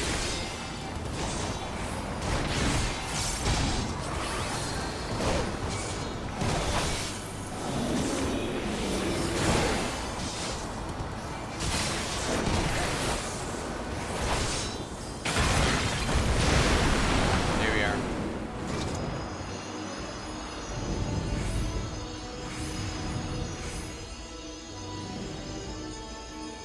I'm pretty sure I'd already be 95 by now if I had the rest XP, but then again, Urion J isn't 95 yet either, and he absolutely has to be.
Ah, crap, I think I might have screwed over Urion J by going there.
welcome to the stream, and will you stop that? You don't want me to start biting back. You know what's gonna happen if I do.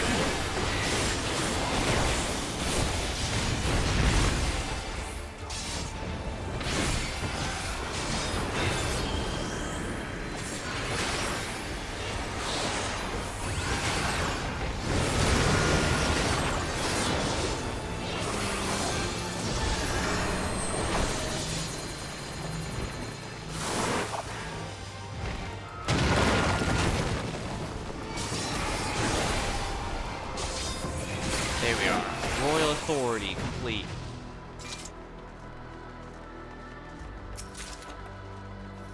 Scouting.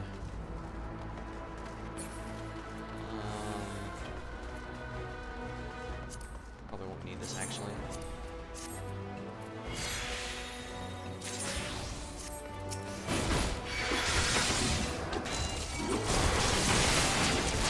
Alright, time to run.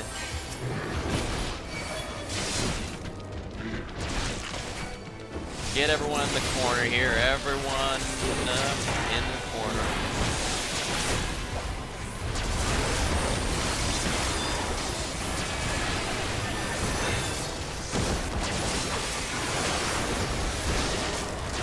Circle of Scorn.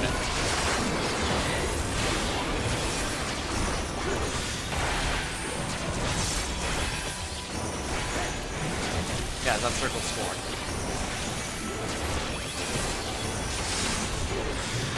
Bladed.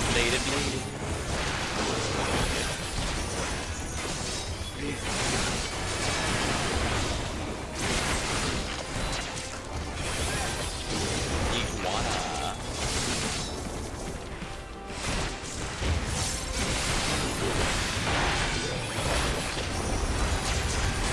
Oh, radiant starlight, become my blade!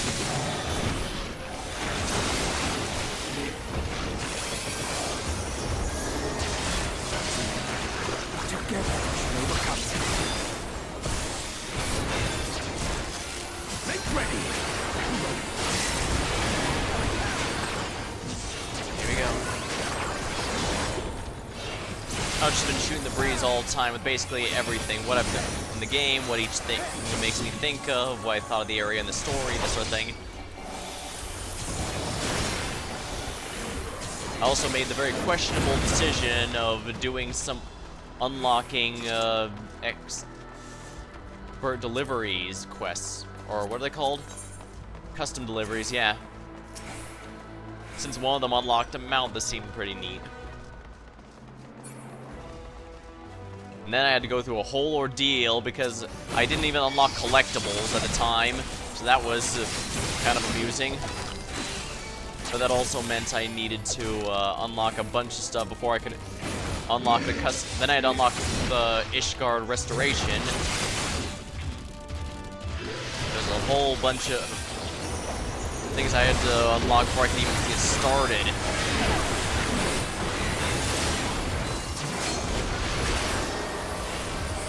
There we are.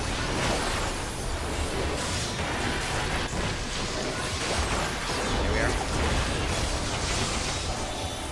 I hope someone might find it funny that I had to go through all that. Just unlock a single custom delivery piece for a single mount I'm after.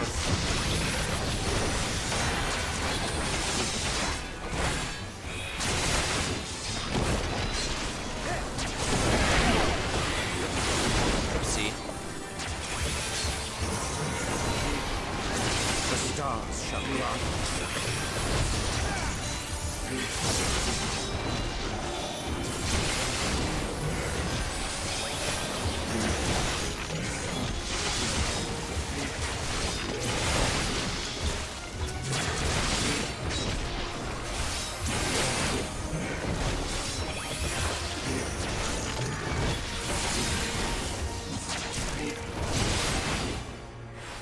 Grab this while I'm here. Aiming. I don't know if I need those. I might actually. I'm still leveling a ninja. Not for the ranged physical, but I'm still leveling Viper and Ninja, and those are definitely gonna need some work.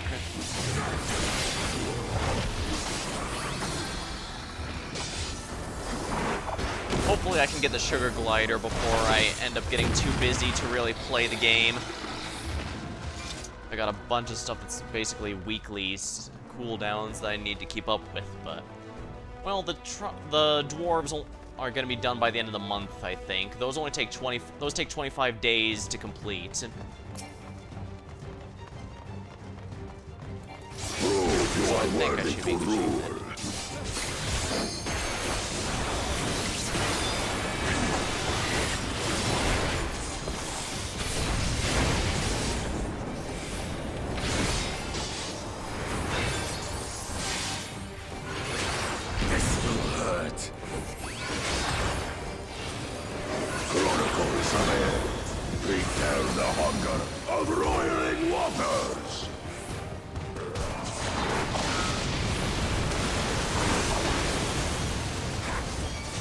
Like I said, if all else comes to it, I really can just use bring the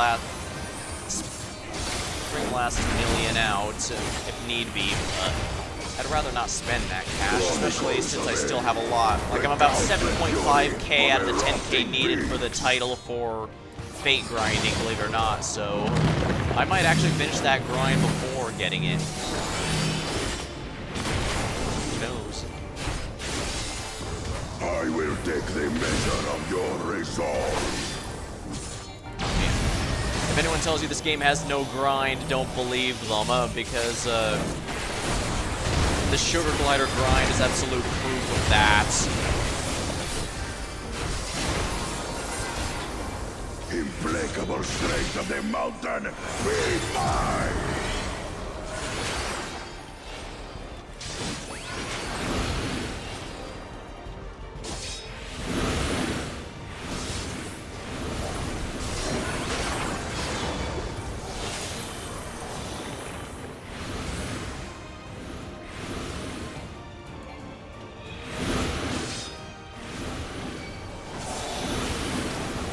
Crap. I definitely could have done better there. I'm completely out of mitigations for the party. Good luck, party! Alright, there we are. That you should endure my fury. Behold the heavens' brilliance! I think wind is next. That should be easy, I think. Chronicles of Air. Recall the cruelty of merciless storms. Now the tornadoes are here.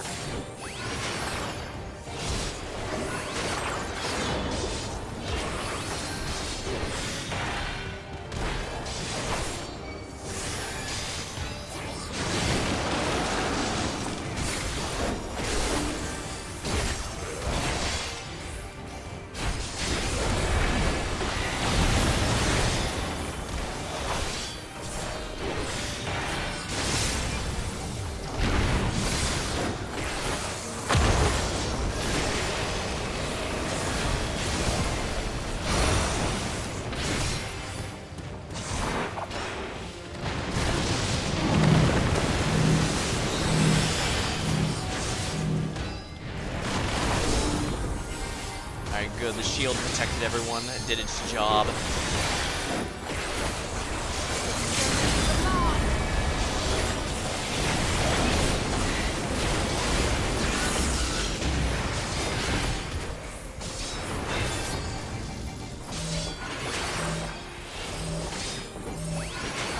I definitely want to mitigate this, because this one actually hurts really bad if you aren't mitigating it.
I already have the war axe.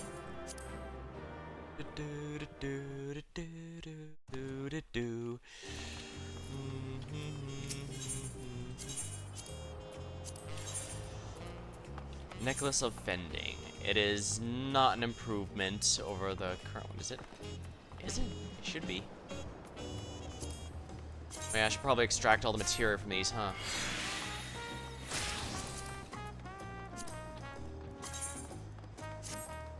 It's a very tiny chance of getting something good, but it's worth the try at least.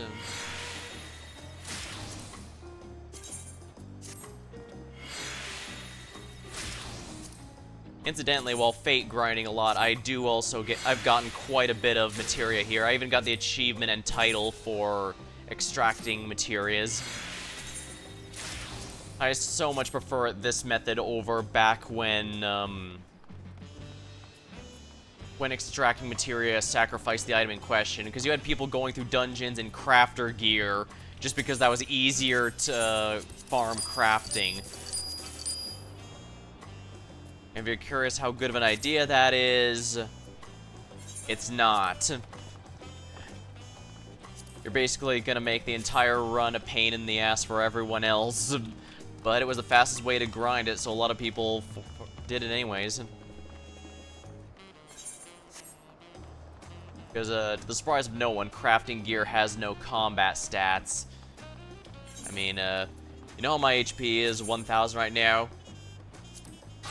Over 100,000. So from 100,000 to 2,000. And that's a level 91 Culinarian, so this is technically in Dawntrail level areas.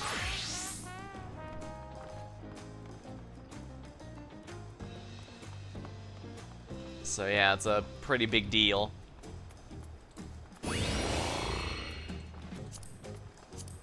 Doing this all at Rested XP is a real drag, that's for sure.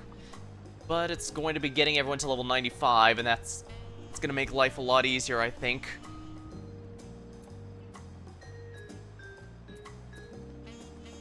Graha's still 91. Oh my. Have to keep that in mind. Well, Graha can be anything, hence why I was wondering if I'd just have him as play healer whenever I do the, whenever I level Viper in order to, whenever I level Viper, I mean. Because I'll need to level Thancred, since, I can't exactly level a tank while I'm playing tank. Oh, no, it's trust time.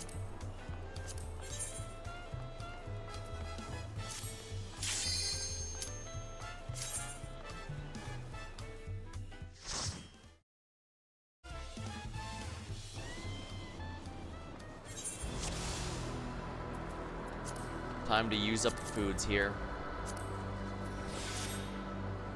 Those are crafting foods, I know, but I'm just using them for the XP boost. I'm not using them to help in performance.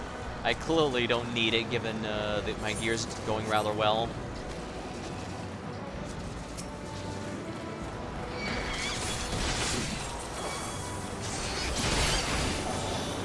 Alright, here we go.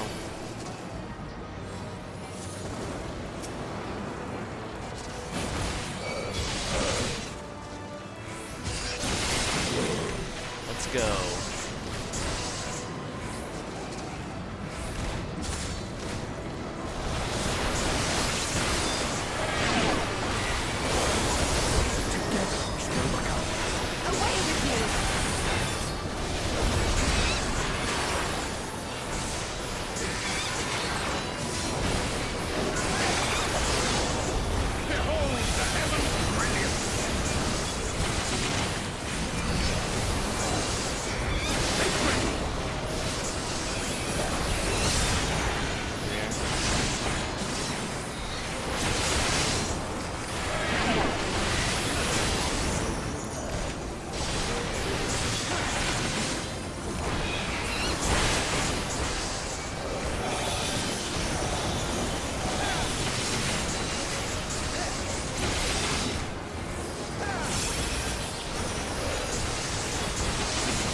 burst on what's left here, so it's not gonna last too much longer, but I can use the shorter cooldown stuff.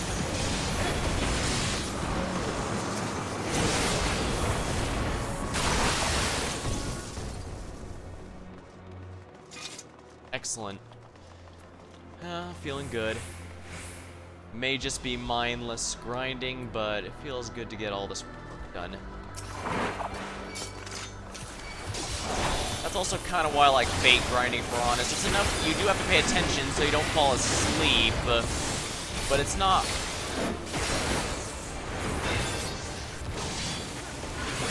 so heavily focused that you can't do something else at a time. That's why I mentioned I was watching a few streamers like Damien while doing so.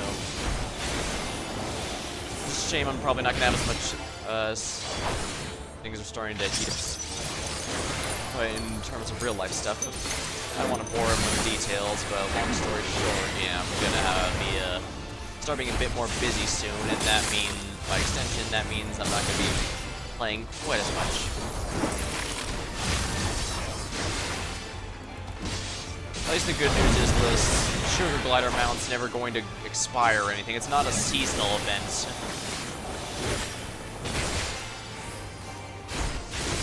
Which is, of course, very good.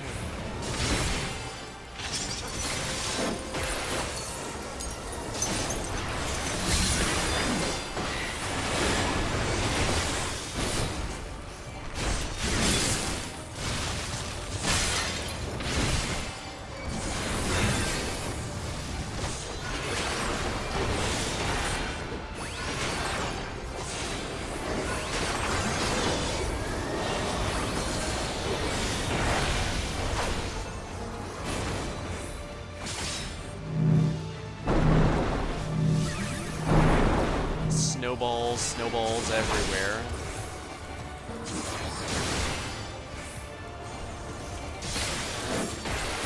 Fluff fluff.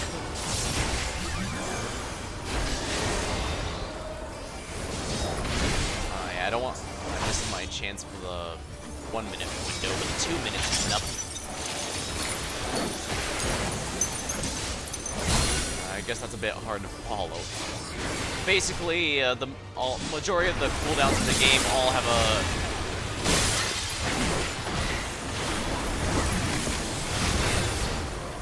Basically, most cooldowns in the game have a cooldown of 1 minute or 2 minutes, so whenever the big moves come up, that's usually when a burst phase, so all your biggest stuff will come at one of those two.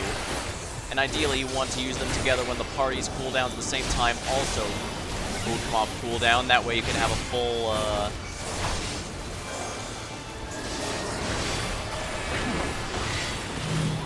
Or you can have the party's buffs active while you have your strongest skills active as well.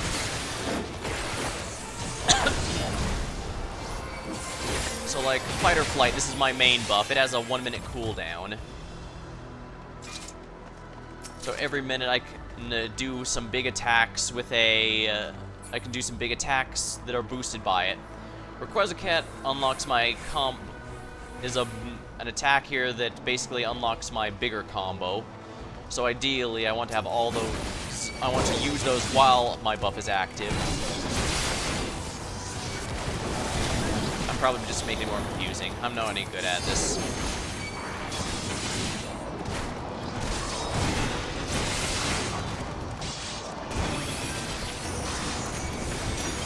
Well put. I completely screwed that up.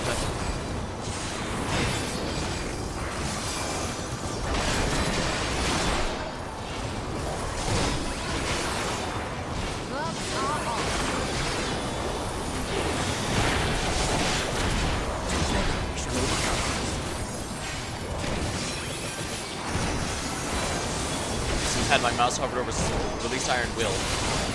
There's really no reason to ever take off a tank stance. You just have it on or you don't. The only time you might want to mess with it is if you're the off tank in raids and you aren't sure if your tanking buddy is going to die or not.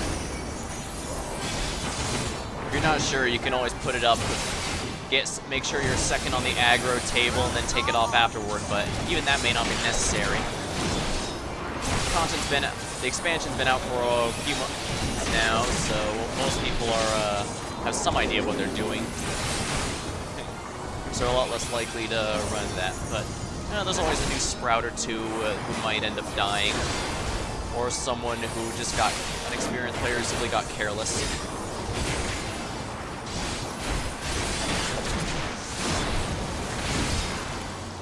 I mean, I won't sit here and pretend I'm innocent. I've done it myself. Once again, do not need maiming. But hey, at least it's getting my Weaver desynth up. Basically, the higher the desynth, the better chance, desynthesis level, the better chance of getting rare items for breaking them down. But again, you only get 3, so you have to choose wisely.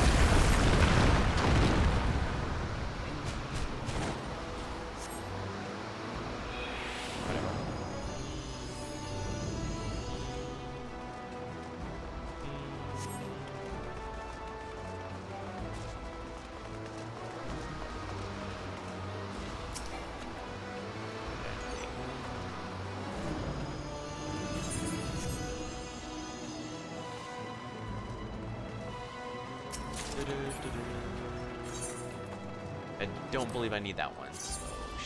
Oh, no, that's not even the right item. Oh well. Yeah, that's carpentry. Have to be careful. While goldsmithing is usually accessories, it's not always accessories. So there's some that's woodworking, and some is even leather, if you can believe that.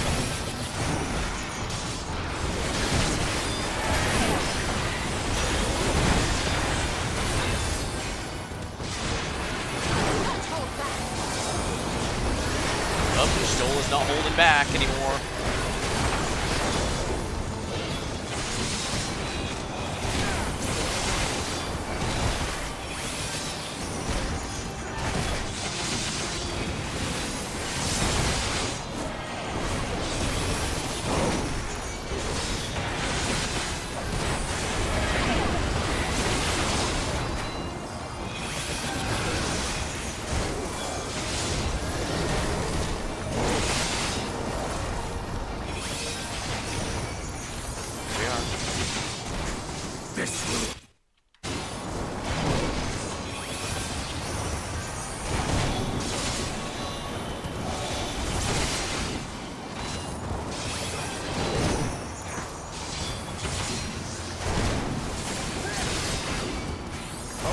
Starlight, become my blade! Don't want to use the 1 minute stuff, but I don't want to use my long cooldowns, but ones with 30-second cooldown, it should be fine.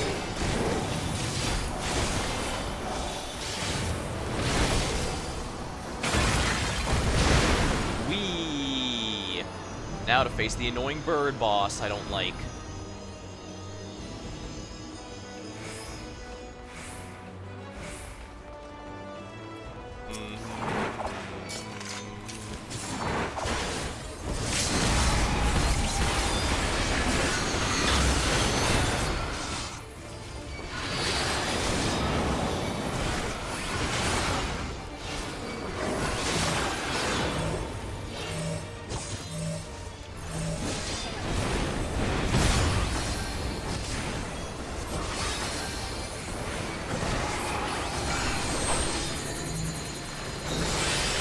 Help out a little. I don't want to accidentally smash. Yeah, I don't want to crush Stola.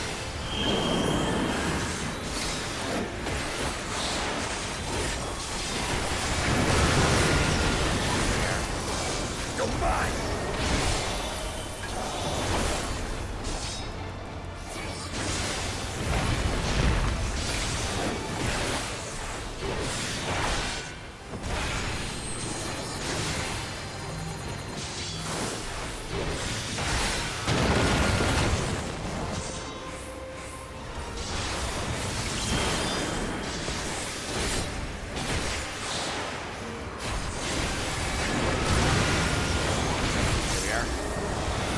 I think I'm slowly but surely getting the Paladin rotation down.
are.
I guess since I've been leveling Monk, I will say, I mentioned that it was reworking Dawntrail, and that I liked that it was no longer juggling a bunch of timers, since I didn't like that as much, but one thing that I did like in particular is that it has basically all of its main relevant rotation stuff as early as level 50, which is really ideal.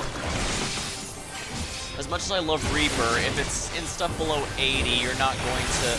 you don't get the super mode, the Enshroud, and that's not nearly as fun. Likewise, as mentioned, I found out that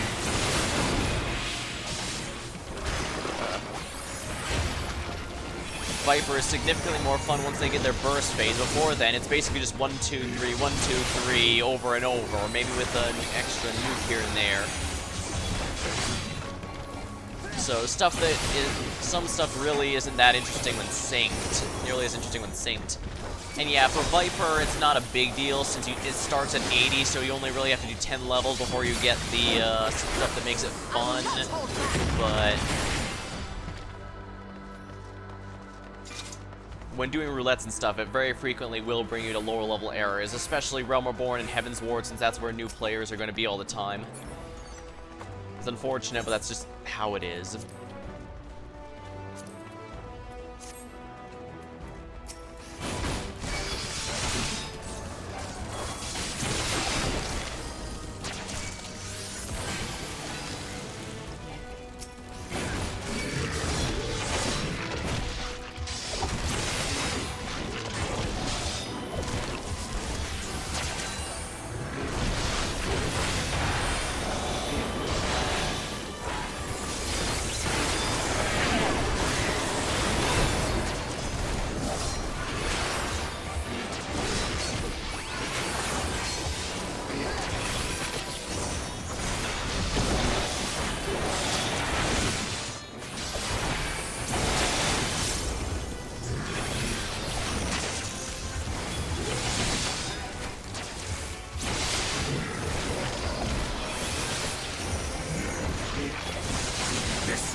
Part of the reason they might be giving us more casters and melee jobs is largely because Stinian has to stay back whenever an AoE like that happens, while the Stola, Cryle, and all the others can just keep firing.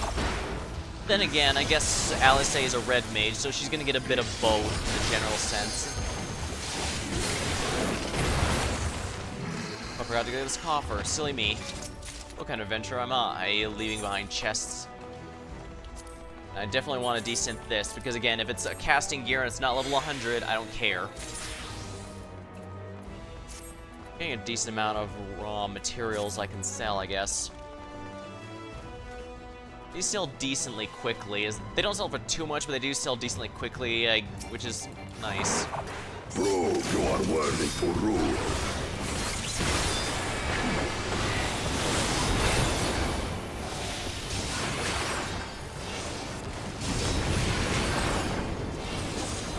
Oh crap, I missed the finisher, darn it. I completely screwed up my rotation. Chronicles of it. Recount the fury of erupting beasts.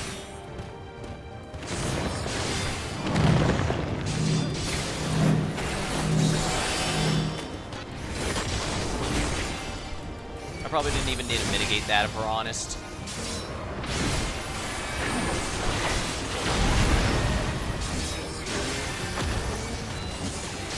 Chronicles of it. Return the hunger of roiling waters.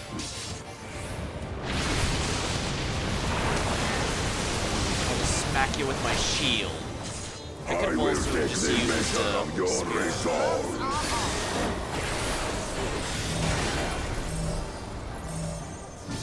Yeah, I actually want to mitigate that, or else that's gonna hurt like hell.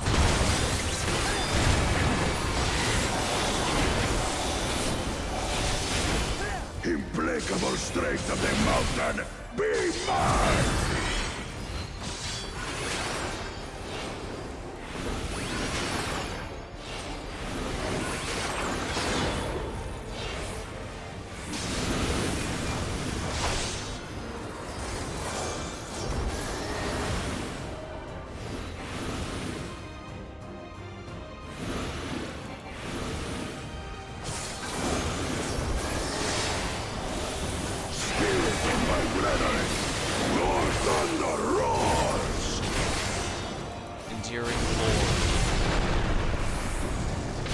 That ultimate ain't too hot. You should endure my fury. The Yokoi are probably going to be the one we get next, I think. Unfortunately, I'm not looking for... I'm not sure if it's going to be a combat one, craft, or whatever, but I will say I'm not looking forward to it. Urkapaka is my least favorite of the new areas. Not only is it a relatively uninteresting mountain area that doesn't really feel that different from the others, but... all Aetherites, both of the Aetherites in the area are on the exact same location. So basically, it's gonna be a long walk to wherever I want to go no matter what, which is kind of annoying. Especially since, again, it's not exactly a particularly interesting area. As I've said, I think the areas are better in the later half of the expansion than the first half. The first half feels like an elongated,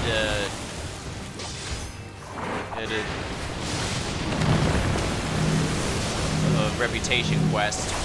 And those are fine since you split, those are shorter and split up between a month basically, but the main story, it's not enough.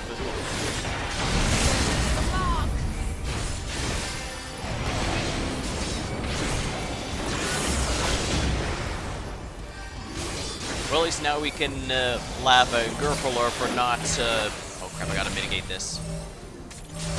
For not getting out of the blatantly obvious marker on the ground.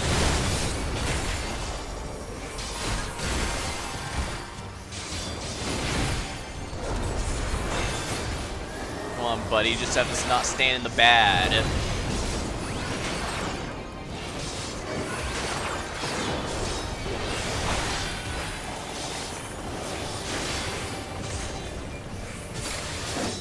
This guy doesn't really have any tank busters, so I should probably be using Holy Sheltron a lot more liberally against this guy.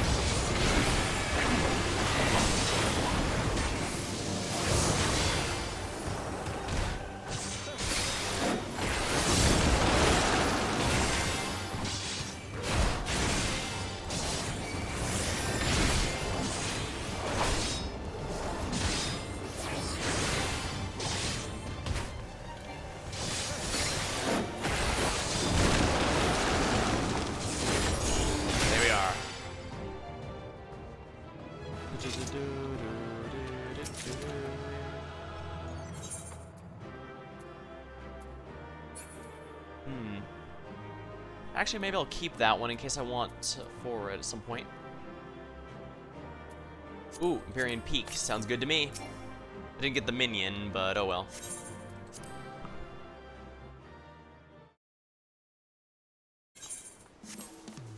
Alrighty, let's go ahead and mend this real quick.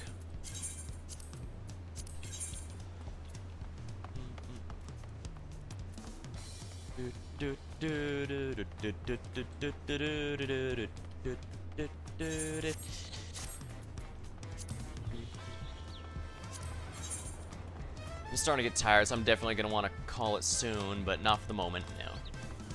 Good, we have the DPS at 95, but oh dear, Urion J is a little behind. I'm definitely leveling after this run.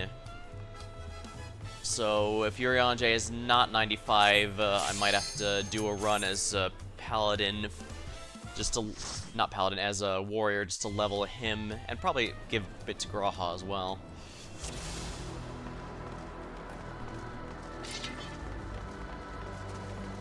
Paladin.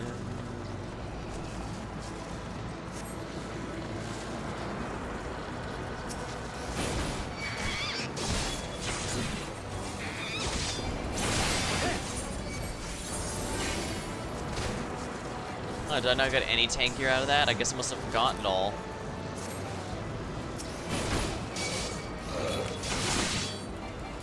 I'm starting to get really tired, so I might have to call it after this run no matter what, though. We'll see how I'm feeling, I guess, but I wouldn't get your hopes up.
Oh yeah, I'm really getting out of it now. I'm not even... Could have done a single target on this guy to make him die faster, and I didn't do that.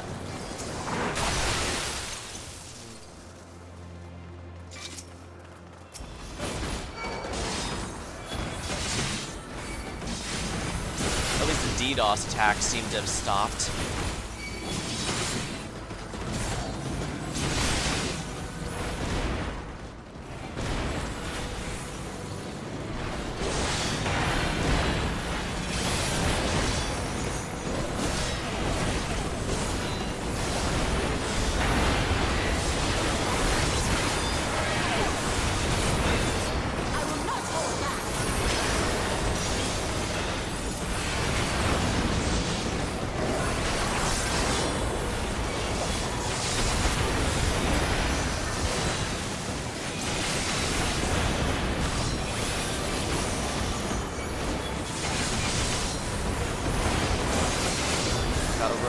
Gotta rotate mitigation, gotta rotate mitigation. I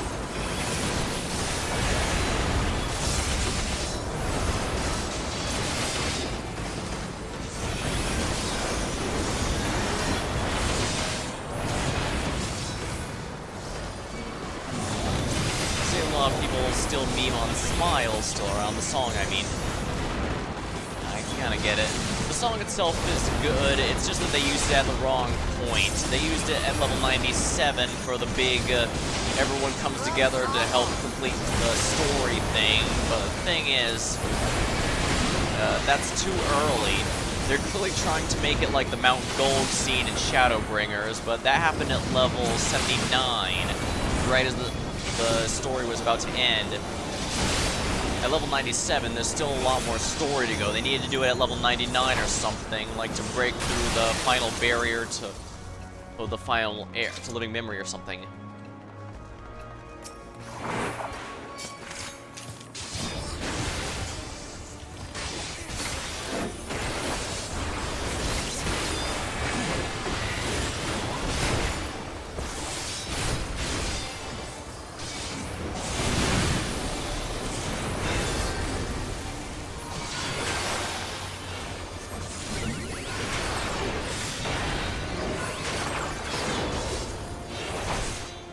What am I doing? It's the ones that are frozen that matter here. Cold meat.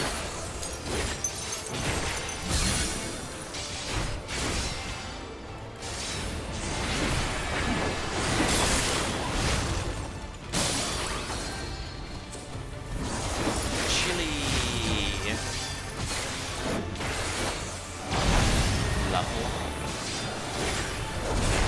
Yeah, this mini boss doesn't seem to have there's no tank busters basically, so I don't need to worry about being conservative with my shields.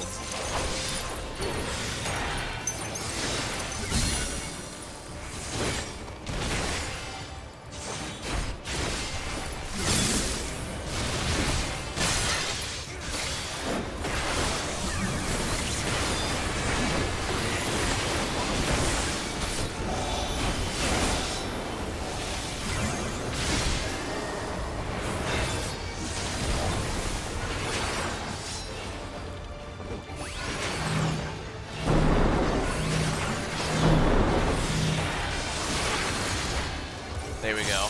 Managed to get that full ranged attack in. Enemy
Probably shouldn't have used that, but oh well.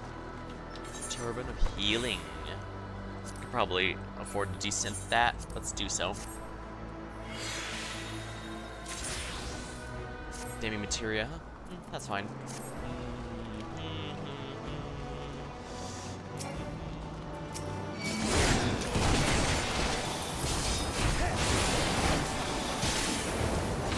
Hold on, you guys are eating the party. Stop that. That's what I get for trying to do this, finish off a single combo to avoid wasting it.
he almost knocked me into the wind crystals there.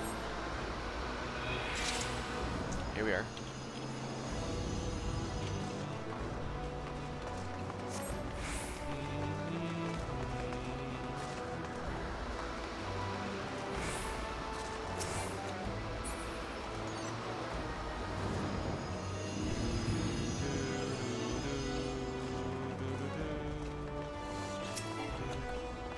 Lots of fending gear, but I already have it all. That's probably why it couldn't give me anything last time, because I've already gotten all fending gear this dungeon can offer.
Kill.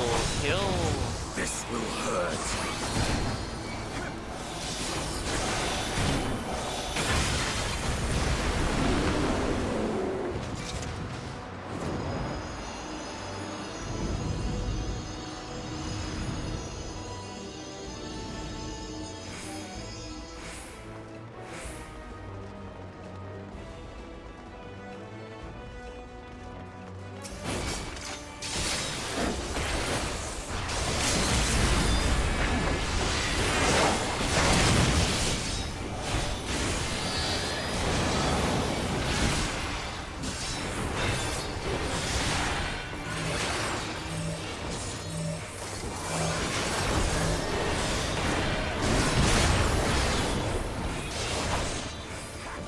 See what mechanics is first before I leave.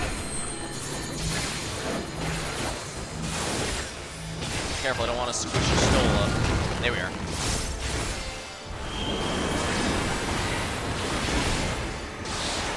There we are. Beautiful.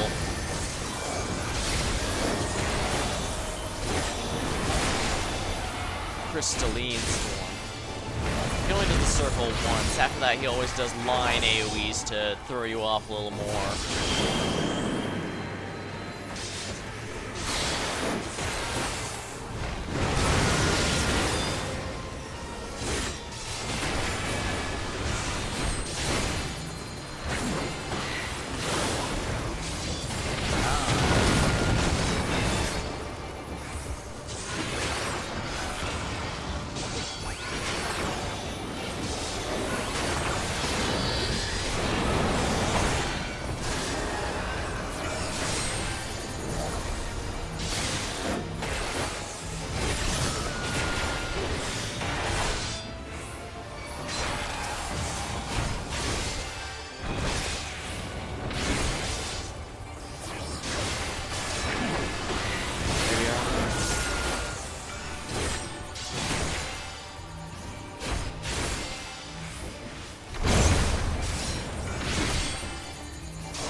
You should stop being lazy and just turn off that effect that forces me to face whatever I'm attacking, because sometimes you need to cut and run, so to speak.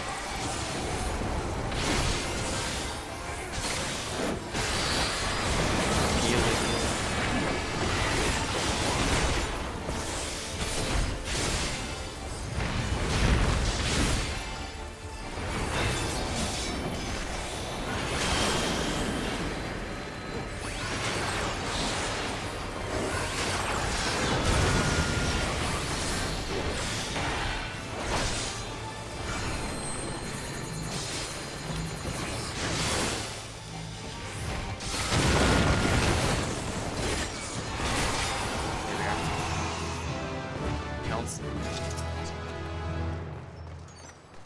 95. Sky Deep. Sounds good.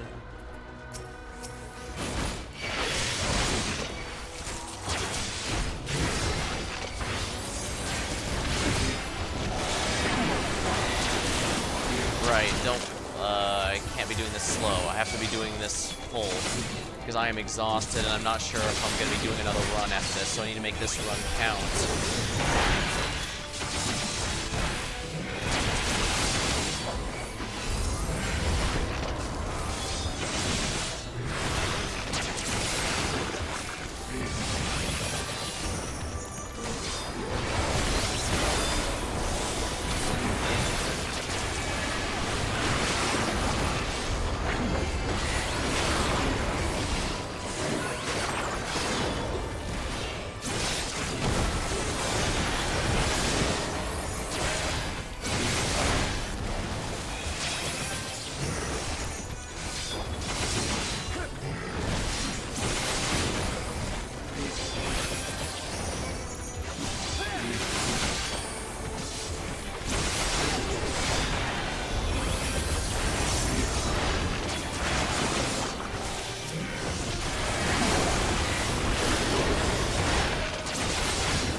Yeah, the trusts don't get XP like the player does. They only get it upon completing the dungeon, so you can't just do the...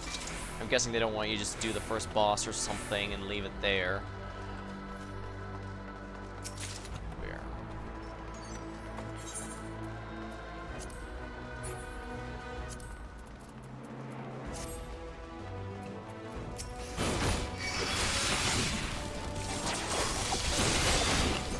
Alright, let's keep going here. Run, run, cowards, run.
Like I said, having one of the ones with good AoE really helps these runs.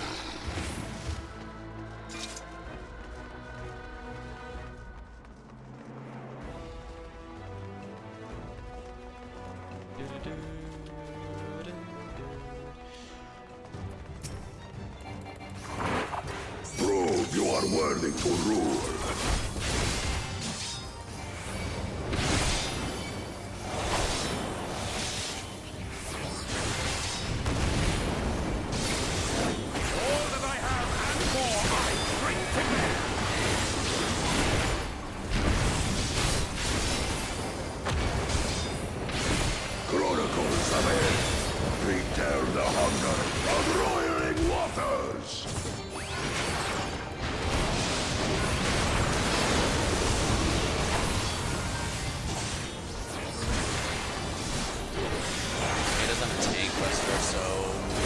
No point not going nuts.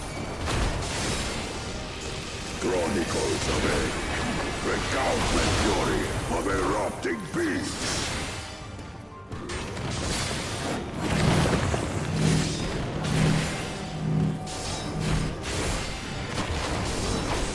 Yeah, that doesn't need mitigation. I don't know what I else. will take the measure of your resolve.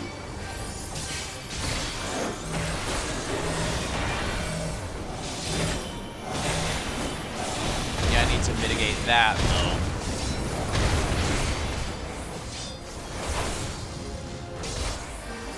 Implacable strength of the mountain, be mine!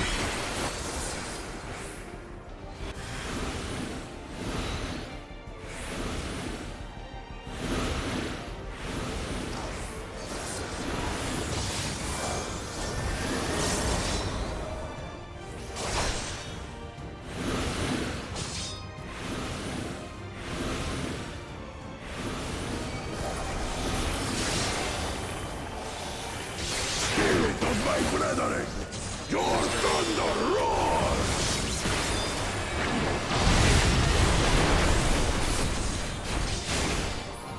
That you should endure my There we go. fury. My burst with the full damage boost should make him melt much more quickly.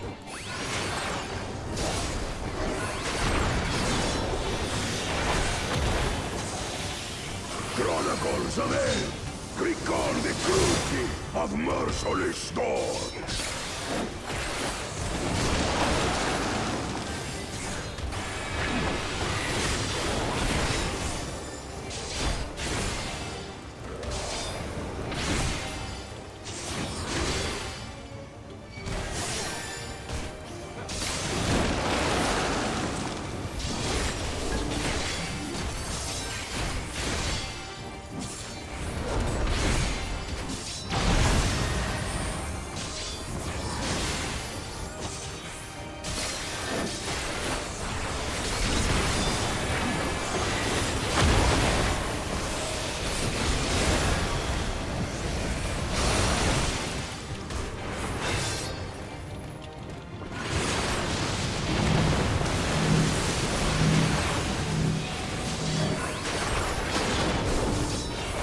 That hurt a little, but nothing too bad, I guess.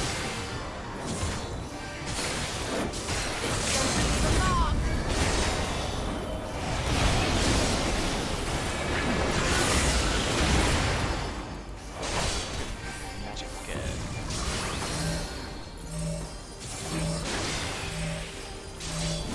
Mid that.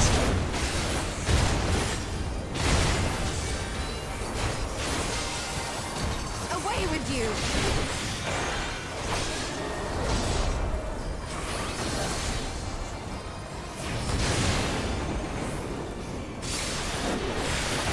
All that I have and more are our right to defend.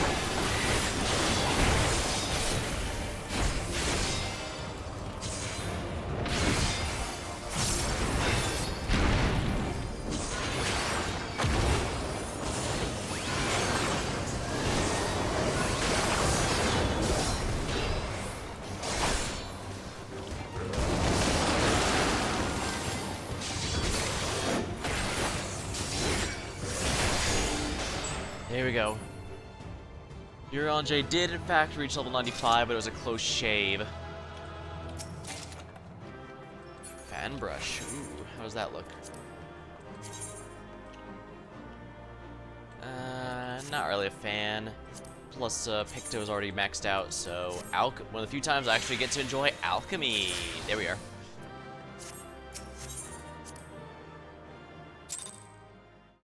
Unfortunately, I'm really exhausted, so I don't want to keep going. I got to 97 last time, but I guess that wouldn't work. If I was rested XP, I would have quickly run to a massive wall in that I wouldn't have enough I would have leveled faster than the trust would. Still making good progress here, making good progress.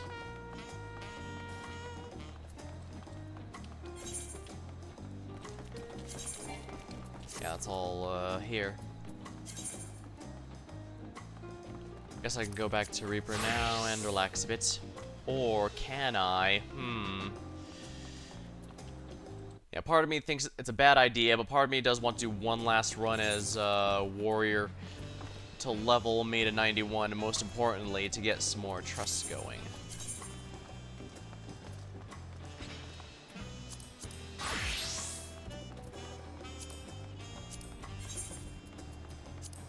Endwalker, Telescope. Rather, I stand ever ready. and Let's Alice give it our all. should be good, right? I'm sure I won't regret doing one more, right?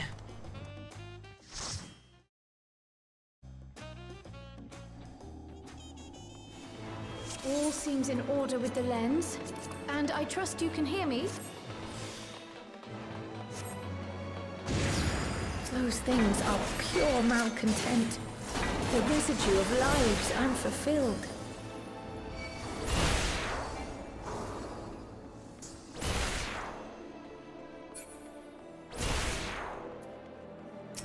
Oh, right, I forgot Defiance.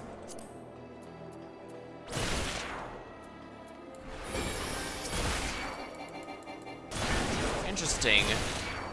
Does one of them have the ability? Does one of them have the ninja ability that forces aggro onto someone else? Hopefully. It would make sense, but who has it? I guess Urianger would make sense. I'll look it up later. Like I said, people like have recorded what all skills the Trust can use, as well as other neat stuff like their voice lines.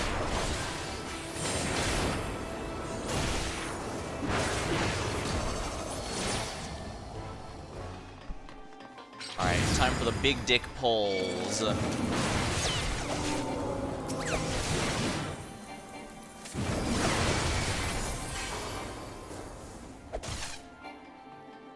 Thinking sinister.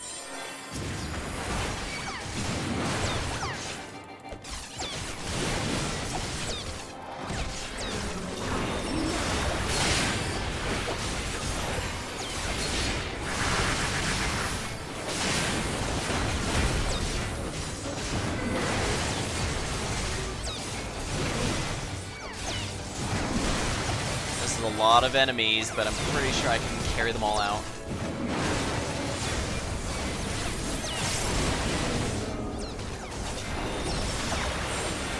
There we are. As long as I can get Bloodwetting, I can do this.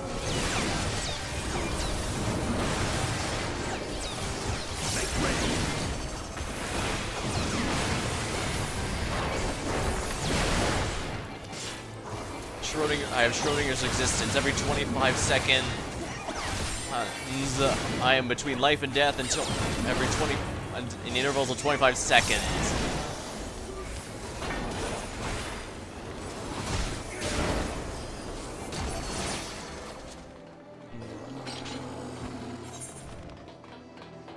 Probably just toss all these in my glamour chest once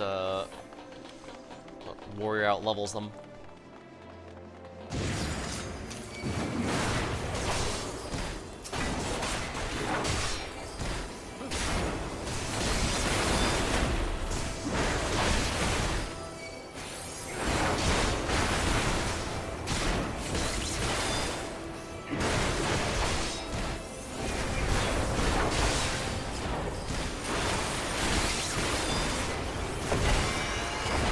Honestly, this is pretty much a glorified cutscene, if we're honest. They really didn't need to make it last this long. Whatever. It's not a big deal. Like I said, the nice thing about this is they did actually want to make an effort to include all the characters that have been relevant to the story so far. Papalamo. Since I started in Gridania, he was one of my beginning scions. They had him die basically because, well, Heaven's Ward in general had the highest body count of all expansions, yes, including Stormblood. And I guess they felt he was needed to fulfill the heroic sacrifice quota because they...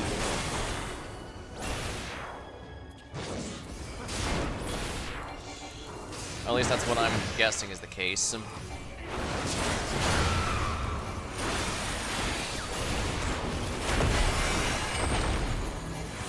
Because basically all he did was buy time until the next expansion.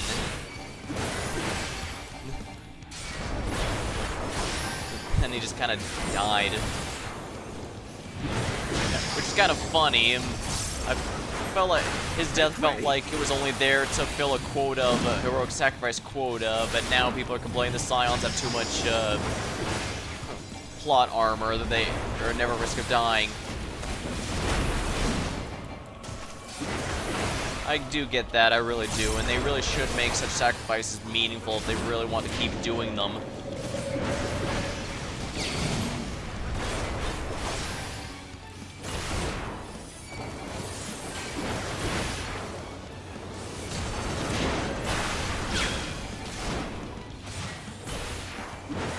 I'm not at all being optimal here.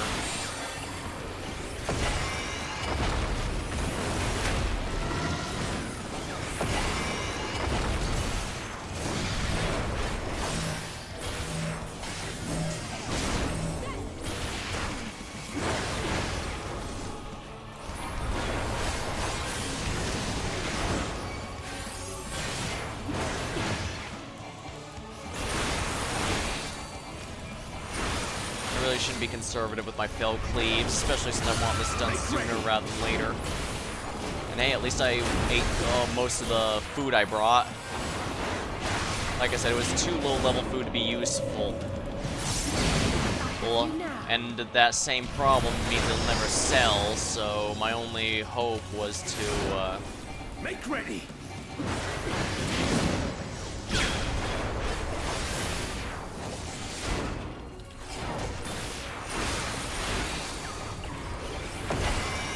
losing my train of thought.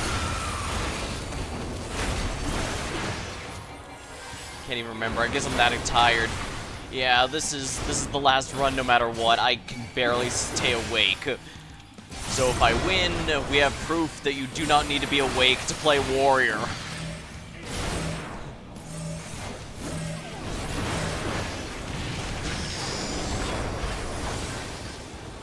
I was talking before, it was something about not wanting to have a Horus, not wanting to kill Loft Signs for no reason, right? Yeah, killing just to fill a quota is really no better than to have protection there, with the difference being you can't even bring them back for something in the future later. I know a lot of people didn't like Lise, but follow the flow of ether. It will guide give her you. credit. They can occasionally bring her back for cameos and such. So they can still make use of her even though she wasn't very popular. If they just killed her off, that would have kind of wasted all of Stormblood, if we're honest. Because the entire point of Stormblood was basically to prepare her to take over so that when the leader died, with such little fanfare, and she took over, it would make sense, even though it kind of didn't. It was really just I don't think she really learned much the whole time, or at least that's my thought.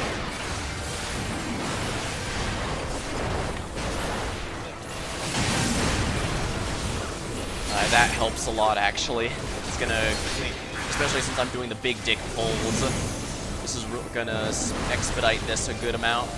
Hopefully, and hopefully that'll make up for the time lost from the Ilberd cutscene.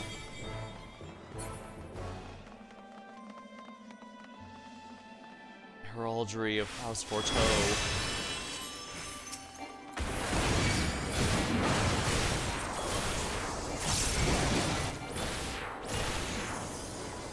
Darn, it's not cooldown yet. Well.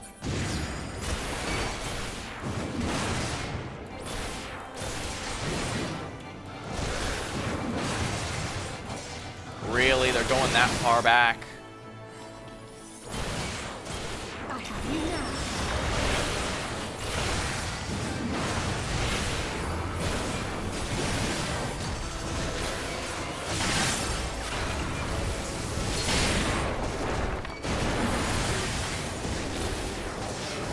get out of that AoE, because I don't want any of that. And just get the chest up there, right? You know what? I don't care. Actually, I can just look at my inventory.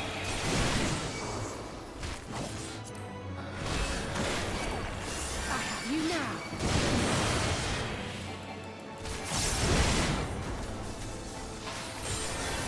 Oh boy, I did miss it, didn't I?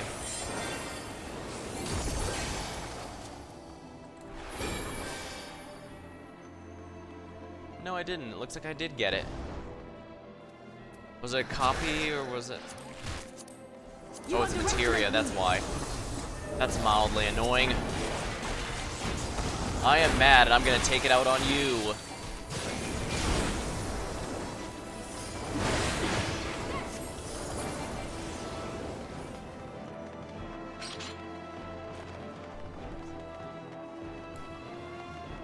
The boss should be next, so that's plenty of time for the cooldown to go down. I can go ahead and desynthesize this. Oh, nice. It's not good for rare items. Told you it would add up. Allow me.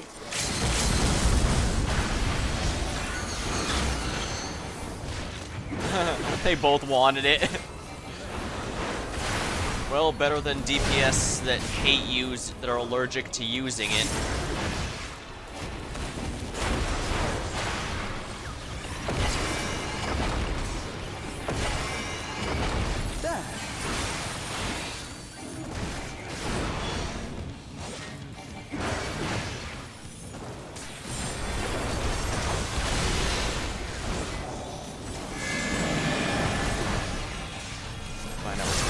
Faster.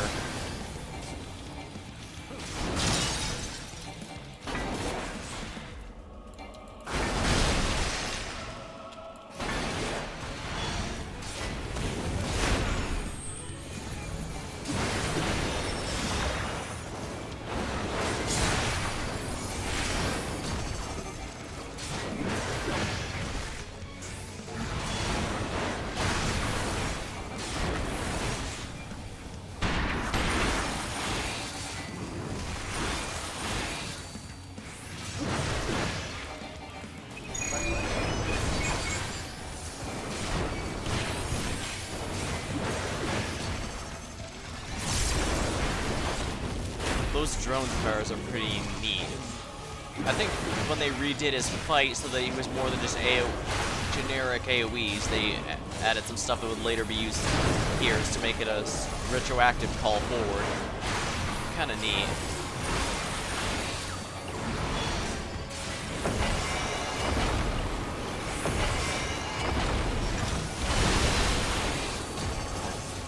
He also fires some new shrapnel drones here, but yeah, it's always going to be the one that's not being quick, draining quickly. I guess so that if you choose wrong, you're guaranteed death, maybe? I don't know. Yeah, I'll just mitigate that for the team.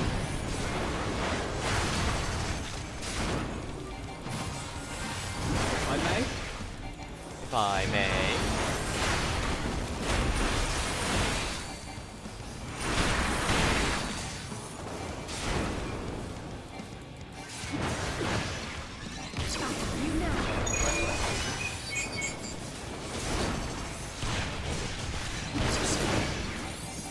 Oh well, he's almost dead. We're in good shape.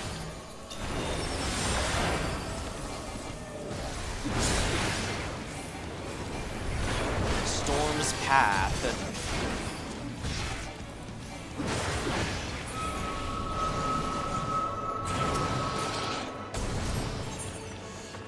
Once again, if it's not max level, I don't care. My big break.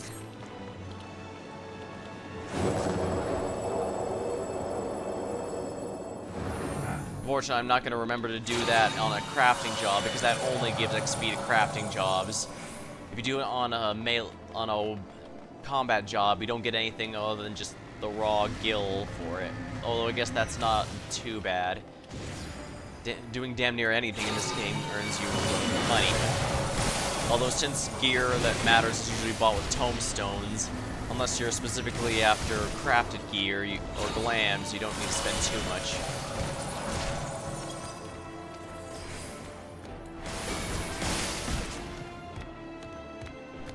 Alrighty.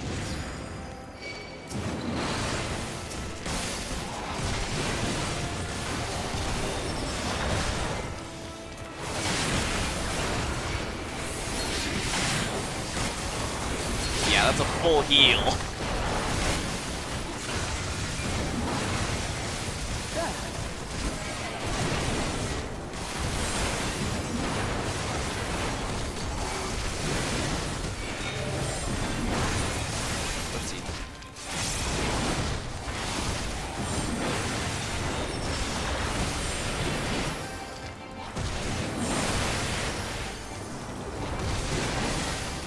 You underestimate me.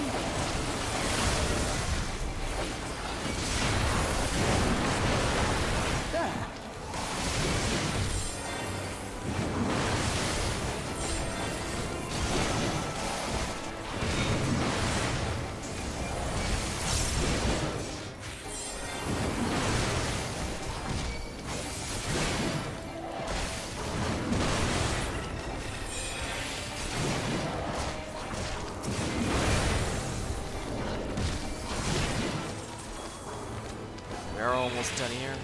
As soon as that last one dies, this will open up.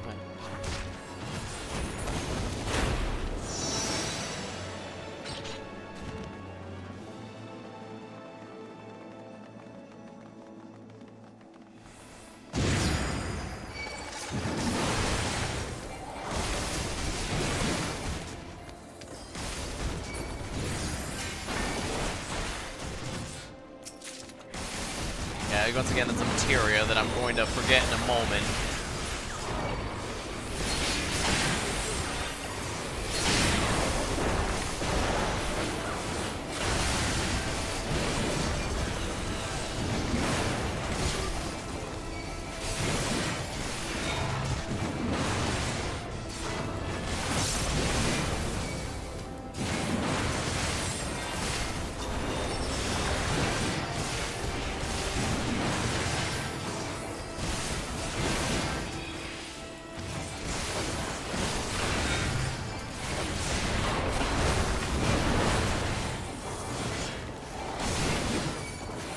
I am exhausted.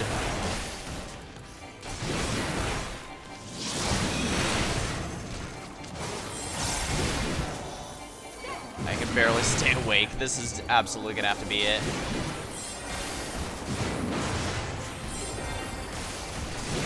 You underestimate me. We'll just kick Kirby's ass and call it a night. If nothing else, this will be a nice buffer so that I don't as easily out-level the trusts again. Because that is very easy to do.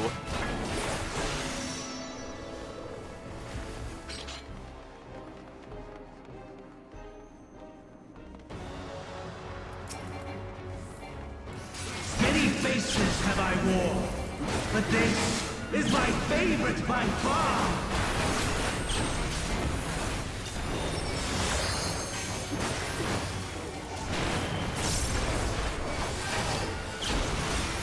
You will persist in this folly no longer. I have you. Alright, that's gonna go first, so I should be there. I can be here, though. The stage is set.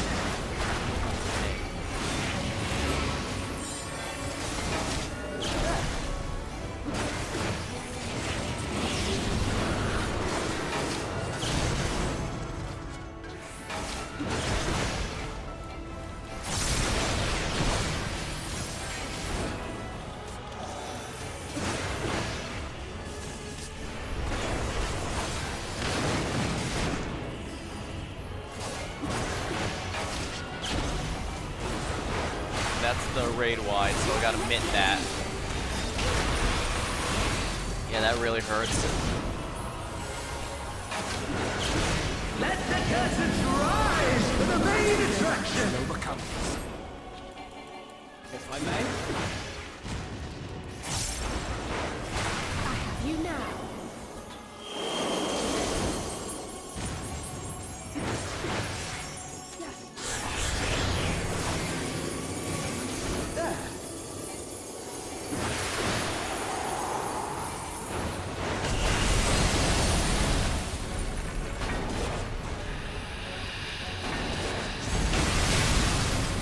You underestimate me.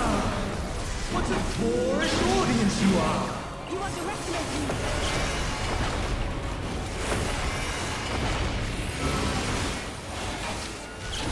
Alright, he's facing outward or inward. Okay, so yeah, the safe spot's in the middle. It's gonna be very easy to dodge. I always like when it's easy to dodge one. That's his left, not mine. You underestimate me.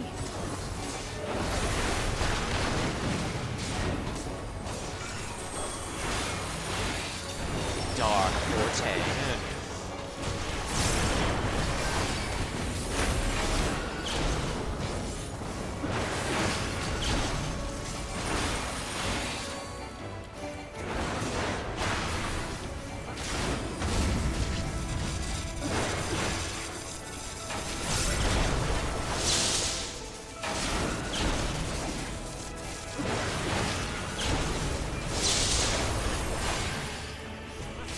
You underestimate me.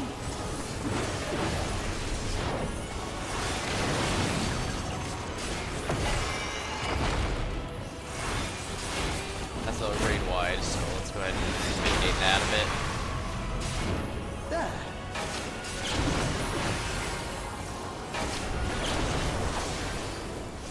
Eruption Forte.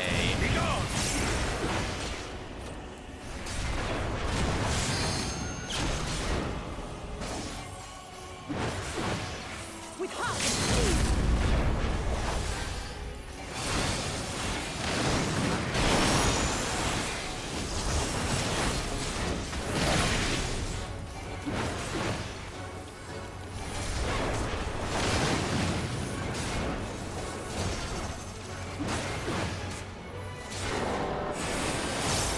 Shake it off on everyone.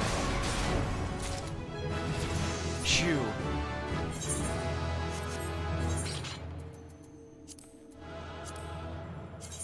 Desynth it. My big break. Yep, I forgot. Oh well. Again, desynth it. Oh well. I got a bit of cash out of the deal, so I think that still was worth it. Alright, well, I'm gonna have to call it there. I pushed a little further and I got to a nice spot, but I am falling asleep at the computer here, so I'm just gonna go ahead and call it. Alright, well, until next time, thank you for watching. Hope you had a good time. I'll see you later.